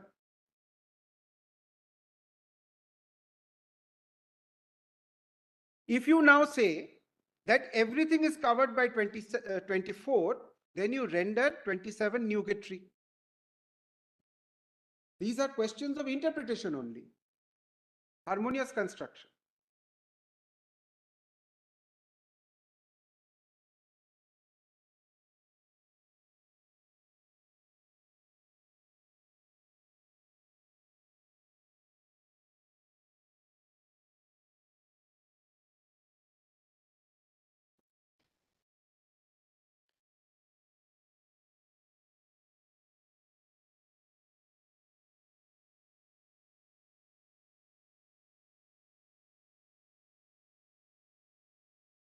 Even entry 33 will be in list 3 will become meaningless if all aspects of industry is part of 24 and goes to list 1.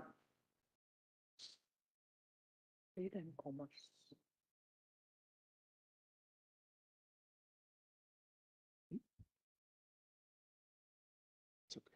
Now, my lord, just as a arbiter from my side, my lord, the best definition, my lord, the one I find most easy to understand of what is a harmonious construction is contained, my lord, in the Venkata Devaru matter, which is, my lord, in relation to, my lord, the Mulki Peat, where, my lord, your lordship said that how do we go about harmoniously interpreting?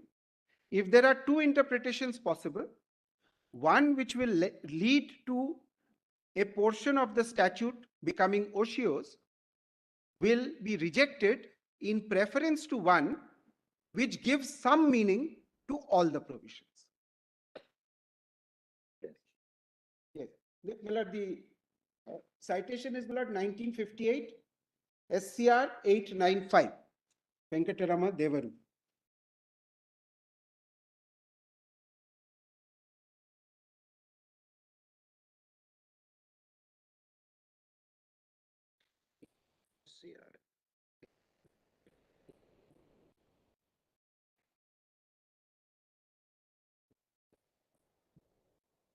Thing should be redone.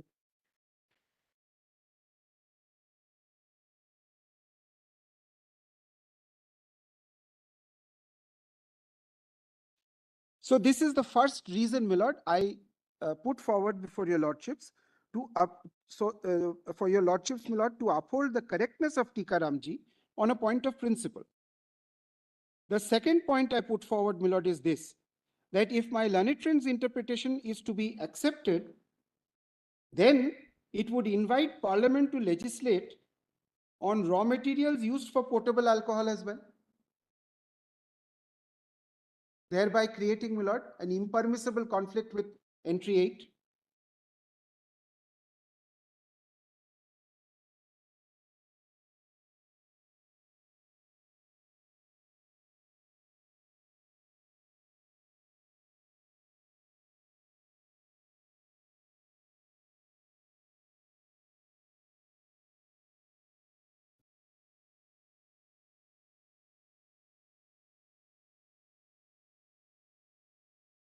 Indeed, my lord, the whole vertical becomes subject to central control then, molasses upwards. So where will we stop?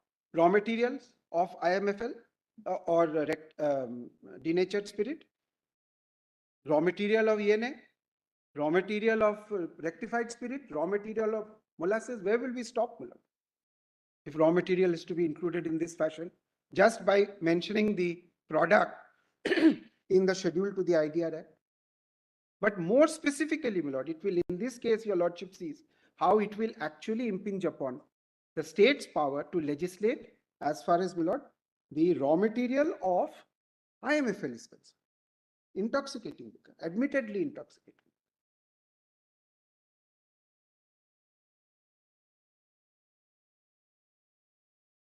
We accept the point of removal interpretation, then we'll be able to say both.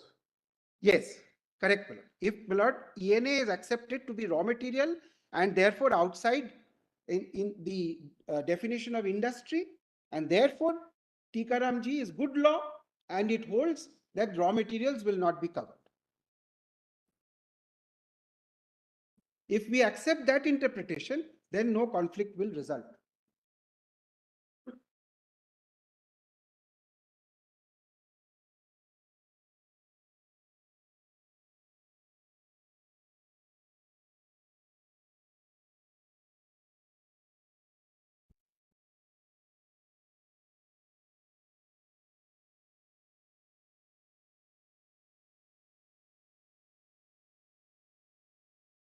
Yes.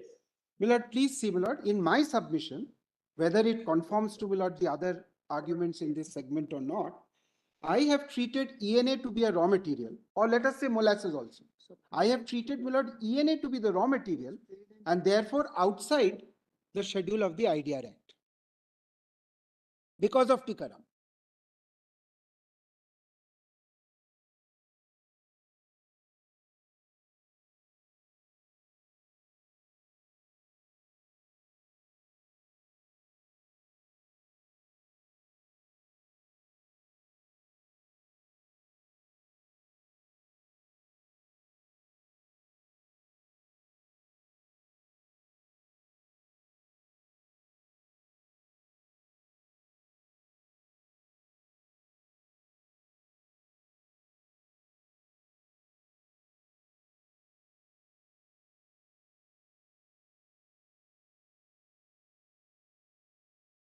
A broader interpretation of the expression industry in the case of a controlled industry. Yes. That it will also include the raw material in the alternative. Yes. If your lordship takes that view, Milord, in that event, the raw material EMA comes under the control of the center. And there that problem arises. Or would it be that it is at the point of removal? Yes. It is up to the point of removal. Yes. These states will have control. Yes. At the point of removal, whatever part of the raw material will go into Denatured spirit. Denatured spirit would come under the center's jurisdiction. Yes, my lord, I have no difficulty with that in my second argument. In the second limb of the arguments that we have put forward, we have no difficulty with the conclusion that up to ENA the state can regulate. Beyond that, only if it is being cleared for IMFL. This is the second argument. But, my lord, if your lordship, my lord, accepts the first argument, which is that intoxicating liquor includes denatured spirit, these arguments. Yes, then, my lord, that's a different situation.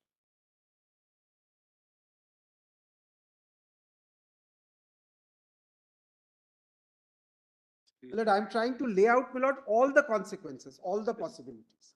Because, my lord, sometimes it becomes difficult to deal with arguments unless all of it is on the table. Even the ones which are against us.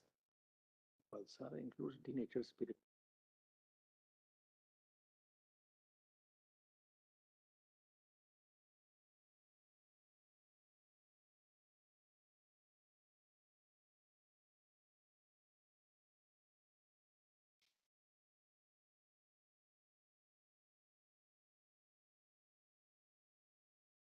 The regulatory charge.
Rampur and Tulok.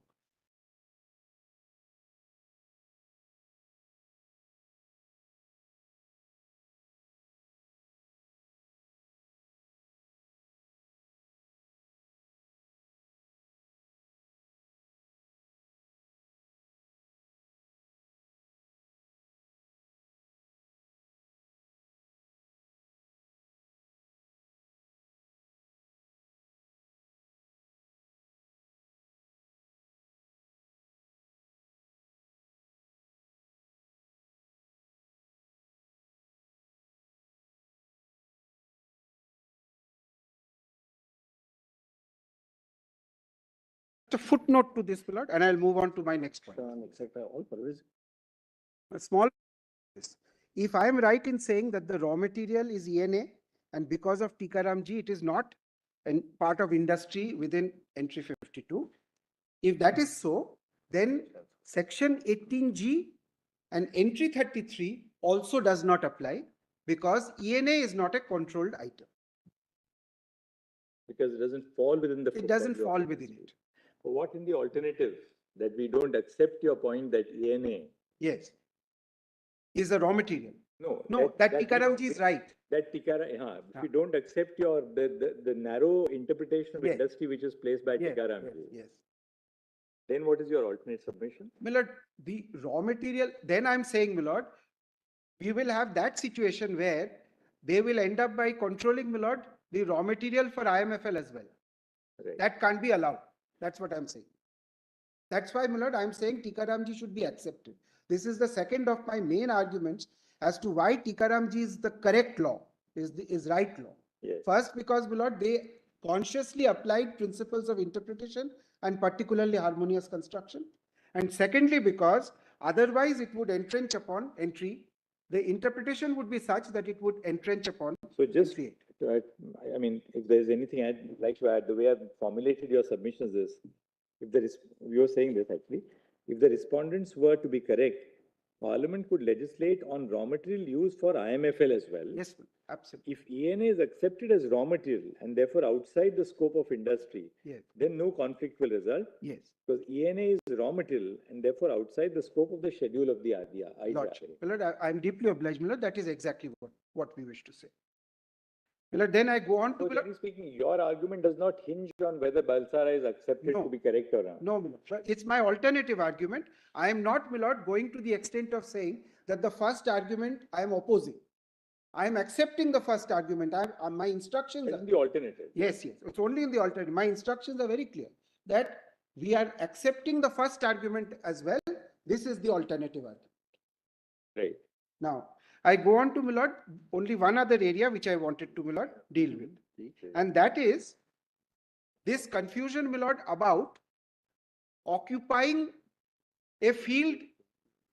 What is the consequence of that declaration in section 2? Now, for this, Milord, my learned friends have relied upon Hingir Rampur and MA Tulok.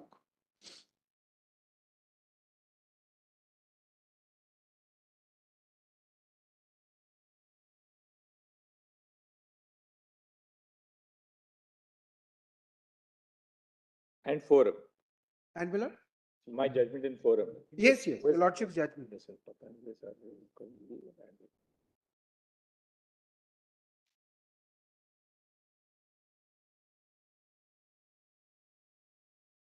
Now, Milord, here there are two words which, Milord, has sometimes gone into some difficulty even in judgments of this court.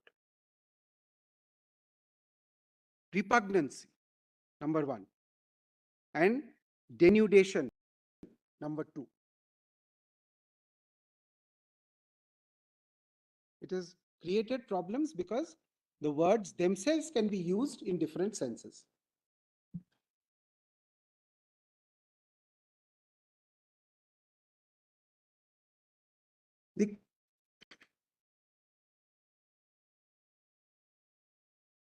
The correct position is specified in Hex judgment, which Mr. Dwivedi mentioned in the morning.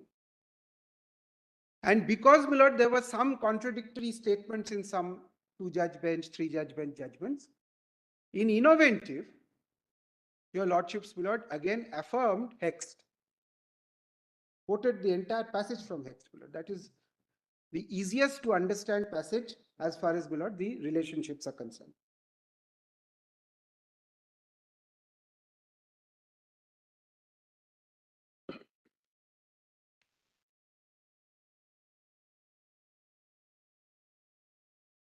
And the difference is, my lord, the word repugnancy should correctly be used only for the concurrent list, list 3.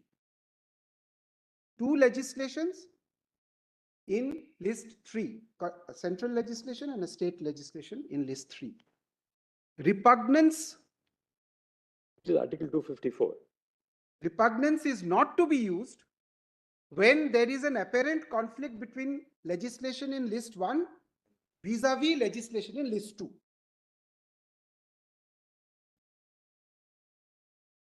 Here the pict and substance doctrine. Precisely. Incidental and ancillary. Incidental, ancillary. All those, my lord, are how you will apply it.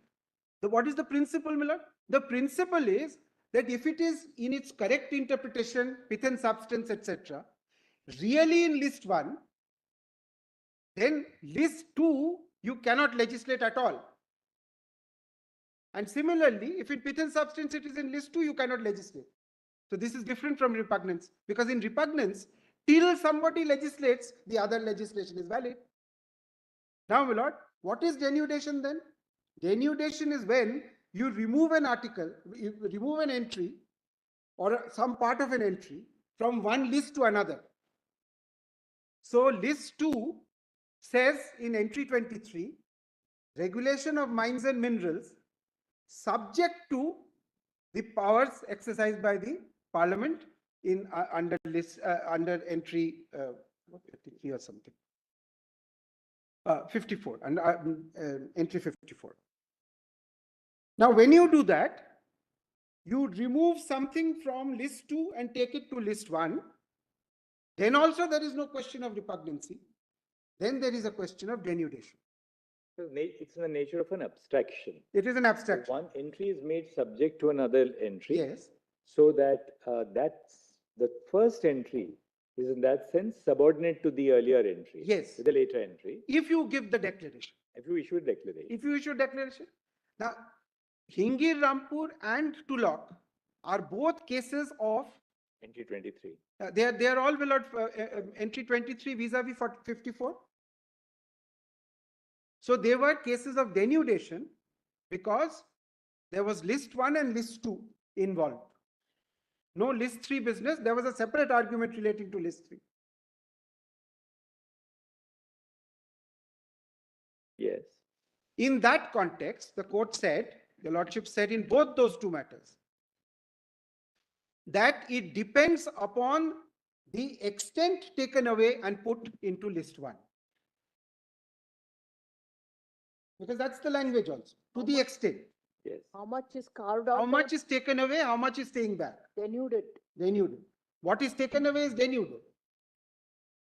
Now, in that context, your Lordship said in both the two judgments that the field being covered by both is regulation and development of mines and minerals.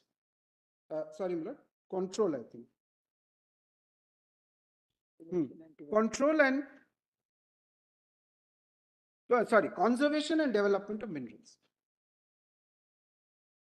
So what it found was, my lord, that both, when you make that declaration, you take away the entirety of it.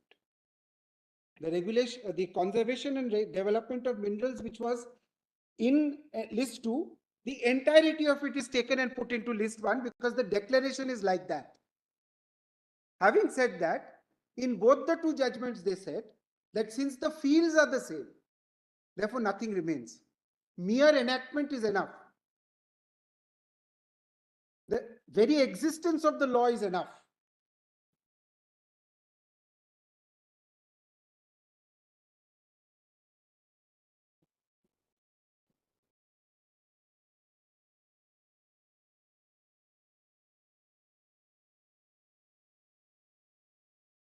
Now, the difference between Hingir Rampur and Tulok was very simple.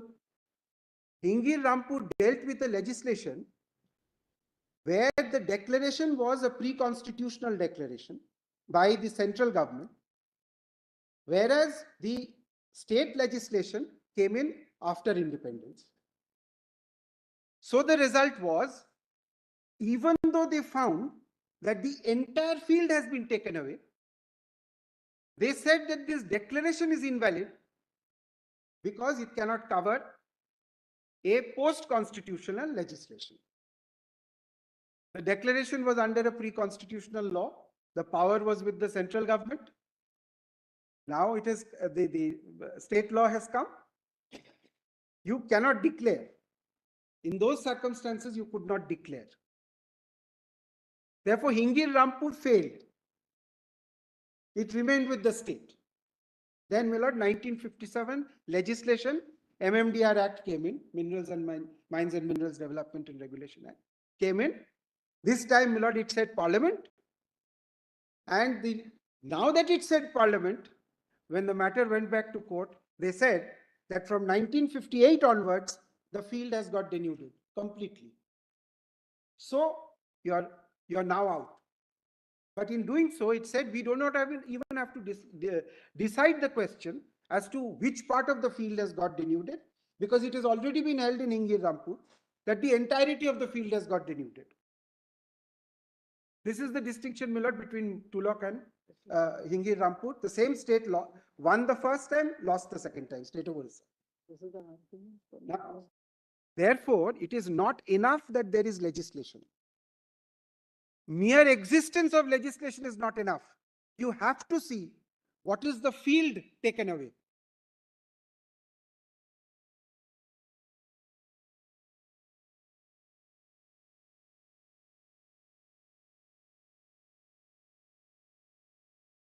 Now, my lord, there is one passage here, my lord, which clarifies the situation so much that I am just tempted to read. As far as this case is concerned, I know, I've got it written. Volume 5F, page 396, my lord, is Hingir Rampur. Volume 5F, page 396.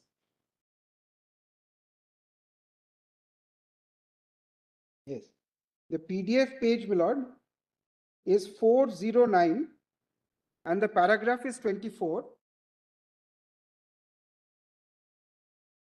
And after reading entry 23 with entry 54 of list 1, it says that the effect of reading the two entries together is clear. The jurisdiction of the state legislature under entry 23 is subject to the limitation imposed by the latter part of the said entry. If Parliament by its law has declared that regulation and development of mines should be in public interest, be under the control of the Union, to the extent of such declaration, the jurisdiction of the state legislature is excluded. In other words, if a central act has been passed which contains a declaration by the impugned act. So there are two conditions. One is there must be a declaration, and the other is that the declaration must cover the field occupied by the impugned act. The impugned act would be ultra vires, not because of any repugnance between the two statutes, but because the state legislature had no jurisdiction to pass the law. It's gone, denuded. You don't have power under list 2. Not because of repugnance, because that would take us to the concurrent list. The limitation imposed by the latter part of entry 23 is a limitation on legislative competence of the state legislature. This position is not in dispute. And then it says,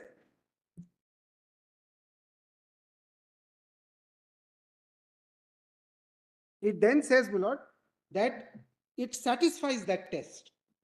That second test, first, of course, there was a declaration of a different kind. Secondly, it satisfied the test that the field occupied, the said declaration covered the field occupied by the impugned act. Then it found, my lord, that the declaration was not a valid declaration. So the state succeeded. In Tulok, which is, my lord, volume 5B. 5D. 5B, B for not Mumbai, my lord. Page? Page 108 is where it starts. And I'll show you lordship para only. I'll read out para 5 only. Para? Para 5? No, I don't think 5 is necessary.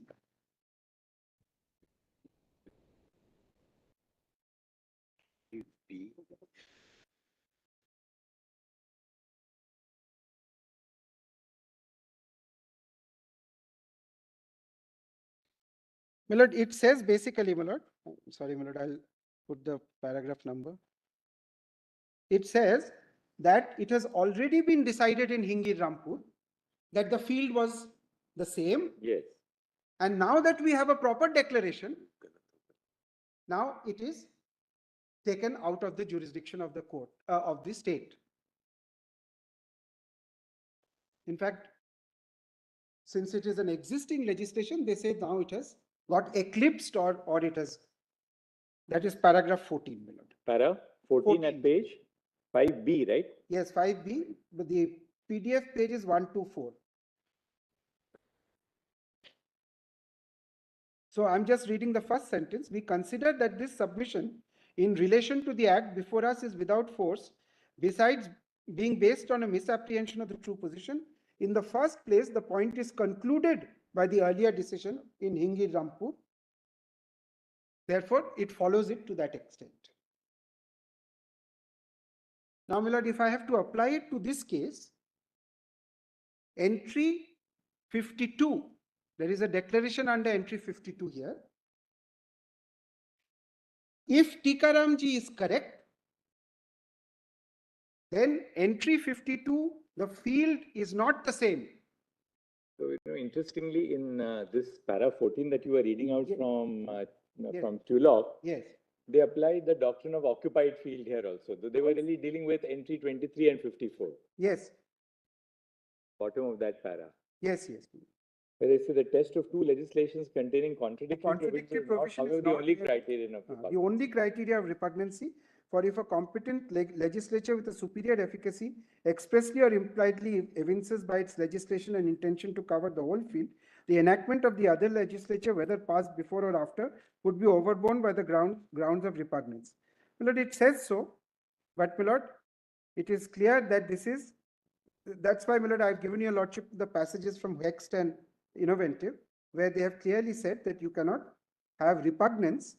You can have repugnance, my lord, as the word stands, my lord, it does cover the field, but it's not repugnance. In technical language, it is not repugnance as far as constitutional law is concerned. It is really, my lord, a case of denudation. Then only, my lord, this mere existence of the law is enough. It covers the field. Now you can't touch it. Because what has happened? By that declaration, you have taken something out from here and put it there.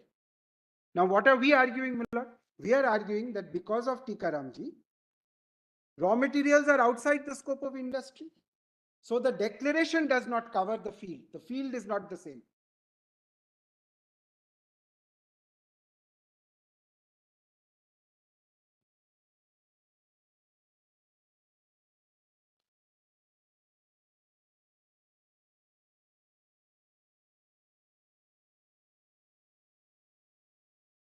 So the second test fails, my lord. The field not being the same.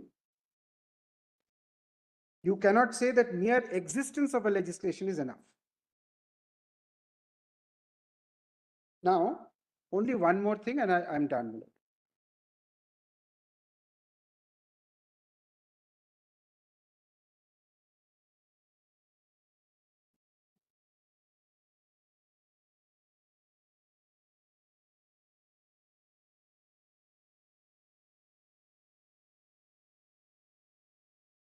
Lord, in fact, Lord, Hingir Rampur has another passage. I think, Lord, it will complicate things too much, Lord, if I go into it now. This entry 52 was also pressed into service there. When the court did not agree to 54, they, my lord, pressed into, in the argument, my lord, they went to entry 52. There, my lord, it was rejected on the ground that the Industrial Development and Regulation Act is not for regulation. So having analyzed the Act, it said, it would thus be seen that the object of the IDR Act is to regulate the scheduled industry with a view to improvement and development of the service that they may render to the society, and thus assist the solution of the larger problem of national economy. It is difficult to hold that the field covered by the declaration made by Section 2 of this Act, considered in the light of its several provisions, is the same as the field covered by the impugned Act. That being so, it cannot be said entry 52, read with... Mr. Jaideep, just one last point. Yes. What if, I mean, just since the whole matter is really at large before us. Yes. What if we come to the conclusion that Tikaramji is holding that the raw material is outside the fold of industry? Yes. Is perhaps not correct. If it's a controlled industry, the product goes to entry 33. Yes. Otherwise, it would go to 27. Right. Otherwise, in the case of a controlled industry, it goes Will go to to 33, which 33. Tikaramji says. Yes. On raw material, suppose we come to the conclusion that the raw material will also fall within the scope of industry. Yes, the entire raw material. But then what happens? No, Milord, the entire raw material then begs the question that if it is going to be used for IMFL, then it can't come in because of entry 8. So there then has to be a system. The point of removal then. On the point of removal, but there are various, Milord, regulatory measures which are taken, which are specific to the process of manufacturing.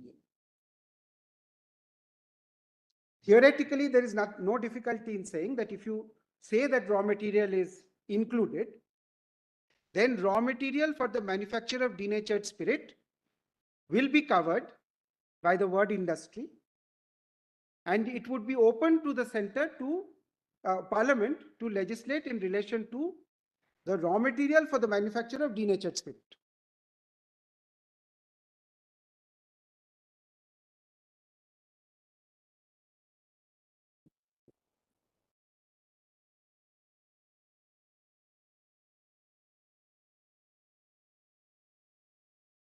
I think, however, Milord,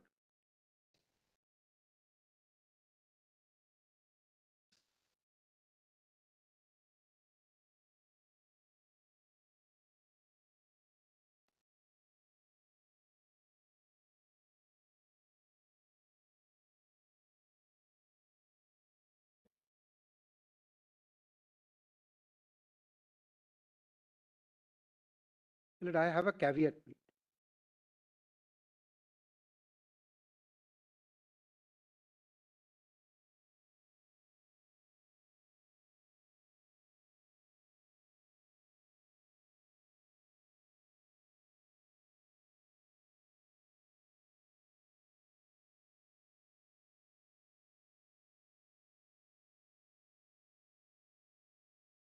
One caveat, Milord, your Lordship will keep it in mind that then production, supply and distribution will be of a notified product. And if it is of a notified product, Milord, then it will be entry 33 concurrent list. So if the center does not in fact notify, and we are arguing that actual notification is required, and I'll just, Milord, make one submission relating to that. Since we are arguing that actual notification is required, till such time as actual notification is made, state will be able to regulate.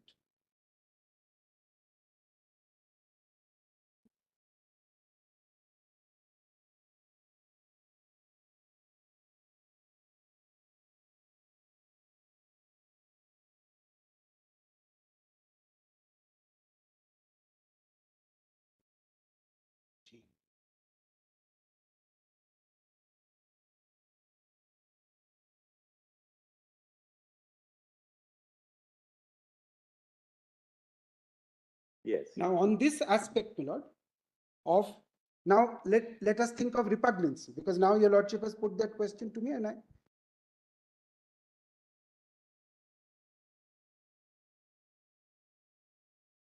question will arise. Now, my learned friends are interested in saying that even if I do not legislate, even then it is covered. Forbearance. Then what will happen? In a concurrent list item, every non-legislation will also become covering the field.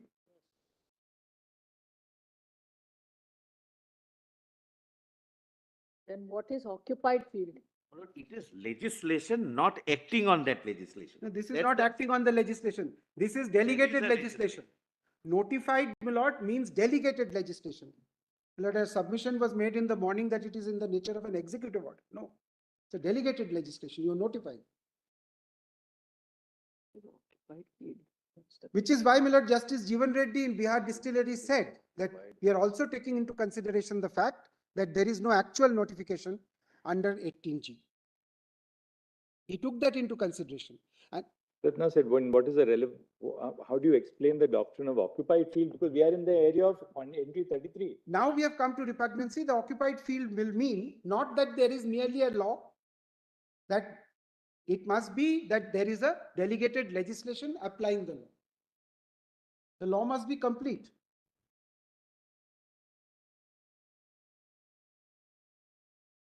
My lord, your lordship has already heard, my lord, it is occupied. That's why, my lord, it is constantly said.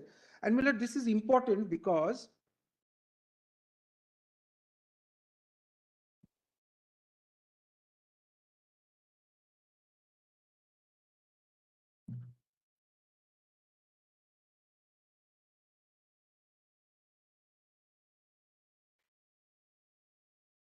That was the line which Belsun Sugar took. that's right, my lord. And this is important because when we come to the concurrent list, the state is also having the power to legislate. It is only that if the center legislates on the same, then it will get occupied and it will cease to have effect. Different, my lord, from a conflict between list 1 and list 2, where the state never had the power. And Parliament, according to you, we'll consider it, Parliament, according to you, while legislating, intended that the legislation by itself will not be enough, but there has to be a notification by There the has to be a notification. by the central government. Lordship. So in other words, if there is no notification at all, then Parliament did not intend to oust the power of this. And it has not in fact occupied the field. It can easily occupy, my lord. Tomorrow they can do it. That's why, my lord, this argument, my lord, has limited usefulness. Only thing that is a little conceptually, can you say that the doctrine of an occupied field is dependent on the exercise of power by the delegate? Yes, my lord. I'm saying so, my lord, because otherwise it has not occupied the field. It is to occupy the field by issuing a notification. The notification is not necessary for bringing into force the law. So therefore, my lord, that's why I make. Where you have not brought the law into force. So, my lord, that's what I'm saying. The notification is only for implementing the provision. It's not for implementing. That's the area where, I was I was not on all fours. I mean, very well, if you'd very like well, to just sort of. I'll just make one submission. And then we can call. I'll just make one submission and leave it at that. Your lordships may consider. The question is this, my lord, that the legislation says that only if we notify this product, we will control. If we do not notify, we will not control the product. Why should the state, in a concurrent list position, lose its power? In a my lord, denudation situation, mere existence of the act is enough. But in the case of repugnancy under concurrent list, actual legislation is required. Occupation is required. Till occupation, state has. Just one second. Yes. Occupation. Yes. Mere existence is enough.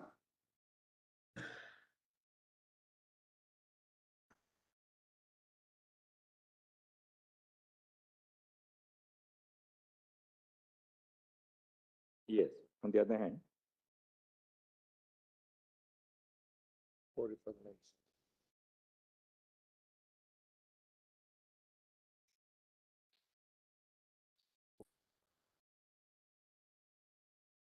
So therefore, my lord, I say that forbearance, my lord, is not to be applied in the case of a concurrent list subject.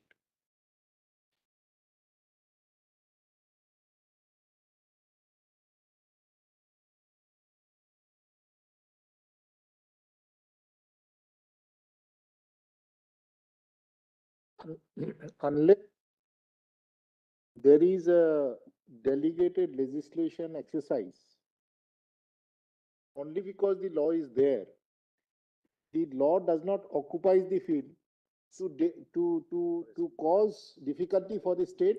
To cause repugnancy. Yes. If it is a concurrent list. For repugnancy, it has to be an occupied. Yes. And you are saying that it's not occupied. Till the delegated legislation has actually brought it into. Exercise is undertaken. Yes. It's very simple, my lord. They can today say that I am now notifying. So far they haven't, that's a different thing. It's in their hands. So, my lord, those are my submissions. My lord, one more thing.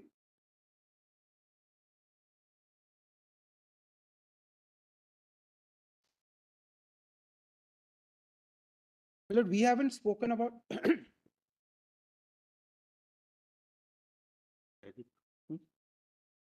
हो गया.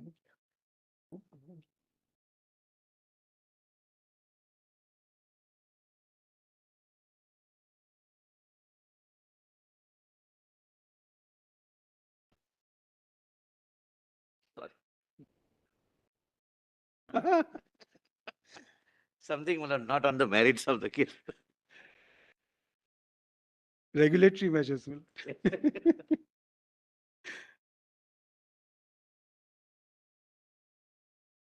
Lord, one thing I have not submitted on is entry 6 of the list 2, which is on public health. Now, the reason I have not made a submission is that if in fact there is a legislation by the state which seeks to rely on entry 6, then we will have to justify that in a court of law.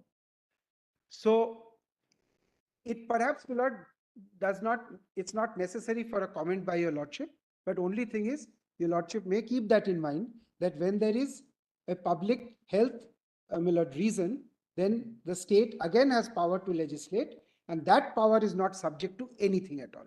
That's entry 6, list 2. I just wanted to mention. Thank you, Mr. Gupta. Thank you, Jagdish. Deeply obliged. Yes, Mr. Giri.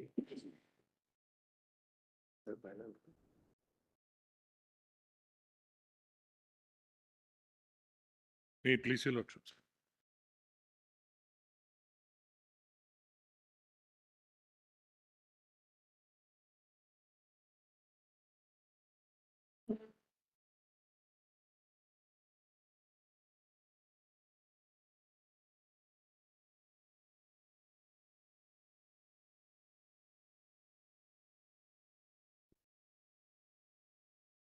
Your lordships leave the lord. Yeah, no, you can safely leave. Thank you. May it please your lordships. Lord, if your lordships recall, Lord, in my first submissions also, I was submitting that entry 8 would cover every kind of alcohol other than denatured spirit. There was a reason to do that.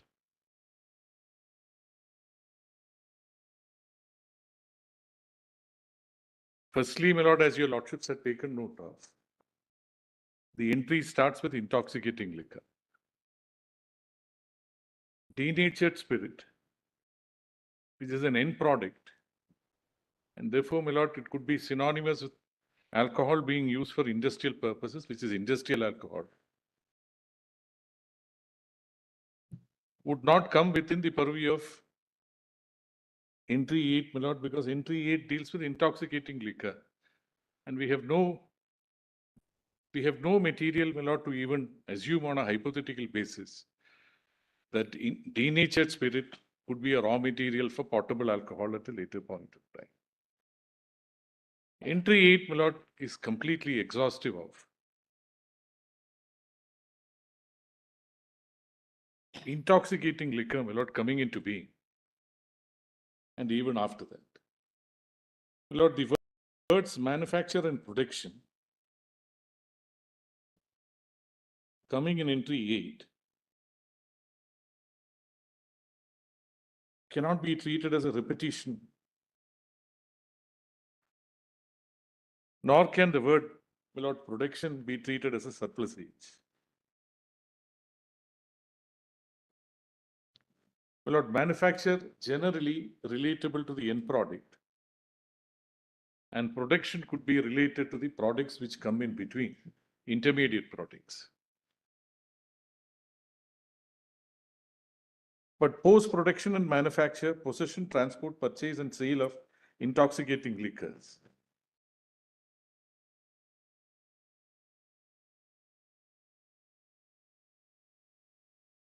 Every aspect, my lord, every aspect of manufacture or production or manufacture of an intoxicating liquor is covered by entry 8.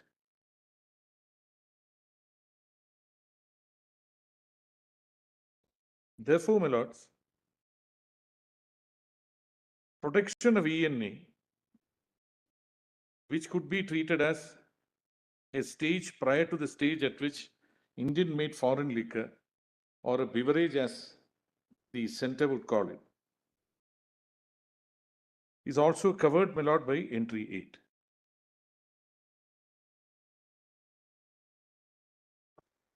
Starting from molasses, then to rectified spirit, and then to ENA, and then finally to Indian-made foreign liquor, my lord, which is what is done in the case of consumable alcohol, or what is treated as an intoxicating liquor, is covered by entry 8. My lord, the legislative competence of the state legislature, insofar as entry 8 is concerned, would therefore deal with every stage relating to the manufacture of an intoxicating liquor and even stages thereafter. My lord, we can conceive, my lord, of industries which manufacture only extra neutral alcohol and then sell it, my lord, to a bottling plant. There are many such industries. Come again? What do you say? There are industries, my lord, which only manufacture extra neutral alcohol, but don't take it to the next stage, my lord, of an Indian-made foreign liquor. They can sell it to any other unit. That is also covered by entry 8. There are industries, my lord, which procure molasses or malt, and then will not come up to the stage of rectified spirit and then sell it to another unit, which a distillery which manufactures extra neutral alcohol. There are units, my lord, which deal only with bottling plants, purchase extra neutral alcohol and then convert it into the different brands of liquor that we see in the market. But every aspect of it, my lord, would be covered by entry 8. That's why, my lord, the entry 8 deals not only with manufacture, but with production and every aspect of it, even subsequent to manufacture. Therefore, my lord, to say that I would stop with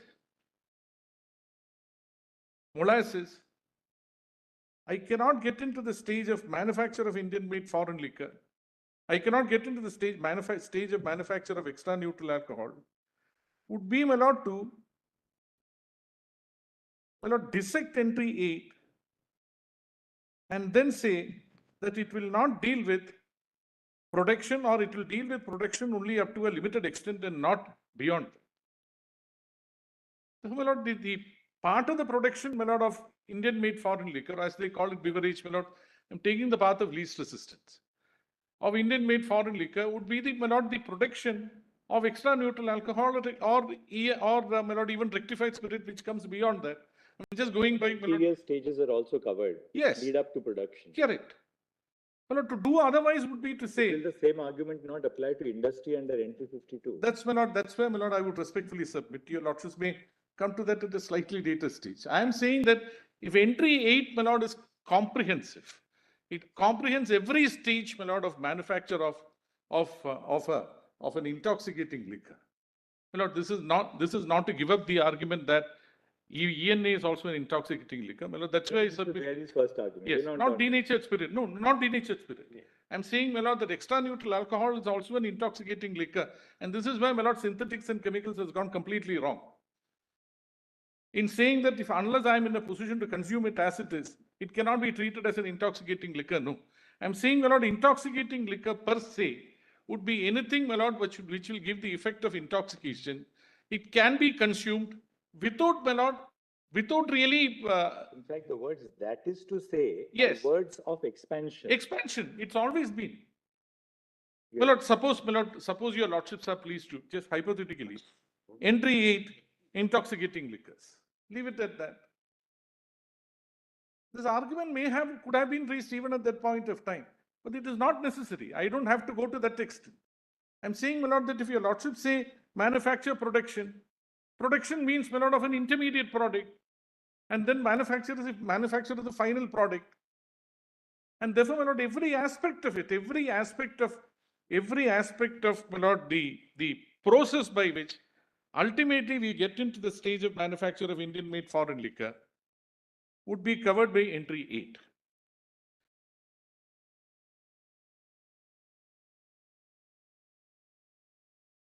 My lord, my respectful submission is, under 245 or Article 245 or 246, in respect of any entry, my lord, which is contained in list 1, my lord, without even resorting to pith and substance argument. But that is in relation, my lord, to two competing legislations which come under list 3. For list 1, exclusive competence, my lord, to legislate on any aspect of coming under an entry under list 1 would be Parliament.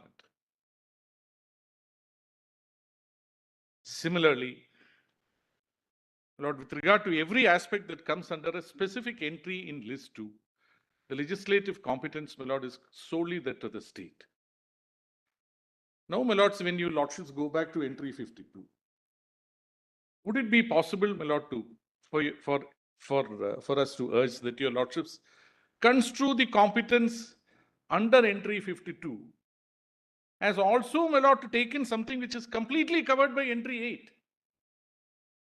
Please don't come to entry 24 or 24. And I'm saying that for the purpose of anything which is wholly, comprehensively covered by an entry in list 2, one doesn't have to fall back on, well, it's the entry 24. Therefore, the competence of the Parliament to legislate, my lord, under entry 52 of list 1 cannot take in, my lord, legislating on any aspect which otherwise could be covered by entry 8.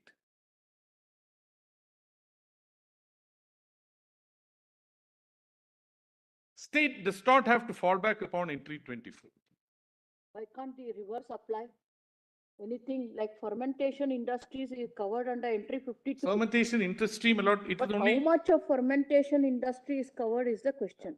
No, I'm saying, my lord, that fermentation industry, suppose, my lord, it takes in any aspect to the manufacture or production, my lord, of intoxicating liquor, then it is completely covered by entry 8.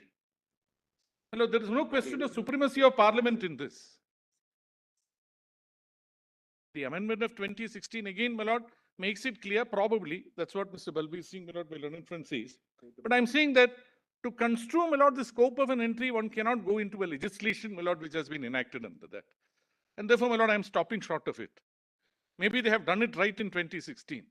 But in my respectful submission, a declaration under entry 52 of list 1 cannot take in, my lord, anything which is exclusively covered by an entry, my lord, in list 2.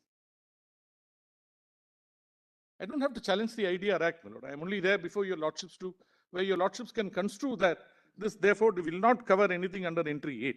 But for all this, my lord, I'll have to still, my lord, convince your lordships that every aspect of it, every aspect of intoxicating liquor is covered by entry 8. If that is so, the exclusive legislative competence to legislate on those aspects of intoxicating liquor would lie with the state, in which case, my lord, consequently, the legislative competence of the center under entry 52 would not take in anything that is completely covered by entry 52. This is not a case of competing entries.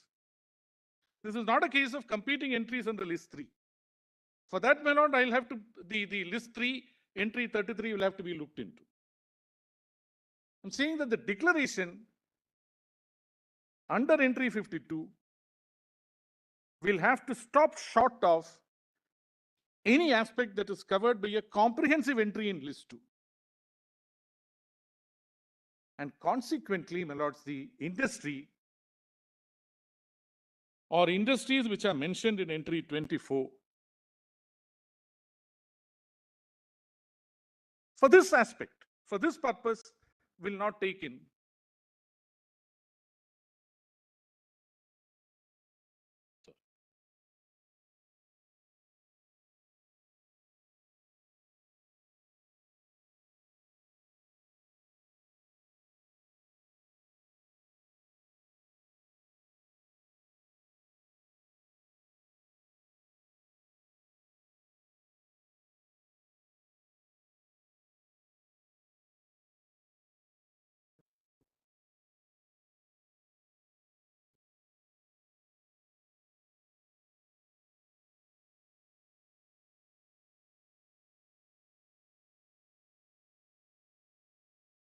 some parts of IDR Act, my lord, could be traced to entry 33. And therefore, my lord, the argument on the question of repugnance, denudation, all comes in, my lord, when the legislation is treated as one under entry 33. Entry 33, my lord, would kick in only if there is a declaration by a legislation, my lord, under entry 52. My lord, in my respectful submission, one really does not have to go into that to find out whether, if your lordships find that entry 8 covers comprehensively every aspect of production, manufacture, among other things, of intoxicating liquor, then, my lord, it's hands off, insofar as the legislative competence of the parliament, even under entry 52, is concerned. They are in watertight compartments, my lord. In list 1, just as it applies to list 1, it, my lord, applies to list 2 also. And that is what your lordships have held, my lord, in several judgments. And that's, my lord, that's the cornerstone of a federal structure of the constitution also. There is not a question of, my lord, comparison of the legislation. It's a question, my lord, nor is it a question of challenge to, my lord, to the parliamentary legislation. Your lordships are construing IDR Act and whether, my lord, IDR Act could touch anything which is covered by entry 8 of list 2. And if your lordships are pleased to accept my submission, then, my lord, the question of IDR occupying the field, my lord, really need not be gone into, my lord. Why should it be gone into? Because that is gone into only for the purpose of entry 33, my lord, of list 3. That is why, my lord, the lordships will have to look into the question as to whether there is a denudation, whether there is a repugnancy, and whether, my lord, the conflict cannot otherwise be solved. Harmonious construction and things like that. My lord, two aspects on which, my lord, I have already made submissions. My lord, I am not taking your lordships to those. Para 74, my lord, synthetics and chemicals. And this is something which your lordships may kindly know.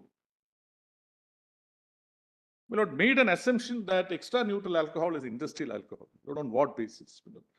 With the utmost respect, my lord, I pose this question unto myself. There is nothing, there is no. That's why, my lord, I respectfully submitted that substitute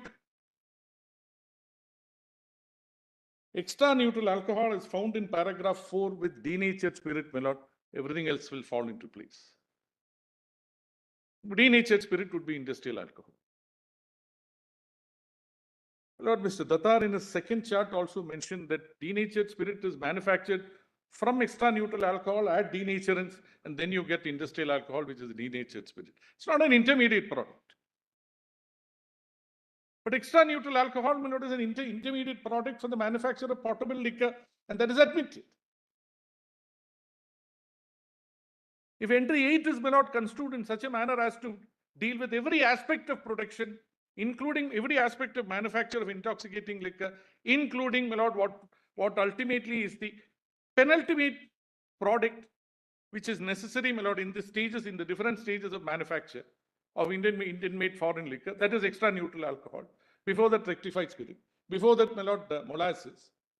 If the entry 8 therefore covers it, then obviously, my lord, it has to cover extra neutral alcohol. It will not cover denatured spirit, my lord, in my respectful submission, because that is not intoxicating liquor. My lord, one has to construe it, my lord, logically. My lord, a denatured spirit may also give an intoxication. Nobody takes it that way. It's fatal. Methylated spirit, my lord, in small quantity also results in the death. Therefore, denatured spirit would go out of it is my respectful submission. The point still remains that, your argument on entry 8, yes, that production would cover every anterior stage, including ENA, yes, which is really a raw material in that sense in the manufacture of, correct, would then run contrary to the logic of Tikaramji. No, my lord, my lord, I really That don't. part. I really don't. My lord, Tikaramji has been argued, my lord, in. Right, anyway, we'll. But you know, your argument on this part has some compelling attraction to it. I mean, you've made a point. We'll reflect on it. Lord, I really submit that this is not generated, my lord, from a quest for your lordships to affirm Tikaramji. This is, my lord, placed as Of course, yes. before your lordships. Yes, of course. Therefore, my lord, keep aside Tikaramji also, my lord. I would also respectfully submit that Tikaramji may be affirmed by your lordship. That's for the purpose of entry 33 of list 3, my lord. And that is how it has been gone into in Tikaramji also. But if your lordships are pleased to accept, my lord, and this is a submission, my lord, which I respectfully place before your lordships. And this is in sync with, my lord, my submission that except denatured spirit, every other sect of alcohol would be covered by entry. And that, my lord, in my respectful submission, that should be an answer, my lord, to the question of whether, my lord, the fact, my lord, that in para 74 of... You have got an answer to it, because even if, we accept what, suppose what Tikaram, the solicitor argued, that Yes. Tikaramji is really wrong in constricting the scope Yes. of industry. Yes. And therefore industry would also cover raw materials. Correct. Your argument really is that if it falls within entry 8, Yes. because entry 8 says intoxicating liquor, that is to say production, and therefore every stage of production leading up to Yes. to intoxicating liquor is covered by entry 8. Then I don't have to go to entry 22. Then entry 52, once it Yes. specifically Yes. falls in entry 8, Yes. then a declaration under 52 will not really affect. Will not. That's the point. It's a question of, my lord, lack of legislative competence on the part of the parliament, my lord, to under entry 52 to touch any subject which is comprehensively covered by entry 8 of list 2. My lord. This is my For respect. 2016, they set it right. Parliament, that's how Parliament. 2016, my lord, apparently they must have set it right and then gave it retrospective Thank effect. you, Mr. Thank you. Anything else that we have lost? My lord, except that, my lord, the question of regulation by forbearance and, my lord, reference, my lord, to the judgment in forum, my lord, for the purpose of repugnance. In my respectful submission, my lord, para 132 of the judgment in forum, which has been, my lord, copiously extracted in the learned solicitor's submissions. My lord, it dealt with this aspect. Lordships formulated the 3 tests. In fact, there is a conspect of all earlier judgments on the point on question of repugnance. And then your lordship said, there are 3 tests. Then your lordship said 1, 2, 3. My lord, I am not taking your lordship's time, my lord, to go through it again. But in every one of the tests, what are the words that the key words that your lordships have used is text and context. How do you really assess, my lord, repugnance unless there is an actual text of the legislation there? My lord, I'll try to answer, my lord, the learned solicitor's submission that the legislation is the IDR Act. That's a different matter. But for the purpose of repugnance, when there are already, my lord, regulations of the state in place, and you want to take it away, my lord, I respectfully submit, I am not regulating it. The center says under 18G I have the power to regulate it. I am not regulating it. Why am I not regulating it? I am forbearing from bringing about a legislation. Where is the question of repugnance in that? My lord, 18.1 speaks about expediency to be considered, assessed, and then acted upon by the center. Nobody has a case, my lord, that the center would step in there. That's not the case at all. Question is, unless there is a regulatory mechanism put in place, my lord, even in relation to an action taken under 18G. The question of, my lord, the regulative or what the learned solicitor calls as regulation by forbearance really does not come in. That does not answer, my lord, any test which your lordships have over the years and which is, my lord, which is completely, my lord, in place and which has been reproduced, my lord. There is a conspectus in forum. All the 3 tests contemplate either, my lord, a head-on collision, as your lordships call it, or, my lord, the question of compliance with one, disabling compliance with the other.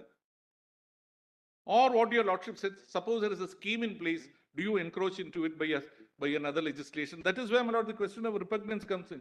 But for all this, my lord, there must be something in place. Forbearance, my lord, does not bring about a scheme.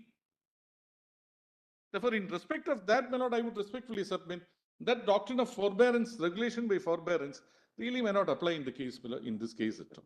But I would respectfully submit, my lord, the question of, my lord, the my lord, the jurisdiction getting transformed to or transferred, my lord, to the center should arise at the stage of removal or clearance, my lord, of the extra neutral alcohol. This is what has been, my lord, put in place in para 23 of Hyderabad distilleries, my lord, in my respectful submission. So succinct, Bihar distilleries. So succinctly, my lord, in Bihar distilleries, paragraph 23.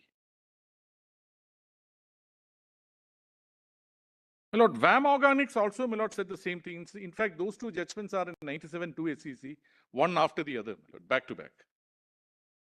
Significantly, my lord, the High Court judgment in VAM Organics, which is confirmed by this Honorable Court, is by Justice Jeevan Reddy, who is the author, my lord, of Bihar distilleries. I'm saying, my lord, para 23 gives a complete answer, my lord, to the how to regulate it. Regulate it at a stage when extra neutral alcohol is cleared for the purpose of industrial use. Beyond that, yes. But even then, my lord, what Bihar distillery says is this: regulation by the state for the purpose of preventing and misuse of the ENA, misuse of the denatured spirit, so that it doesn't make its way, my lord, to the circuit of potable alcohol or alcohol which is meant for human consumption. We have a right, my lord, to charge a regulatory fee. The states have a right to charge a regulatory fee. On manufacture, my lord, which is a tax, excise duty covered by entry 84 of list 1.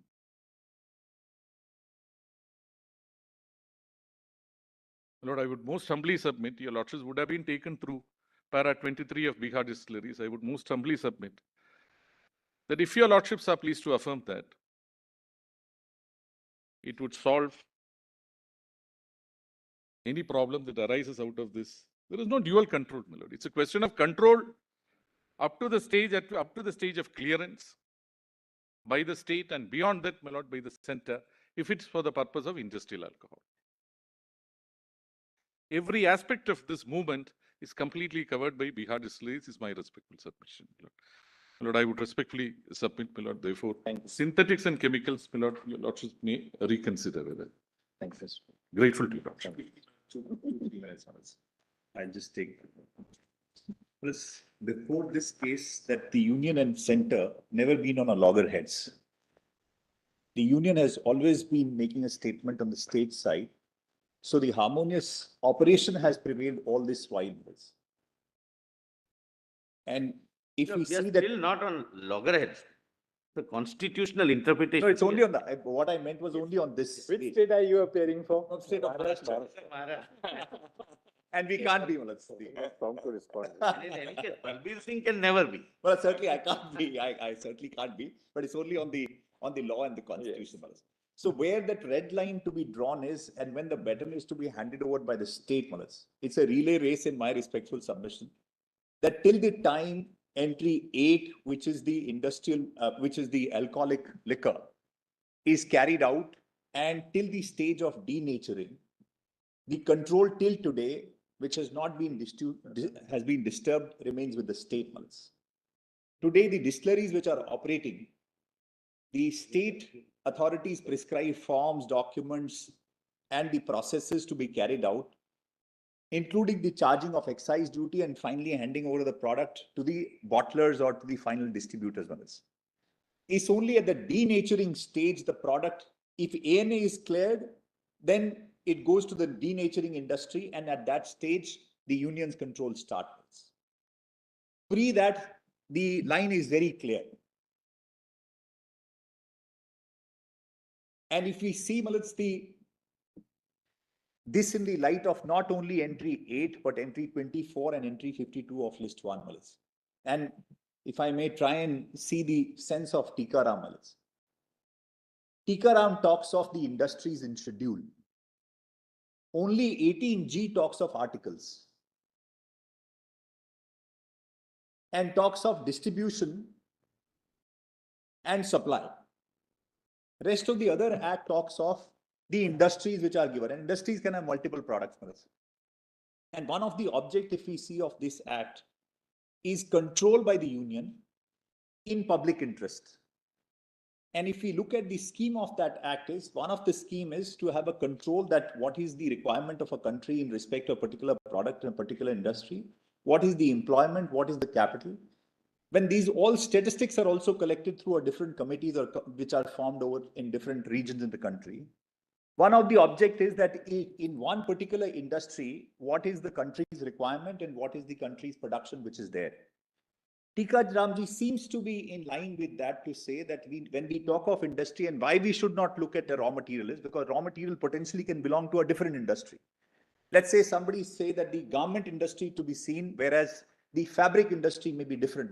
So if we look at the industrial control of garment industry is to be taken, may not necessarily be the fabric industry to be taken.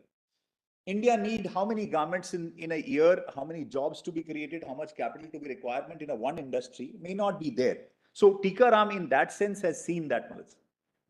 If we see or contrast this with the requirement of 18G is a fair price and fair distribution of a particular article for supply and distribution in public interest is to be seen. If we see this in that particular light, and the control on a product or an article to be seen, although it constitutes a part of industry. In my respectful submission, and especially in light of entry 8, which is that is to say, and all aspects of right from the beginning of manufacture and final supply, transportation, even including a purchase which has been there, that has been given to the state in my respectful submission.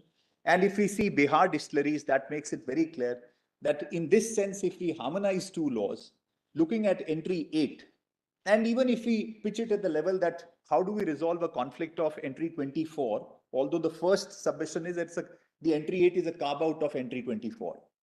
Even if we stop at that and we compare entry 24 with entry 52, then we have to have two segments in the 1951 Act. One act is an industrial level, which is to be seen, which is Tikaram when say production and manufacture. And second is at 18G till the time it has not been, there is no delegated legislation, there is no notification which has been there. So looking at this, I don't want to go in any other area. If you look at it, I've been informed and the industrial association is there, 95% of industries today are operating, which are the industries which are carrying out the process of making IMFL products and denaturing also. So in a composite industry which is operating today, distilleries which are operating in this sense, can it be said that the entire, whether it's starting from a molasses or from the grain stage, the control should go to the state, to union and not to the state? With, in my respectful submission, is entry 8 is good to be redundant with. That seems to be the very purpose. Comparing with one industry which is not doing denaturing, finally clearing ANA or IMFL, in that case, that industry certainly will not be within the domain of union or the legislative competence of union. Handing that over to say that the denaturing to be carried out in those sense, if we look at the harmonious construction is, as my lords have pointed out, and I see that at what stage, a clearance makes it very clear that up to a certain point, the state is carrying on, the baton is handed over. The moment this goes into a denaturing product which is being carried out. That, in my respectful submission, that's the way of looking at this. Grateful. Only one line, Malok. I did not. Duty of Puducherry, because I did not address your loss, because I concluded little early, just pointing out on the question of the term industry, my note is 2G, Roman 2G. Kindly note just one. On raw material, whether it should include within the term industry or not. But since, my lord, I stopped at 2G, Roman 2, capital G. It was filed earlier, my lord, but since I stopped at, my lord, occupying field question, I did not, my lord, take your lordship. This may kindly be, my lord, treated as only lordship, only one last thing. By thanking all of you for your very erudite argument. I appear for UT of Puducherry, which has confounded generations of judges and lawyers. And lordship, sir. Thank you very much for your. One last. I have a Somebody wants to argue. Well, lordship, just permit me last thing as a matter of fact only. so far as excise duty is concerned, because that is not what your lordships are considering, no state has ever charged excise duty on extra neutral alcohol. That has been the position because that's entry is different. That talk about alcohol liquor for human consumption. That is not intoxicating liquor. So no state has ever charged excise duty. That's a factual situation that lordship will consider. Okay, So kindly, my lord, take care of, if they're indirectly, they may not get any relief in because GST regime. Nobody dealing with the argued GST. that. That's the intention of the industry. If I may just have a word, finally, I'm looking at the watch, Yes, which is facing us, but behind you. This intoxicating liquor argument going on over so many days, and today we've had a very long day. Are we concluding so that everyone can go and have a happy hour? Lord, lawyers maybe, but we don't know about the judges' policy, and they have a happy hour. My lord, I appear for UT of Puducherry, my lord. Our written submission is on record, 1L, my lord. We adopt the arguments of the learned seniors. Grateful to you, Lord. Grateful, fellows.